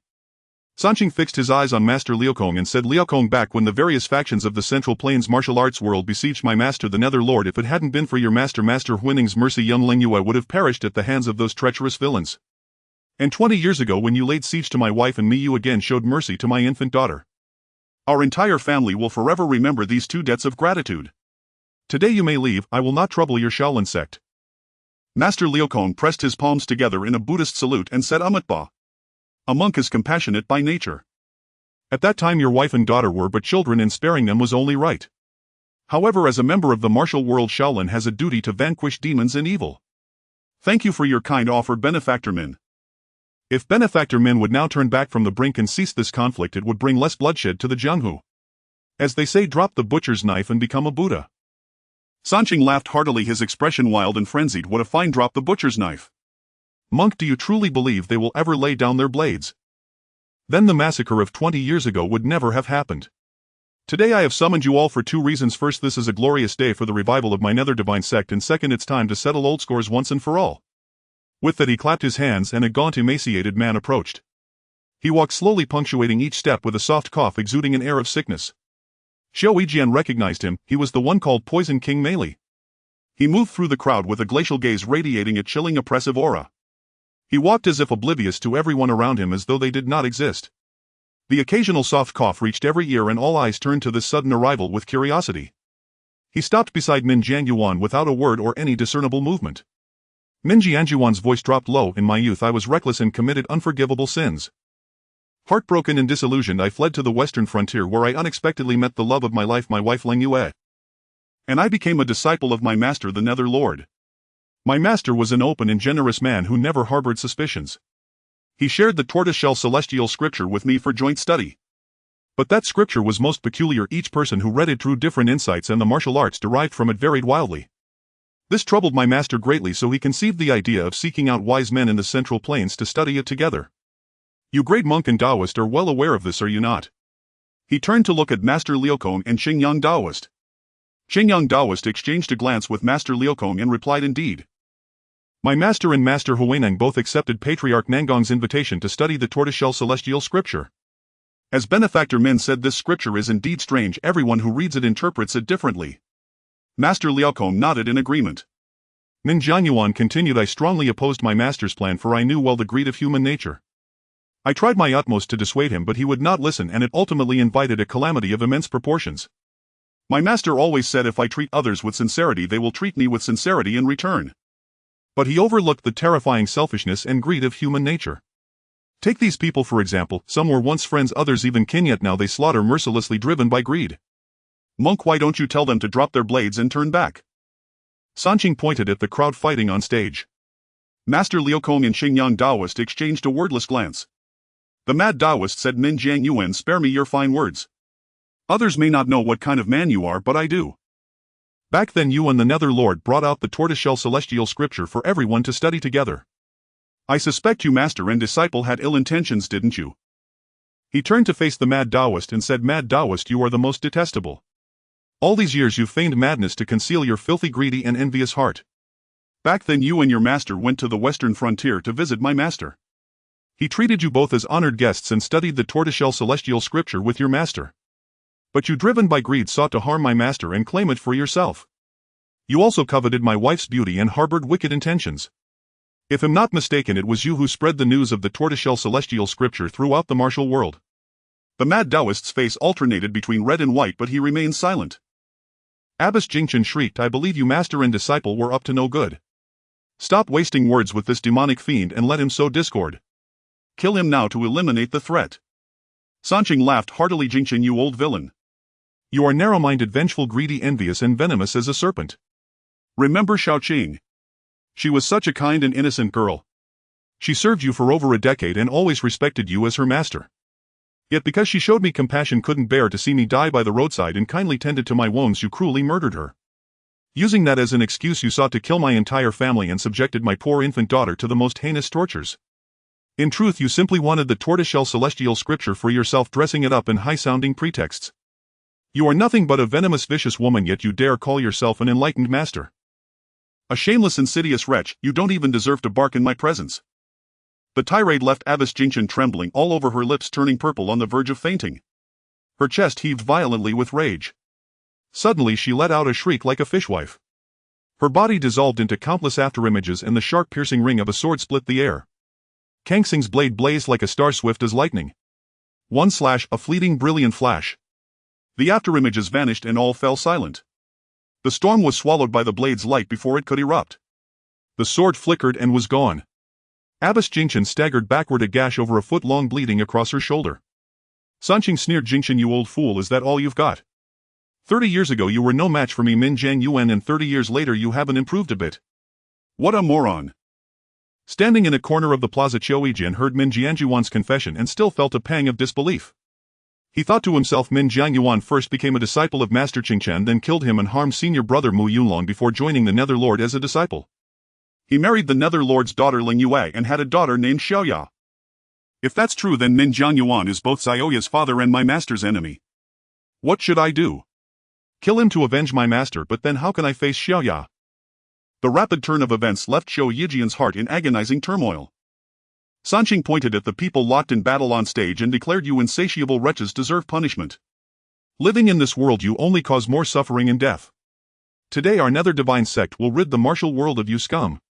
As he finished, Poison King Meili let out a sinister laugh. He pointed at the stage and uttered a single word, fall. Instantly everyone on stage changed expression dramatically. They clutched their stomachs, screamed in agony, and rolled on the ground, clawing frantically at their own bodies and faces, tearing flesh open. They seemed oblivious to pain even as the flesh on their faces peeled away, yet they continued clawing. The scene was utterly gruesome. Their bodies visibly shriveled and dried up at an alarming rate, turning into mummified corpses within moments. The brutality was too shocking, too overwhelming. Everyone stared in disbelief, their backs drenched in cold sweat without realizing it. A light breeze blew and everyone shivered violently, a chill enveloping them entirely. The mad Daoist turned to the sickly man and stammered, this is the corpse golden silkworm goo poison. You are Poison King Meili. Abbess Jingchen's voice trembled. The corpse golden silkworm goo is the poison monk's unique technique, you are his disciple. Poison King Meili did not reply, merely casting a cold glance her way before snapping his fingers. The mad Daoist's face turned ashen, veins bulged on his forehead and the flesh of his face writhed as if countless insects were crawling beneath the skin. He fell to the ground, clawing at his face, screaming in such agonizing tones that it chilled the soul. The writhing spread across his entire body, and most grotesquely his abdomen swelled higher and higher like a woman about to give birth. The mad Daoist stared in horror at his expanding belly. With a deafening bang his stomach burst open and countless insects gushed out like a fountain. Everyone screamed in terror, stumbling backward. The Amei nuns shrieked one after another, several foaming at the mouth and fainting. Min Jiangyuan said somberly, everyone here today has been infected with my corpse golden sea. We the Iron Sword sect submit. We the Nether Demon sect submit. We the Iron Palm gang submit. With someone taking the lead, the rest followed suit, all thoroughly cowed. Master Liakon's expression flickered with sorrow, but it vanished in an instant. He rose calmly and said, Ba. Goo poison corpse goo benefactor Min truly wields remarkable means and schemes. This humble monk admires your skill. However, this monk advises benefactor Min underhanded tricks may succeed for a time, but every sect has its reasons for survival and will not perish from a single setback. I hope benefactor Min will act wisely. With that he was the first to hobble away, followed closely by the Shaolin monks. Wudang's Qingyang Daoist let out a long sigh and followed Master Liaokong without hesitation. Everyone knew the fate that awaited them, yet the two transcendent masters walked away resolutely. The less skilled disciples of the Amei sect were already rolling on the ground, tearing at themselves, turning into bloody figures. Abbess Jingchen's face was ashen. She relied on her formidable inner strength to suppress the maddening itch and steady herself. Though her character was somewhat sharp and acerbic, she was no coward. She screamed in fury, Min Jiang Yuan, you despicable worm. Using such vile tricks to ambush us, what kind of hero are you? I Jingchen will never suffer your humiliation. Even as a ghost I will not let you go. With that a gush of blood erupted from her mouth. She felt she could no longer hold on and refused to die as horribly as the mad Daoist. Turning to her disciples writhing and screaming on the ground, she said mournfully, your master has failed you, I should never have brought you here. Then summoning all her strength she drew her sword, reversed the blade and drove it through her own throat. Her eldest disciple Abbess Jingyi cried out in grief, Master, if you leave us, what are we to do? Her once beautiful face was now a bloody, shredded mess. Watching her fellow disciples, sisters she had lived with day and night, now reduced to such a horrific state, she steeled herself and knelt, using every ounce of strength to choke out, the Amei sect submits. As she spoke, tears fell like broken pearls, mingling with blood onto the ground. Along with them fell the century-old dignity of the Amei sect, which had stood unyielding in the martial world. Min Jiangyuan watched it all with an expressionless face, then threw back his head and laughed, his voice shaking the very air. Zhou Yijian felt something wriggling inside his body and terror seized his heart. The Poison King had merely walked through the crowd moments ago without making any move. How had he managed to poison so many people present? That he standing so far from the crowd had also fallen victim was utterly beyond belief. But this was not the time to dwell on such matters. He had to find a place to rid himself of the zombie corpse goo poison, the horrific fate of those earlier victims still vivid in his mind. Amidst the chaos he slipped out of Jianghu Pavilion. As he moved he channeled his inner energy to suppress the restless surge within. He had not gone far when four figures leaped out from the shadows: Jun Moxie, Dugashang Xiaoying and Ling Mufeng. Jun Moxie rushed forward and said, "Master, are you all right?" Xiao Yijian replied, "For now no serious harm, but I've been afflicted with the zombie corpse goo poison." Dugashang and Xiaoying were both greatly alarmed. Dugashang said, "The poison monk's zombie corpse goo poison, that spells trouble indeed." Ling Mufeng added, "I've heard that anyone struck by this poison has no cure and dies a most wretched death." Xiao Yijian nodded, "I've already witnessed it." Jun Moxie, frantic, said, "Master, now that you're afflicted with the zombie corpse goo poison, what can be done?" Xiaoying and Ling Mufeng exchanged helpless glances at a complete loss. Xiao Yijian said, "In this life and death are fated, fortune and rank lie in heaven's hands. Xiao Yijian was born a worthless life to begin with, it matters not. But now I have an urgent matter to attend to personally. Once I fulfill this wish, what regret would there be in death?" Xiaoying declared, "Boss, whatever you command, Xiaoying will go through fire and water, even die 1,000 deaths without hesitation." Jun Moxie said, "Master, do not lose heart or give up. I will immediately send word and have the entire clan think of a solution. Heaven never seals off all exits, there must be a way." Ling Mufeng also urged, "Yes brother, there must be a way." Xiao Yijian clasped his hands and said, "My heartfelt thanks to you all, dear brothers. Xiao Yijian am deeply grateful. My time is short. If I survive I shall meet you all again in the Jianghu. The green hills remain and the rivers flow ever on. Take care everyone." With that Xiao Yijian strode away resolutely. Jun Moxie called out loudly, "Master." Xiao Yijian did not look back, his figure had already faded into the distance. Xiao Yijian knew well that his days were numbered. He had to reach Crocao Mountain as quickly as possible to find Xiaoya. If he could see her just once before his death he would have no regrets. Yancheng was not far from Crocao Mountain. Feeling the poison constantly stirring within, he dared not ride too fast for fear of accelerating its onset, so he bought a swift horse nearby. On the evening of the third day Xiao Yijian finally found the somewhat dilapidated Jingyuan nunnery. Built against the mountain, it was modest in size, surrounded by towering ancient trees with a winding stone path leading to its gate. Xiao Yijian approached the door and knocked lightly. No one answered for a long time. He pushed hard and the door creaked open. Stepping inside he saw fallen leaves scattered across the courtyard, but the main hall was quite clean, suggesting someone had been living there recently. He called out loudly, "Is anyone here?" Silence reigned as before, no one replied. He searched room by room. Pushing open one door he found a kitchen. Walking to the stove he saw several steamed buns and 2 bowls of rice on a bamboo steamer. Touching them he found they were still slightly warm. His heart burning with anxiety he searched every room, shouting, "Xiaoya! Xiaoya! Are you here? It's me, your ugly brother. I've come to find you. Where are you?" His voice echoed through the valley, but only the hollow reverberations answered with no response. He pushed open the door to a secluded corner room and was instantly frozen in place. The room was immaculately clean and tidy, carrying a faint pleasant fragrance, clearly a maiden's chamber. Against one wall stood an altar upon which rested a memorial tablet inscribed with the bold words, "Spirit Tablet of Ugly Brother." In the lower right corner a row of crooked tiny characters read, "Your little sister Xiaoya misses you so much." Tears streamed from Xiao Yijian's eyes. Staggering to the altar he picked up the tablet with trembling hands, murmuring, "Xiaoya! Little sister! You're alive! You're alive!"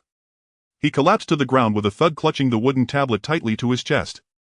He laughed through his tears, and shouted, "Xiaoya is alive! Xiaoya is alive! Thank you! Heaven has not been unkind to me! Xiaoya is alive!" A voice suddenly came from the doorway, "Pity! If only you had arrived 3 days earlier, how wonderful that would have been!" Xiao Yijian whirled around to see a tall stout nun standing silently at the door. So distraught was he that he had not noticed her approach. "What do you mean by that?" Xiao Yijian asked urgently. The stout nun gazed at him calmly, ignoring his question, and asked directly, "You were Xiaoya's brother, ugly, aren't you?" Xiao Yijian nodded. "Do you know where Xiaoya is?"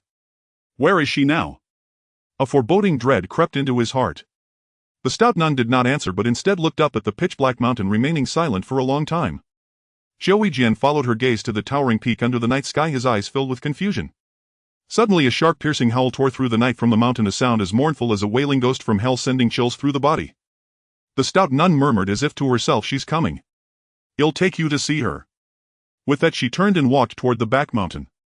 Xiao Yijian stood frozen for a moment, an inexplicable tension gripping him before he hurried to follow. In the dense woods of the back mountain, a girl in white robes with a graceful figure was locked in a fierce battle with two wolves. No, not a girl but a humanoid monster.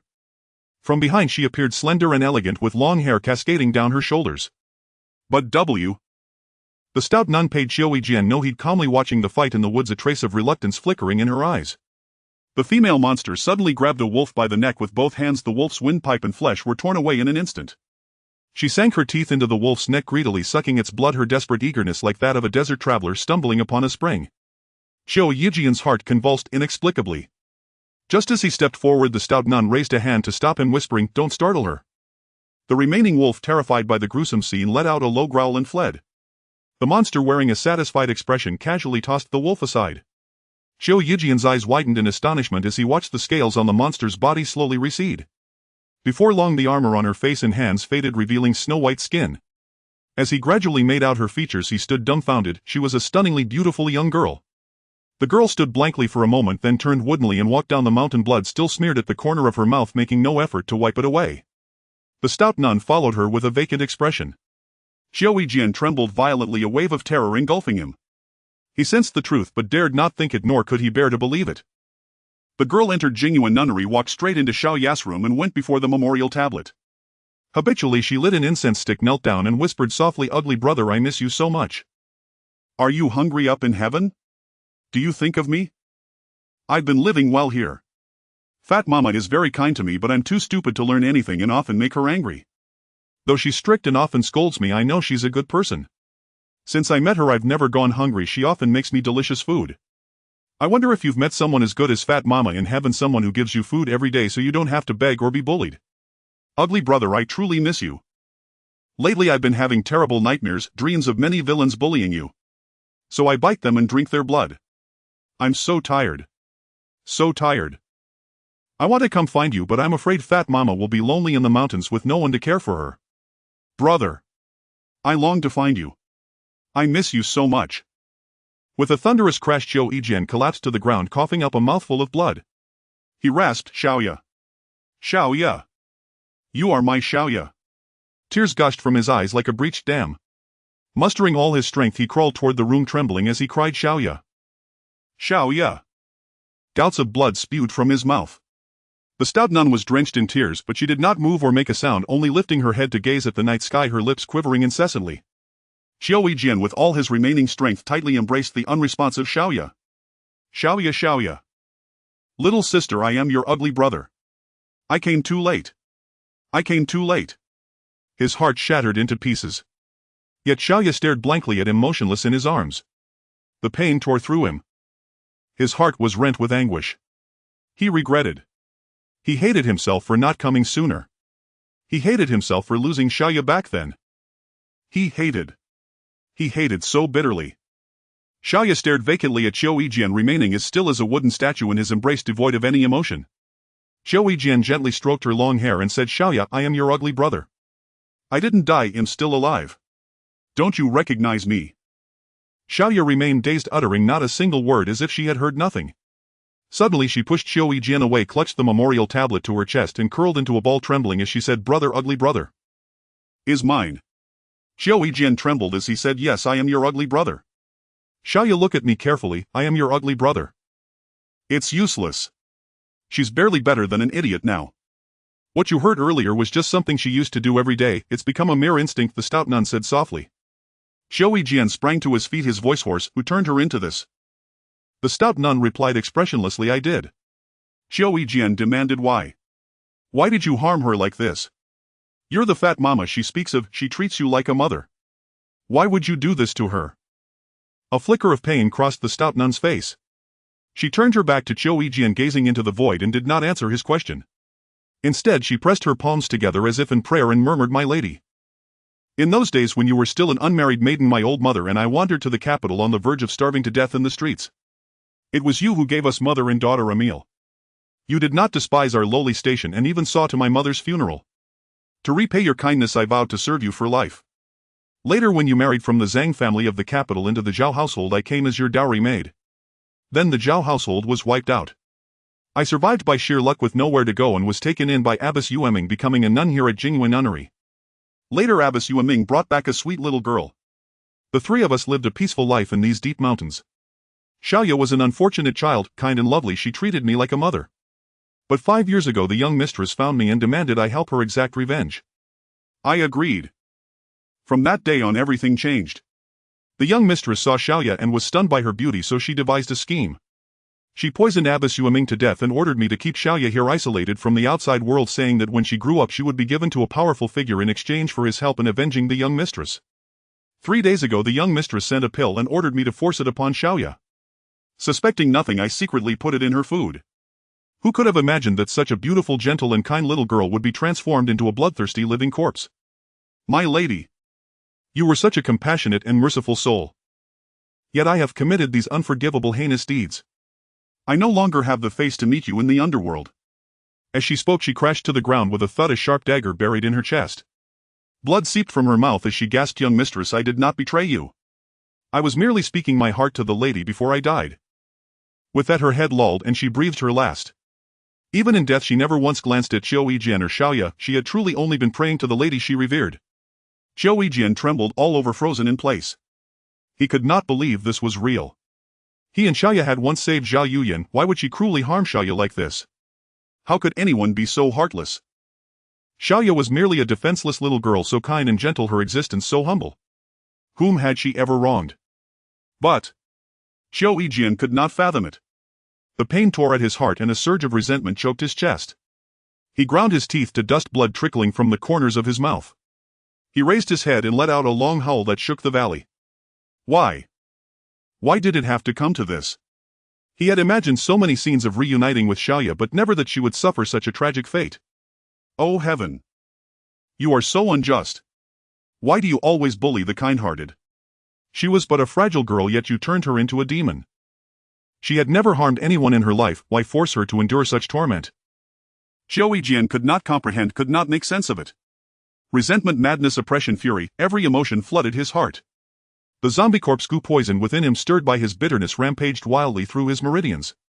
The pent-up resentment grew heavier, transforming into a raging flame that swelled throughout his body, relentlessly crushing and tormenting the poison. Qiu Yijian was enraged, his eyes burned blood-red with fury. He hated this merciless world. He hated the injustice of heaven. He hated Zhao Yuyan. He hated the treachery and deceit of this world. He also hated himself, his own powerlessness, his failure to protect Xiaoya. His hatred turned into a towering inferno blazing within him. His blood boiled. Hidden deep in his dantian, the sword soul pearl was unknowingly activated again. His body expanded with each heavy breath, his skin flushed red, faintly radiating a crimson glow. Under the influence of the sword soul pearl, the inner energy of Qiu Yijian could not comprehend, could not make sense of it. Resentment, madness, oppression, fury, every emotion flooded his heart. The zombie corpse goo poison within him, stirred by his bitterness, rampaged wildly through his meridians. The pent-up resentment grew heavier, transforming into a raging flame that swelled throughout his body, relentlessly crushing and tormenting the poison. Qiu Yijian was enraged, his eyes burned blood-red with fury. He hated this merciless world. He hated the injustice of heaven. He hated Zhao Yuyan. He hated the treachery and deceit of this world. He also hated himself, his own powerlessness, his failure to protect Xiaoya. His hatred turned into a towering inferno blazing within him. His blood boiled. Hidden deep in his dantian, the sword soul pearl was unknowingly activated again. His body expanded with each heavy breath, his skin flushed red, faintly radiating a crimson glow. Under the influence of the sword soul pearl, the inner energy of Qiu. Upon the Jianghu winds surged and clouds stirred. The netherworld sect based at Mirror Moon Pavilion employed thunderous tactics to annex major sects. Those who refused were annihilated, those who resisted stubbornly were handed over to Poison King Meili, who used zombie poison to control them. The sect seemed poised to unify the entire Jianghu, plunging it into an atmosphere of panic and dread. One day on the official road leading to Shaoshi Mountain, a swift horse galloped forward. Seated steadily atop it was a young man of about 20 with a face like jade, red lips and white teeth, sword-like eyebrows slanting into his temples, and bright piercing eyes that often held a dreamy smile, the very bane of all maidens, a heartbreaker without equal. His prominent nose curved slightly and the corners of his mouth turned down with an air of pride that scorned the world.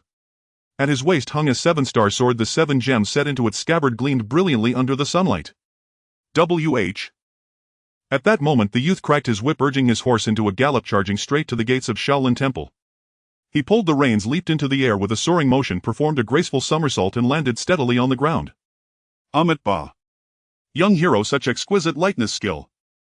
The youth had barely steadied himself when a Buddhist chant rang out from the nearby woods. 3 figures darted forth with incredible speed, blocking his path. The youth looked closely and saw an old monk with a flowing long beard and 2 robust warrior monks in their 30s standing in his way. Hastily he bowed and said, "I am Yin Qinghan, sent by my master Gu Qingyi to visit Abbot Liaokong of Shaolin." The old monk exclaimed in surprise, "Is your master the mad scholar Gu the Great?" Yin Qinghan said proudly, "Indeed, the mad scholar Gu Qingyi is my master." The old monk intoned, Ba. Good. Young benefactor, you have come at an inopportune time. Senior brother Liaokong is unwell and is recuperating in the rear mountains. The temple's affairs are currently being managed by senior brother Mingkong. Yin Qinghan said, "I have come precisely on account of Master Liaokong's injury." Upon hearing this, the old monk said, "In that case, benefactor, please follow me." Zhou Jian had a very long dream. He dreamed of being bullied by many in Jinling City. He dreamed of the day he found Xiaoya, chubby little Xiaoya, blinking her big beautiful eyes at him. He dreamed of holding the hungry wailing Xiaoya kneeling on the ground and kowtowing endlessly to passers-by, begging them for food for her. He dreamed of Xiaoya growing up slowly in his arms, sweetly calling him ugly brother. His heart was instantly filled with happiness. He dreamed of Xiaoya turning into a monster covered in scales, biting his neck and greedily sucking his blood. He jolted awake, sitting up, his clothes drenched in sweat. Looking around, it was still deep night. Xiaoya was clutching that wooden plaque, tightly curled up in a corner asleep. Zhou Jian slowly approached, crouched down, gently stroked her hair, his eyes full of tenderness. He gently picked Xiaoya up, laid her on the bed and covered her with a quilt.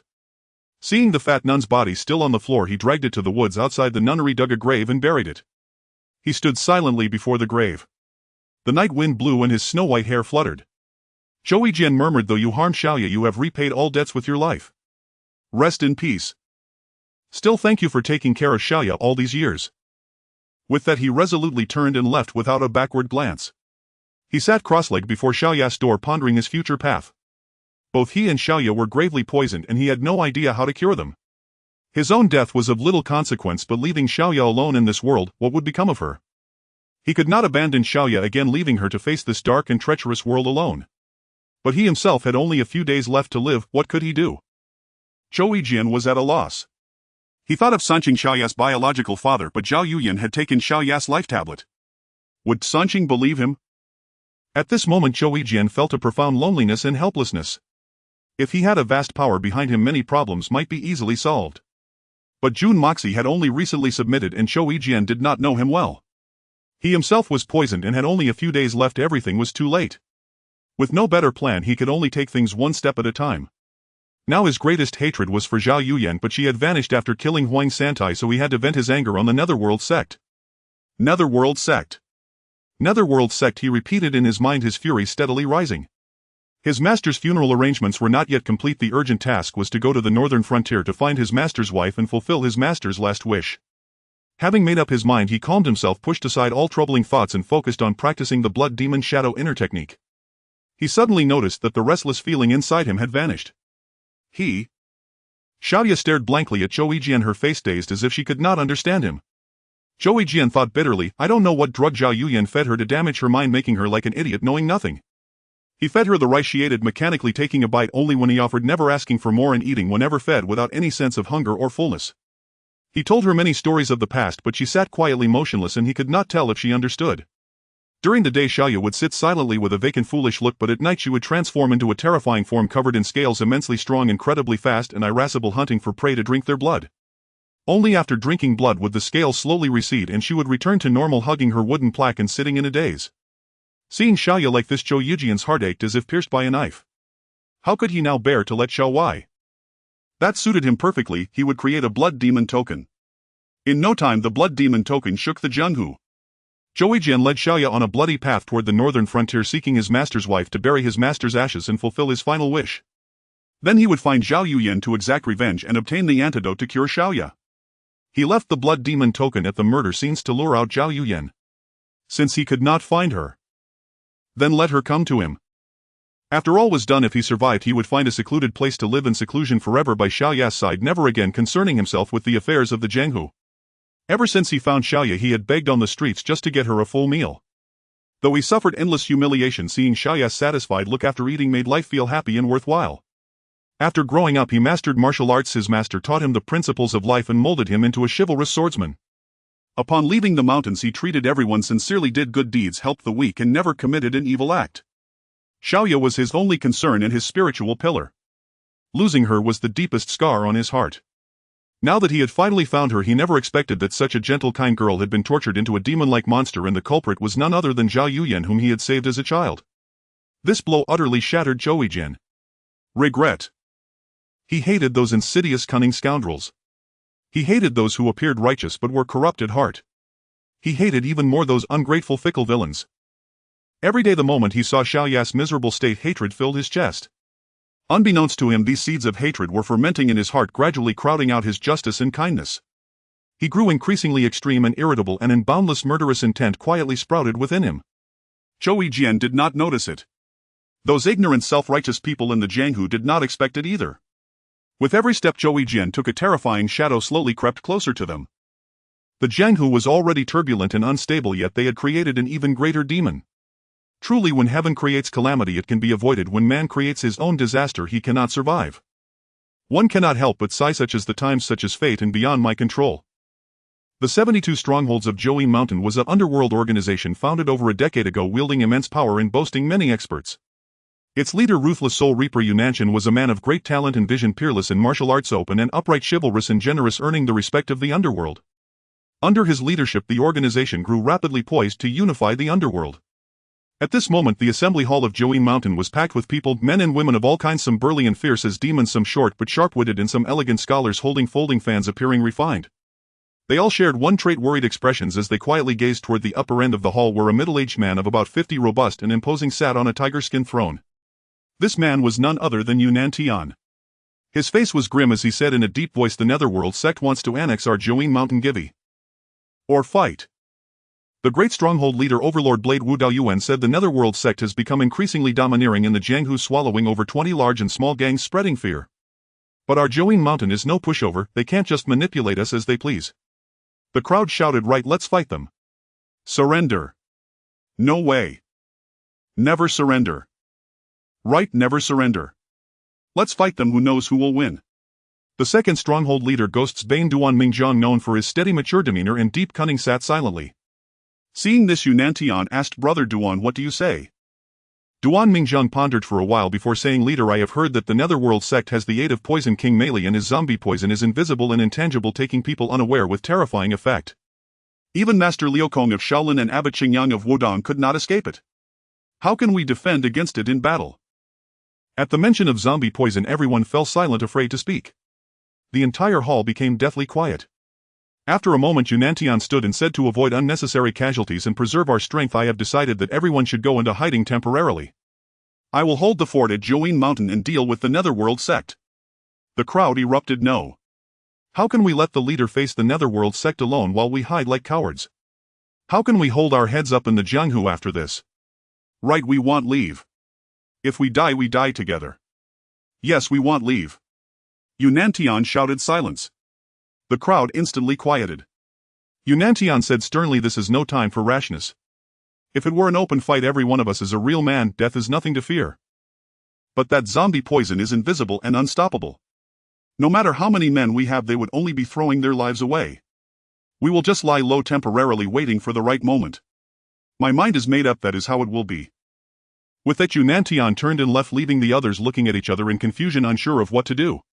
Yunnan Tian went to the rear courtyard, stood silently under a tree in the small garden, and sighed deeply. "I never thought that I, Yunanshan, a hero all my life, would be cornered by a Netherworld sect." A sturdy young man of about 18 or 19 along with a graceful young girl approached from not far away. They were Yunanshan's son Yu Shifeng and daughter Yu Qingying. Yu Shifeng inherited his father's open and chivalrous nature, being generous and unrestrained.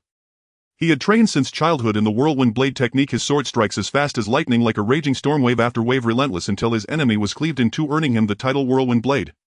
His daughter Yu Qingying was 16, with a peach blossom face, phoenix eyes, delicate brows, cherry lips, pure and beautiful, a rare young maiden deeply loved by Yunnan Tian. This time the Netherworld sect is coming with full force, determined to bring our 72 strongholds under their banner or else slaughter all of us. The situation is urgent. Tonight you will take the Cyclone 18 riders, protect your mother and sister, and evacuate first. Await my news. Yu Shifeng said, Father, our Jianghu mountain boasts numerous experts. To flee before even fighting, what kind of hero is that? Yunantian angrily retorted, the Netherworld sect is powerful, and with Poison King Mei's zombie poison a direct confrontation will lead to heavy losses. As their leader, how can I bear to let my brothers be slaughtered out of momentary pride? Seeing Yu Shifeng's dismissive expression, he roared, a true man knows when to bend and when to stand tall. Only knowing how to fight makes you a brute. Leave now. You are a man now, do your duty, protect your mother and sister. Do as I say. Go. Yu Shifeng dared not argue further and obediently followed his father's orders. As soon as he left, a man hurried in from outside. It was second stronghold leader Duan Mingjiang. Yunantian asked him, have the brothers dispersed? Duan Mingjiang replied, most have left, but some refused to go, vowing to stay and fight the Netherworld sect alongside you. Yunantian said angrily, fools. Duan Mingjiang said, leader, you must understand the brothers' feelings. Yunantian sighed deeply, how could I not know their loyalty? Duan Mingjiang said, leader, news has just arrived. Master Liukong of Shaolin and Abbot Qingyang of Wudong have been cured by a young man. They have jointly issued a martial arts summons calling upon the Jianghu to unite against the Netherworld sect. It is said that this young man has a way to counter the zombie poison.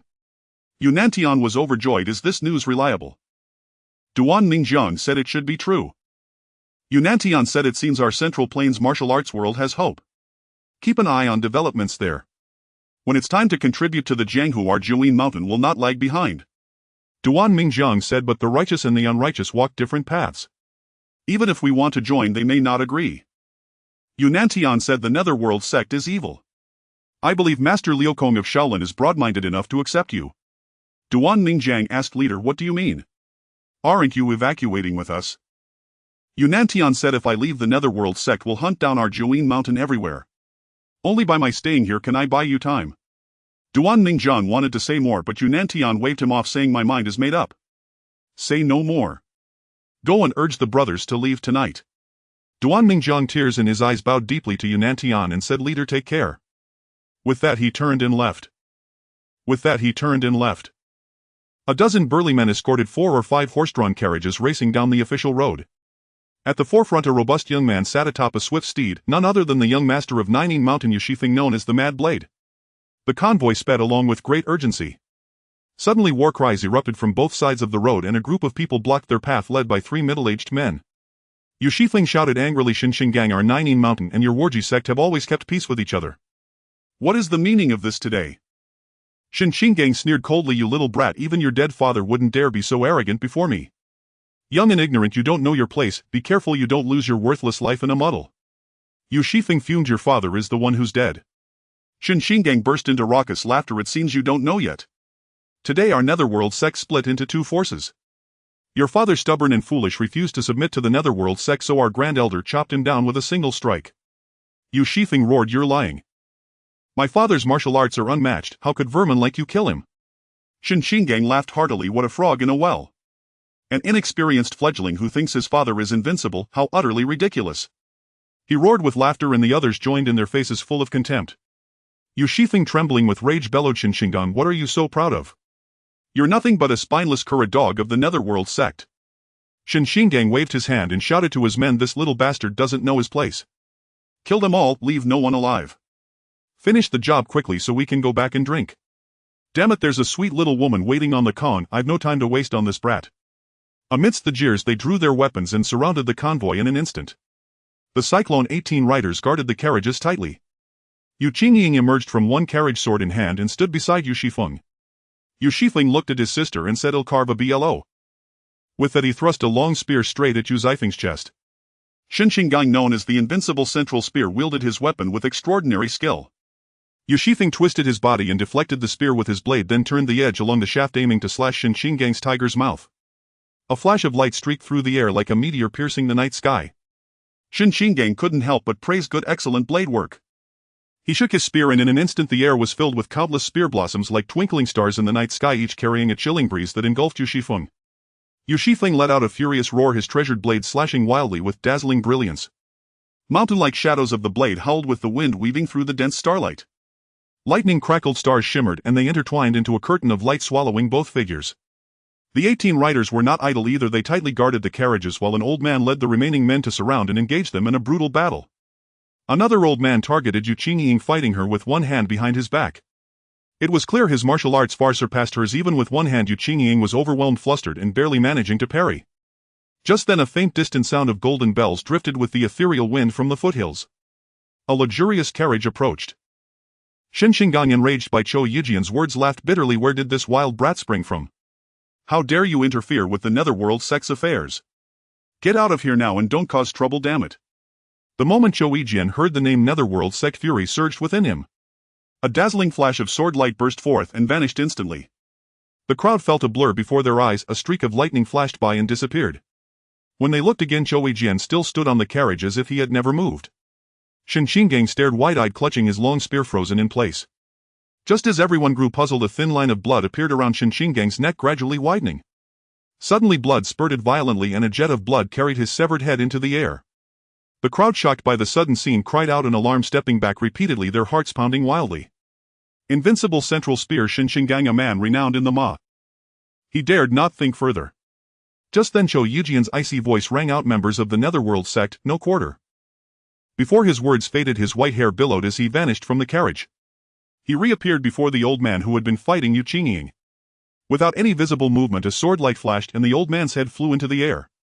Yu Qingying clutched her chest, her face pale, her heart feeling as if it would leap out of her throat. Before she could utter a word, Zhou Yijian had already disappeared again, only to materialize before another person. Heads were tossed skyward one after another. The scene was horrifying. Jets of blood and heads continuously shot into the air, raining blood that stained the surrounding earth. Everyone was stunned, paralyzed with fear. Only Zhou Yijian's eerie figure flickered relentlessly through the crowd, leaving trails of blood wherever he went. His face was cold as iron, showing no mercy as he relentlessly reaped heads. The netherworld sect members stood frozen as if waiting for Zhou Yijian to sever their heads. Not a single one moved until... Blood demon token. Blood demon token. Such audacious words! He intends to slaughter everyone in the netherworld sect. How exhilarating, utterly exhilarating. His eyes were filled with longing and he thought to himself, isn't this exactly the kind of person I aspire to be? Every maiden harbors dreams of love and every youth cherishes heroic aspirations, especially someone like Yu Shifeng, a young man of remarkable skill. They are always won over by the strong, by those like Zhou Yijian who live by their own code of vengeance and justice. Zhou Yijian drove the carriage at breakneck speed, unaware that the martial world had already descended into chaos. Shaolin and Wudong had jointly issued a martial world summons to establish the martial alliance with Yin Xinghan, a disciple of the mad scholar Gu Qingyi, as its leader, to collectively resist the netherworld sect. The announcement quickly garnered support from orthodox martial arts factions, and it was decided that a grand assembly would be held on Mount Tai in early June to formally inaugurate the alliance. Yin Xinghan's fame soared across the martial world. Just as this news was fermenting, the revelation that the Blood Demon Token Master had massacred netherworld sect members spread like a bombshell. Show! He knew his time was running out. Lifting the carriage curtain, he saw Xiaoya lying inside asleep. Her body was curled up tightly and her brows were knitted as if she had encountered something terrifying in her dreams. He stepped inside, picked up a blanket and gently covered her. With a soft touch he brushed a strand of hair from her face, gazing at her sleeping form with deep affection. His heart sank. He thought, after I die, leaving Xiaoya alone in this treacherous world, how will she survive? Who will take care of her?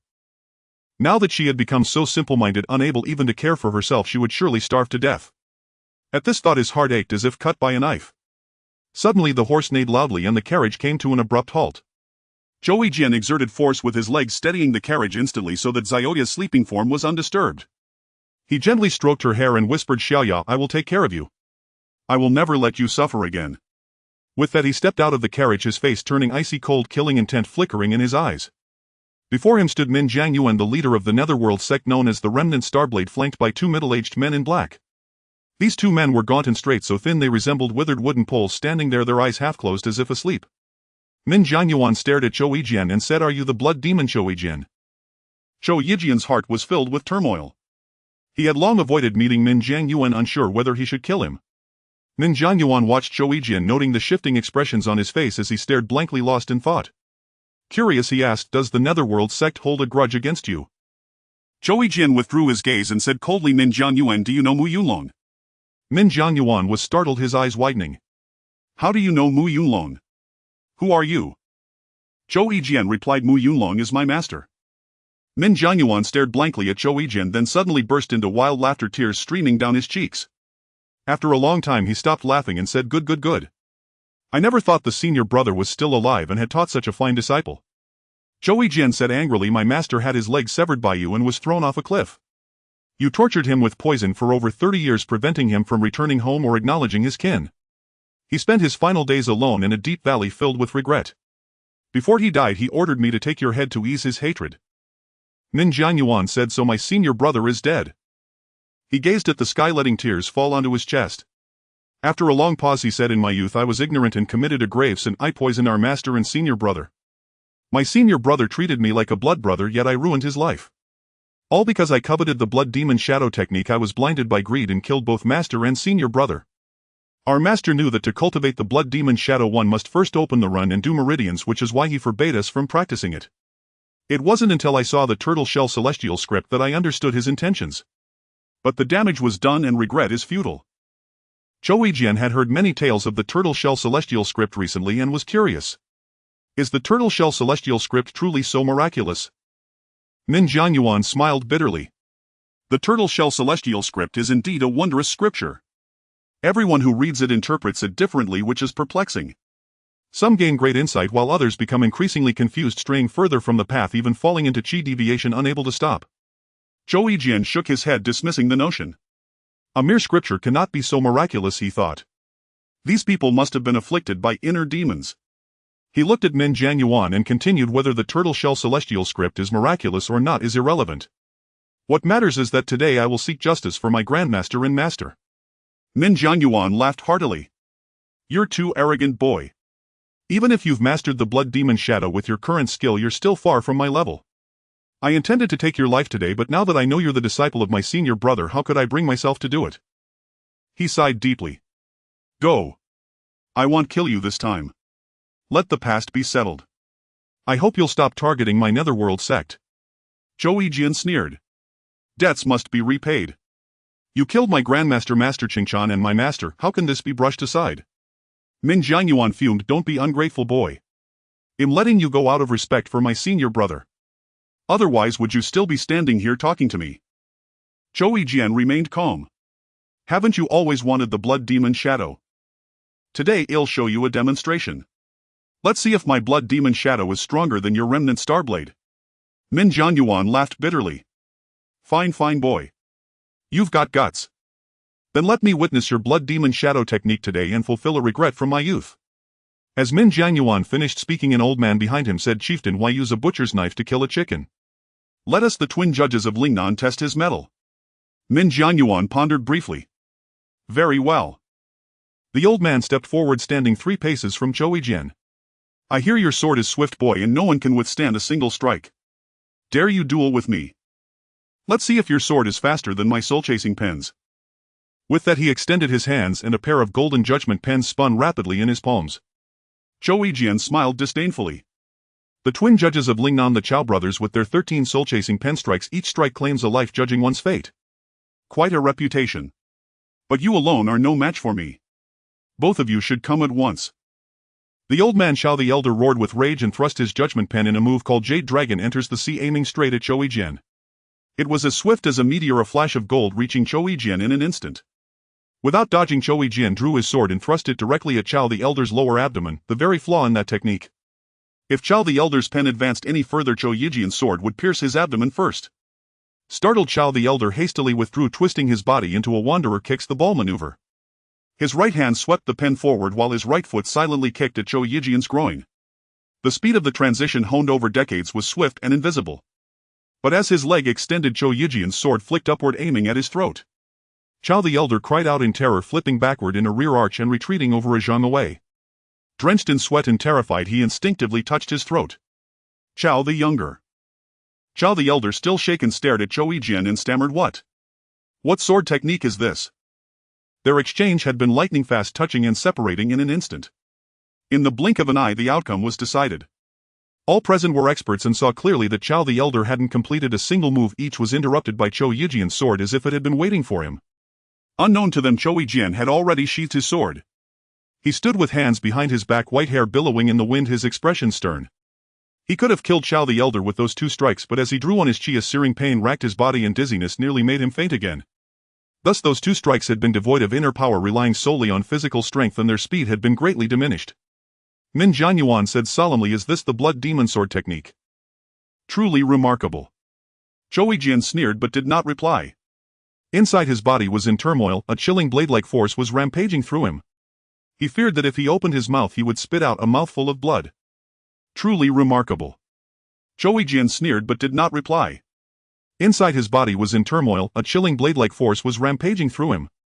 He feared that if he opened his mouth he would spit out a mouthful of blood. At that moment the carriage door shattered with a loud bang and a beautiful figure leaped out from within. The crowd looked on in astonishment as the figure charged toward the twin judges of Lingnan.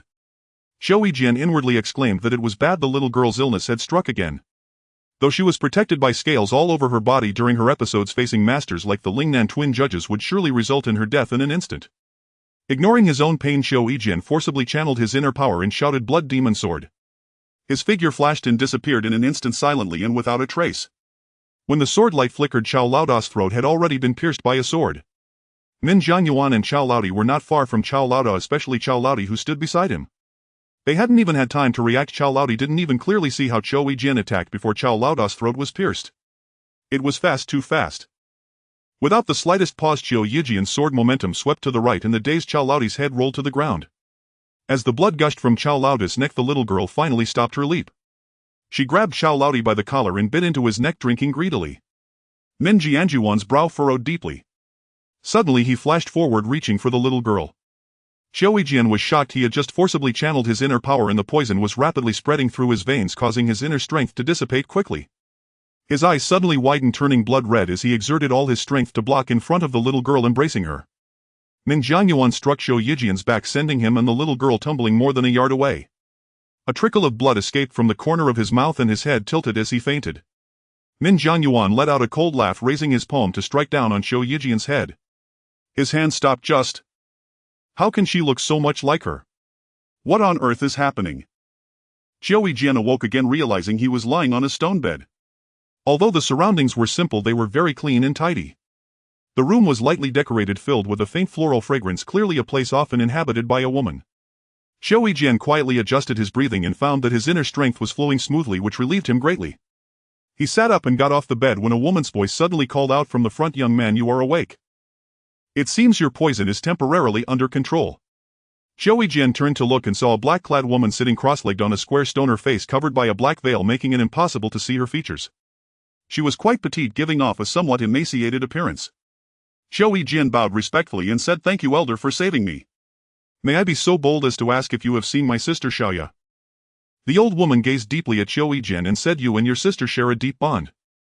Zhou Yijian found the old woman's voice to be melodious and pleasant, sounding nothing like that of someone in their 50s or 60s. He thought that this elder must have been a stunning beauty in her youth.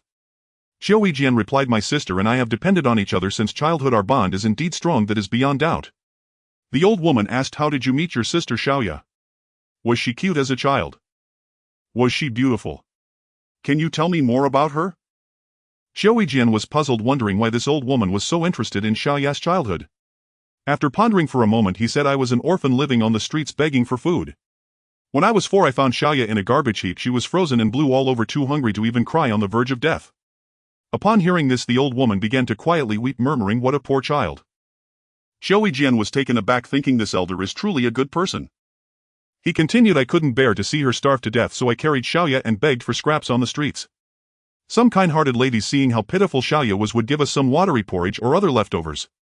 Thus we depended on each other and heaven showed mercy. Xiaoya finally grew up." The old woman wept bitterly, her emotions spilling over. Zhou Yijian was deeply moved and said, "From the moment I found Xiaoya, she became my reason to live. She is my everything, my life. Every time I hear her happy laughter, I feel that this world is so beautiful. Every time she calls me brother ugly, I feel that everything I have given is worth it." The old woman knelt before Zhou Yijian, prostrating herself and saying, "Thank you for saving my child. You are a good person and I will remember this kindness for life. I don't know how I can repay you for such a great favor." Zhou Yijian was shaken, standing there in shock, not hearing what the old woman said. Afterward, only a voice, "See." Zhou Yijian stared with wide eyes, incredulously looking at the old woman, stammering, "You are Xiaoya's biological mother?" The old woman said, "Indeed, I am Xiaoya's mother, Nangong Ling Yue. My father is the underworld god Nangong Qingtian and my husband is the cursed starblade Min Jianyuan." Seeing Zhou Yijian still looking doubtful, she continued, "In the early winter 18 years ago, my husband Min Jianyuan and I were besieged by so-called righteous individuals in Jiling City. To protect our child, Min Jiangyuan stood alone against dozens of people. I carried Xiaoya and fought my way out, but they were relentless and pursued me closely. With no choice, I had to hide Xiaoya in a pile of straw, wrapping her in a yellow floral cloth. Before leaving, I even put a wooden tag with her birth date around her neck. Hearing this, Zhou Yijian no longer had any doubts and nodded, saying, "Where is Xiaoya now? Is she well?" Ling Yue replied, "She has been poisoned by the zombie ginseng poison developed by the poison monk. It is a plant that grows in graves similar to ginseng. This type of ginseng is extremely poisonous and has a certain spirit. Once it comes into contact with someone, it tightly binds to you and releases a toxic gas that can kill you. It thrives in graves, feeding on the nutrients from corpses. The poison monk cultivated it alongside zombies and once grown extracted its toxins to refine into zombie ginseng poison. Those who consume it lose their humanity, becoming living zombies completely under control, covered in scales that are impervious to any weapons and incredibly strong. I heard that the poison monk aimed to create a group of living zombies to dominate the martial world. Later, for some unknown reason, he suddenly vanished from the Jianghu. Alas." Zhou Yijian furrowed his brows tightly, worriedly saying, "Since you know about this poison, do you know how to cure Xiaoya?" Ling Yue remained silent for a long time, staring at Zhou Yijian. "Do you truly wish to cure Xiaoya?" Zhou Yijian nodded and said, "Of course." Ling Yue looked at Zhou Yijian with a cold gaze and asked, "Would you be willing to exchange your life for Xiaoya's?" Zhou Yijian, puzzled, frowned and asked, "What do you mean? Can my life save Xiaoya?" Ling Yue hesitated for a moment before saying, "Do you know the Turtle Shell Heavenly Book?" Zhou Yijian nodded. Ling Yue continued, "The Turtle Shell Heavenly Book describes a method of blood exchange to detoxify. However, this method is extremely cruel and dangerous. In simple terms, it requires you to transfer all your vital blood to Xiaoya using a special method, and all your abilities will also be transferred to her. You will either lose your martial arts and become a waste, or at worst lose your life and never wake up again. I have only seen this method in the Turtle Shell Heavenly Book and have never tried it. But I now know that this is the only way to save Xiaoya. While treating you, I found that you seem to have consumed some miraculous medicine before. Your blood contains something that can dispel toxins, which is why you have survived the zombie goo poison until now." Hearing this, Zhou Yijian suddenly understood. He had been wondering why he was still alive despite being poisoned, and it turned out to be because he had swallowed the sword soul pearl. Zhou Yijian felt. Zhou Yijian smiled sadly and said, "Xiaoya and I depend on each other. I have long regarded her as my own. My dear sister, her life is more precious to me than anything else. Besides, I am but a worthless life, and if I can exchange this humble existence for Xiaoya's, I have no regrets." Upon hearing this, Ling Yue knelt and kowtowed heavily to Zhou Yijian, tears streaming from her eyes as she said, "I thank you on behalf of Xiaoya. You are the great benefactor of our family. If I cannot repay you in this life, I would be willing to serve you like an ox or a horse in the next to repay your immense kindness." Zhou Yijian quickly stepped forward to help Ling Yue up, saying, "Senior, you are too kind. I do this willingly, there is no need for such formality." Ling Yue stood up and walked to a wall, pressing her hand against it. A hidden compartment slowly opened, revealing an object resembling a tortoise shell, clearly an ancient relic. She handed the tortoise shell to Zhou Yijian, who took it with a puzzled expression. Ling Yue said, "This is the lower half of the tortoise shell celestial scripture. It was this very item that brought ruin to my family. My father died tragically. Xiaoya was cruelly harmed by villains, and it caused discord between my husband and me, forcing us to live incognito and wander the martial world for over 20 years. A wave of sorrow swept through Zhou Yijian's heart. He saw the shell densely inscribed with small characters, the first 4 being tortoise shell celestial scripture. As he was about to examine it closely, Ling Yue pointed to a small section in the middle end. Ling Yue gave him a deep look and said, "Follow me." Ling Yue walked to a stone wall, pressed her hand against it, and the wall slowly opened, revealing a spacious hidden chamber. Countless night pearls embedded in the ceiling emitted a faint ethereal glow, illuminating the room as bright as day. On a stone bed, Xiaoya lay sleeping soundly. Zhou Yijian reached out and felt her pulse, finding no abnormality, which relieved him greatly. Ling Yue said, "Remove your clothes and hers. Lie on top of her, align your palms with hers, and circulate your internal energy according to the mantra. I will teach you, gently channeling it into her body. Bite your tongue to let your vital blood flow into her mouth. No matter what happens, you must not rise, or both of you will suffer chi deviation and die. Remember this. Remember this." Upon hearing this, Zhou Yijian was stunned and stammered, "Xiaoya, she is my sister. How can we do such a thing?" Ling Yue said sternly, "You share no blood relation.